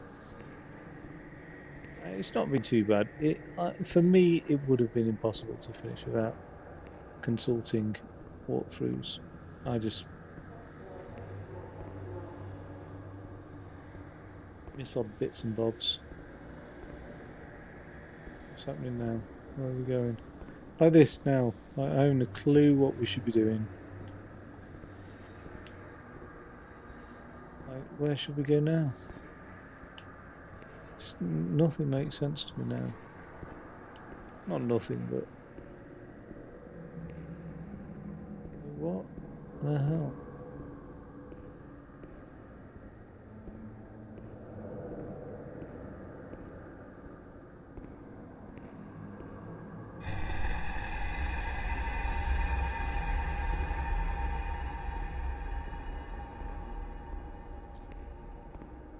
What is that?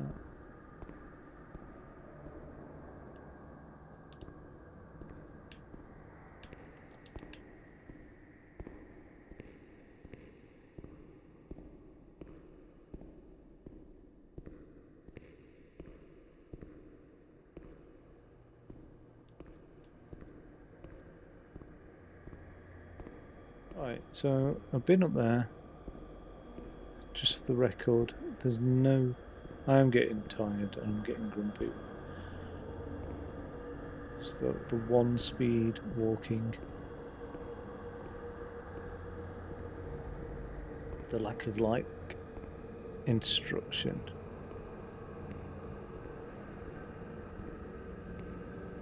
May 5th, 1943. Renee's state of health is good. She is eating and speaking. Her spatial and temporal orientation is good. Therapy suspended. December 3rd. She calmly asks if she can leave the hospital. Evaluate patient for 6 months. May 2nd, 1944. Discharge denied despite a favorable psychiatric opinion. The patient has no home or means of support. Okay.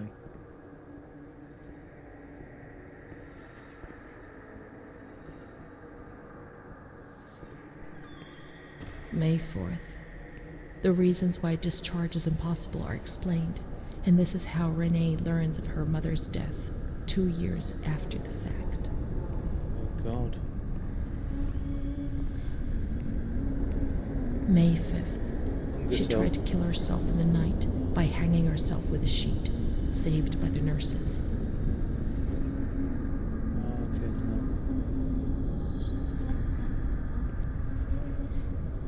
Restrained to her bed, she once more tried to kill herself by no. suffocation. So emaciated. The decision has been taken to perform a transorbital lobotomy. Oh God. Over that. Instantly. Don't go down the route of fucking talking therapy, just lop off part of the brain, eh?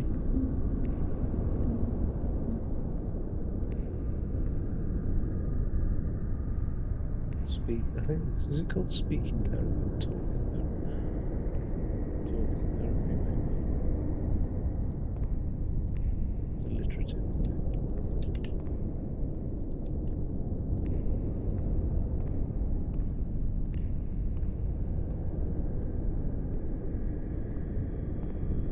Go on then. Get it done.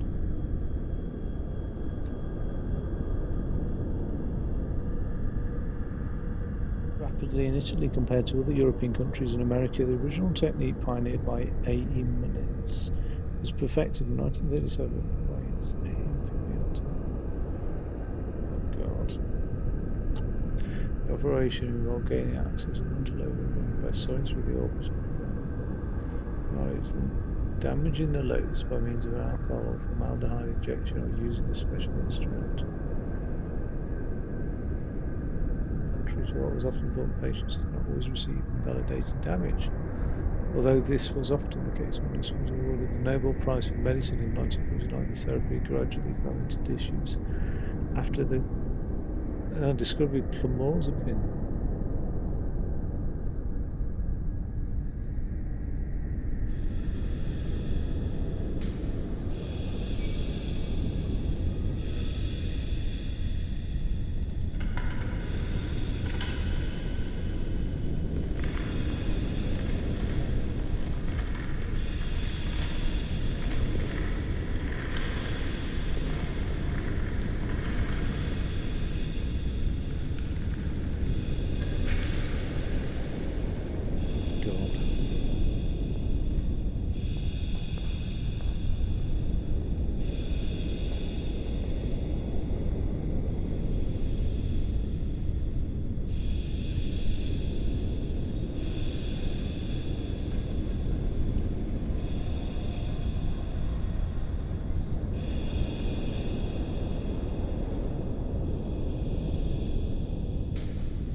10th of June, 1944. Operation successful. Patient tranquil and collaborative.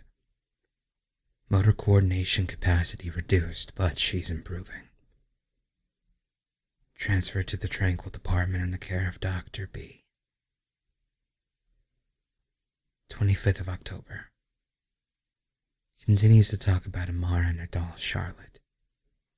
The disturbances of motor capacity show slight signs of improvement. Difficulty walking, not capable of riding, and the nurses report that they have to help her dress, wash, and feed herself. In the summer of 1944, Renee was transferred back into my department. Aware of little, indifferent, hardly ever spoke. One day, she said, "When I find the courage to look at myself in the mirror, I see a young face which is aged and looks at me full of fear." She is a woman now who has changed profoundly compared to the girl that I had under my care several years ago. Only the sadness of her gaze and her intelligence are unchanged. She's so young, just 23 years old, but is lacking all vitality. Perhaps her condition may improve, but probably not. Her life has been thrown away. And nobody did a thing to try to avoid this. So here you live above my mind. I wish you'd heard that my mind is trying to read yours and easy for a bird. Soon I'll meet you. I'll become the one you love.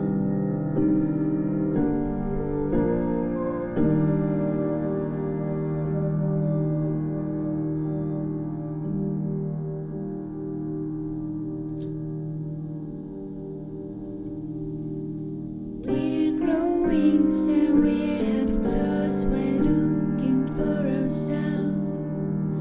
The time is endless, it could take forever.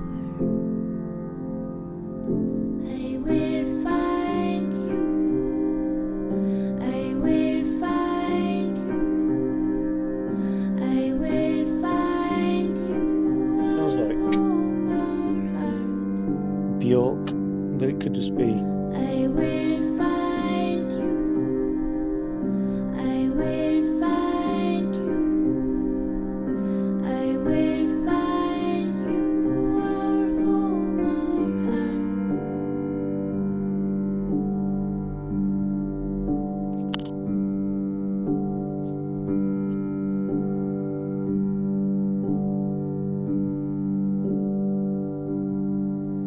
I need a face to wear, a skin so soft to dress.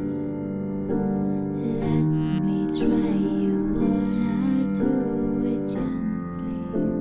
It's not Bjork, it's Soleil. Don't Soleil. be scared, don't fly away, our home will soon.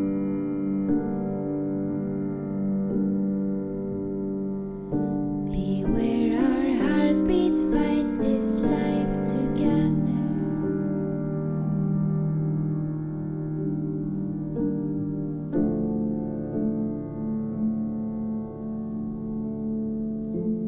What's this called? The Town of Life. I keep forgetting them.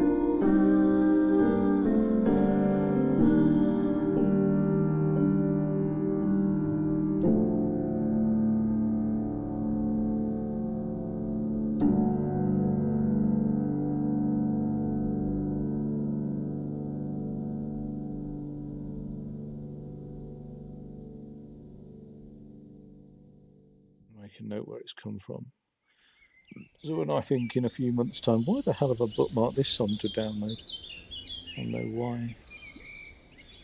Yeah, so I thought I thought things were a lot more cryptic than they were.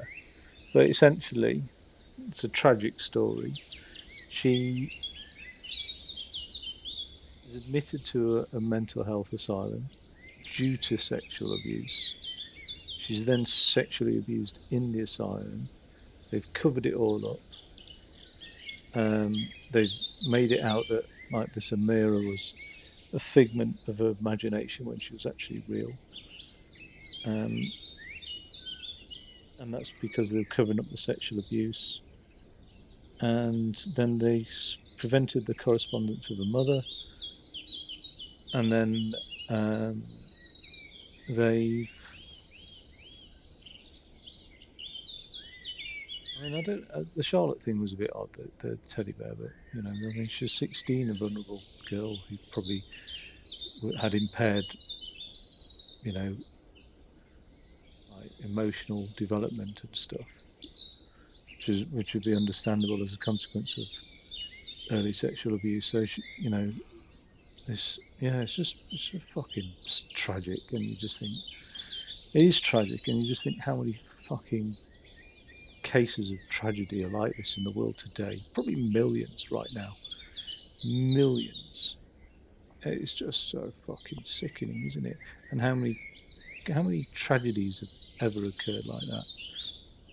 And it's just bleak. It's just fucking bleak.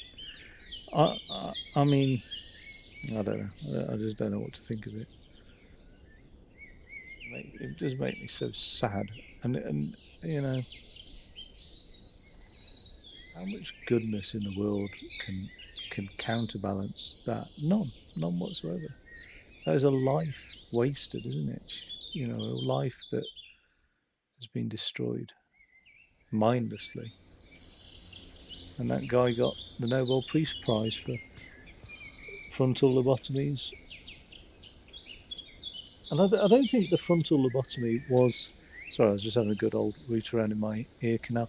I don't think the frontal lobotomy is the issue per se. I think it's the readiness by which it was prescribed. And I think that's the thing. As soon as something, even nowadays, you know, we have the gold standard sort of double blind controlled clinical trials and things, but as soon as something's been like fit for purpose, it is whacked out and prescribed like nobody. Like, isn't America got a crisis with some drug like OxyContin or something that it's just like it's just prescriptions flying around everywhere, and that is the trouble with healthcare and medicine it's like a quick fix industry, isn't it? That's basically it. That's the problem with it. Back in the day when you had like family doctors and things like that, they would, by virtue of the fact that they were a family doctor, they'd have a holistic approach to well-being and healthcare. And now it's just 5-minute consultation. What can we bash out? Antibiotics. That's about it. I mean, you might as well just get a fucking AI dispenser nowadays instead of healthcare practitioners, which will probably actually get what you wish for. That's probably gonna happen within the next. I think within the next 10 years, the majority of people will have um, pharmaceutical medicine dispensed by an AI dispensary, whether that be online or in the fucking street, like some fucking Fallout 4 dystopia. And that's not me being a fucking misanthropic pessimist. I mean, I am, but that's not a product of that. That is a product of where the predictions are showing we're heading, to be honest. And a lot of these white collar roles are really under threat because there's certain things that AI can do very well, and that's one of them. So yeah, it's a tragic story for that young girl, and what the real tragedy is, it's one of just millions of tragic stories. The way that people are dehumanized when they're locked behind doors and hidden away. And I think that was, you know, you got Milton's Paradise Lost. You got so many works of fiction and non-fiction that illustrate, you know, out of sight, out of mind, basically. And once you're out of sight and out of mind, you're dehumanized, and it's just sad. What's Walk the Plank? What is she called? Discover the truth. Oh, so I never discovered the truth then. You're joking.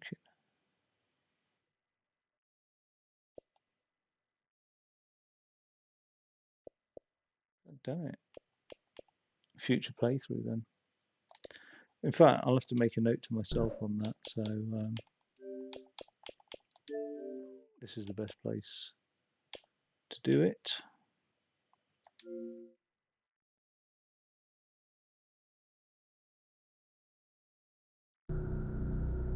I think I was too tired to shed a tear for this title, which is good news, really.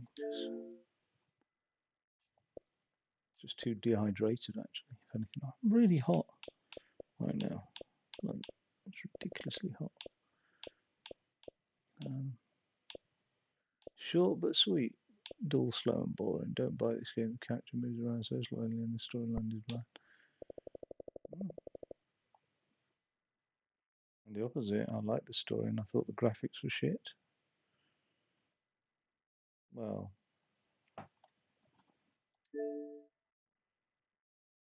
so how long have we been on it for then? That's a good old run through.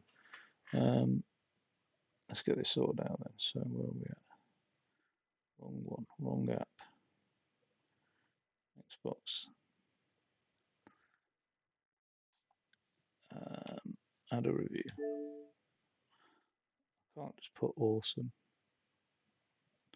I'm just going to put thought provoking.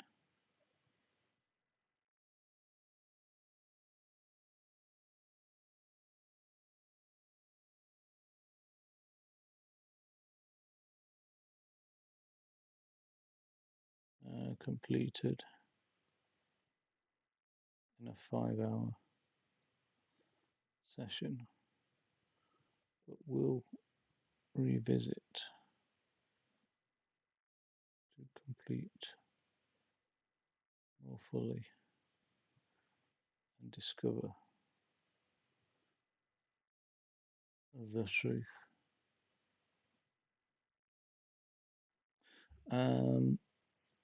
Yeah, really tragic story.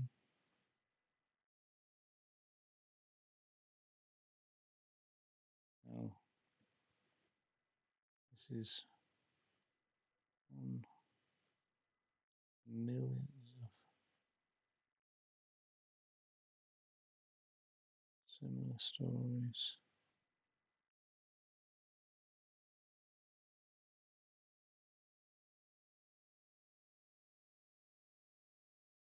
Where people, vulnerable people,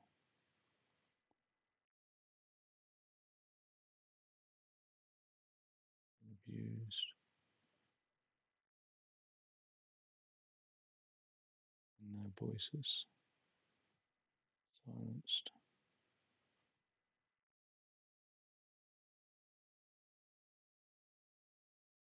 We are a fucking bleak species.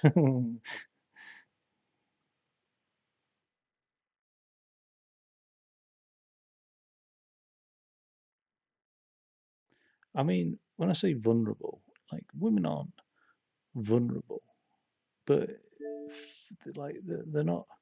Most women aren't physically able to defend themselves against men. That's why women in prison who've killed men, most of the time, 90% of those cases, the men were abusing the women.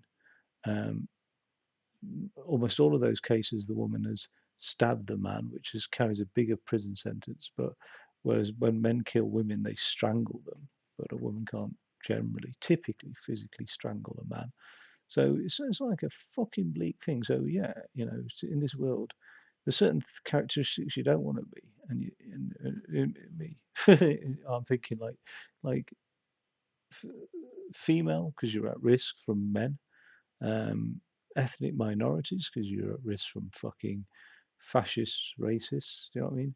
You don't want to be on the LGBT spectrum, so you know what I mean. You don't want to be Palestinian because you're at risk of fucking Israeli genocide. Do you know what I mean? You don't want to be Uyghur Muslim. You don't want to be any ethnic minority. Um, it's just fucking insane, really, when you think about it. You don't want to be disabled because there are people out there that hate on disabled people. Like, it's insane. It's insane. Like how, I think if there's one thing that humans are supposed to be, I think it's caretakers of the planet and each other. And I'm convinced that this is really true because I've seen enough occasions and I've had it done to me where wild animals approach you for help in desperation.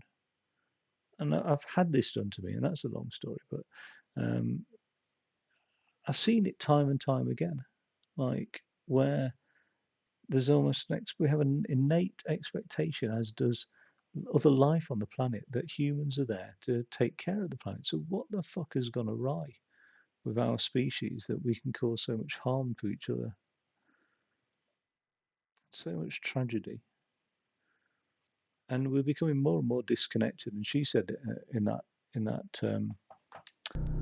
one of her monologues how solitude is a silent scream. I thought that was a very powerful line, actually.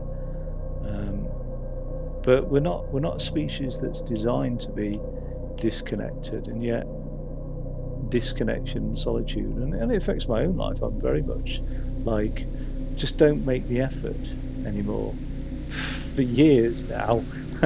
And it's just like, yeah, I don't think that's going to move us in the right direction as a species. I think we're less and less empathetic. Well, studies have shown that newer generations are less and less empathetic. Yeah, it's quite sad, really, this, and I don't know. And mental health carries such a stigma as well. And the mainstream media have got so much responsibility in their contribution to this. Do you know what I mean? The portrayal of like schizophrenia is not really anything accurate to what schizophrenia is like in reality. Do you know what I mean? There are some aspects of like severe paranoid schizophrenia that might be a bit disturbing, but the media has had a huge way of portraying mental health. Like even like the NRA, take an organisation like the National Rifle Association, fucking evil piece of shit association in America. But even then, where there's a massive like killing spree, you know what I mean? Some teenager decides to get a gun. I mean that rings alarm bells about social ideology there. When a teenager gets a gun and goes and kills his classmates, you've got to then start thinking about the ideals of your own society when that occurs so often, that teachers have to be armed with guns, things have to be metal detectors installed in schools, that teachers have to undergo like mass killing drills and things like that. It's just fucking insane, isn't it? And you'd think you'd step back and have a look at your social structure and what the fuck is going wrong there. Because I tell you what, it's not just the possession of guns, because we know other countries that have the same guns laws that don't have mass killing. America's a very violent nation. They just don't see it from the inside. Police force brutality is just the tip of the iceberg when it comes to US violence. In domestic and abroad as well. But like, you just think the NRA, whenever there's a mass killing, the NRA always love to jump on it and say mental health issue. And even then, Donald Trump did all this, and then he actually like reversed the legislation about mental health issue access to guns. So he's like, on one hand, all this mass killing is just down to people with mental health issues. But we'll relax the law so that if you've got mental health issues, you can have access to a gun. Fucking insane, really. That's lobbyist groups there. Tobacco, firearms. They just run the show, don't they, in America? But yeah, so that is a perfect example of like the way that mental health has carried a stigmatization. And then you've got the ignorance, and still this happens in African nations where people connect mental health to, they've been possessed by the devil, and it's just fucking insane. Like, no pun intended, but it's just fucking madness. And that's ignorance. But then there's still ignorance in large parts of Africa about the spread of HIV and the cure in terms of sleeping with virgins, and there's still all sorts of shit that goes on, and it's just like, oh god. So yeah, I mean, in the West, although we've got bleak history of how mental health has been handled and managed, and still today, like I said, we've got mental health crisis. It's just not visible because it's not in the streets, because mentally ill people don't tend to go and get crowbars and set fire to hotels, whereas the fascists do. So we quite clearly know that the fascists are fucking a problem, but we don't see the mental health crisis hidden away around America and the UK, really, and other parts of Europe. Not all of Europe, and I think that's where we have a lesson to learn when we look at other countries and think, yeah, why have you stayed on top? But then most of the time, the correlation is investment in social care services. It is essentially that. It is just essentially that. You have, it doesn't matter, have high taxes, low taxes, doesn't matter. As long as you invest in social care services, we see the benefits socially for everybody involved, all the way up the chain. Economic benefits, everything, education, the lot. And then just like, yeah, austerity. Austerity was like not ethnic cleansing, but like social class cleansing, just as much as I suspect COVID was.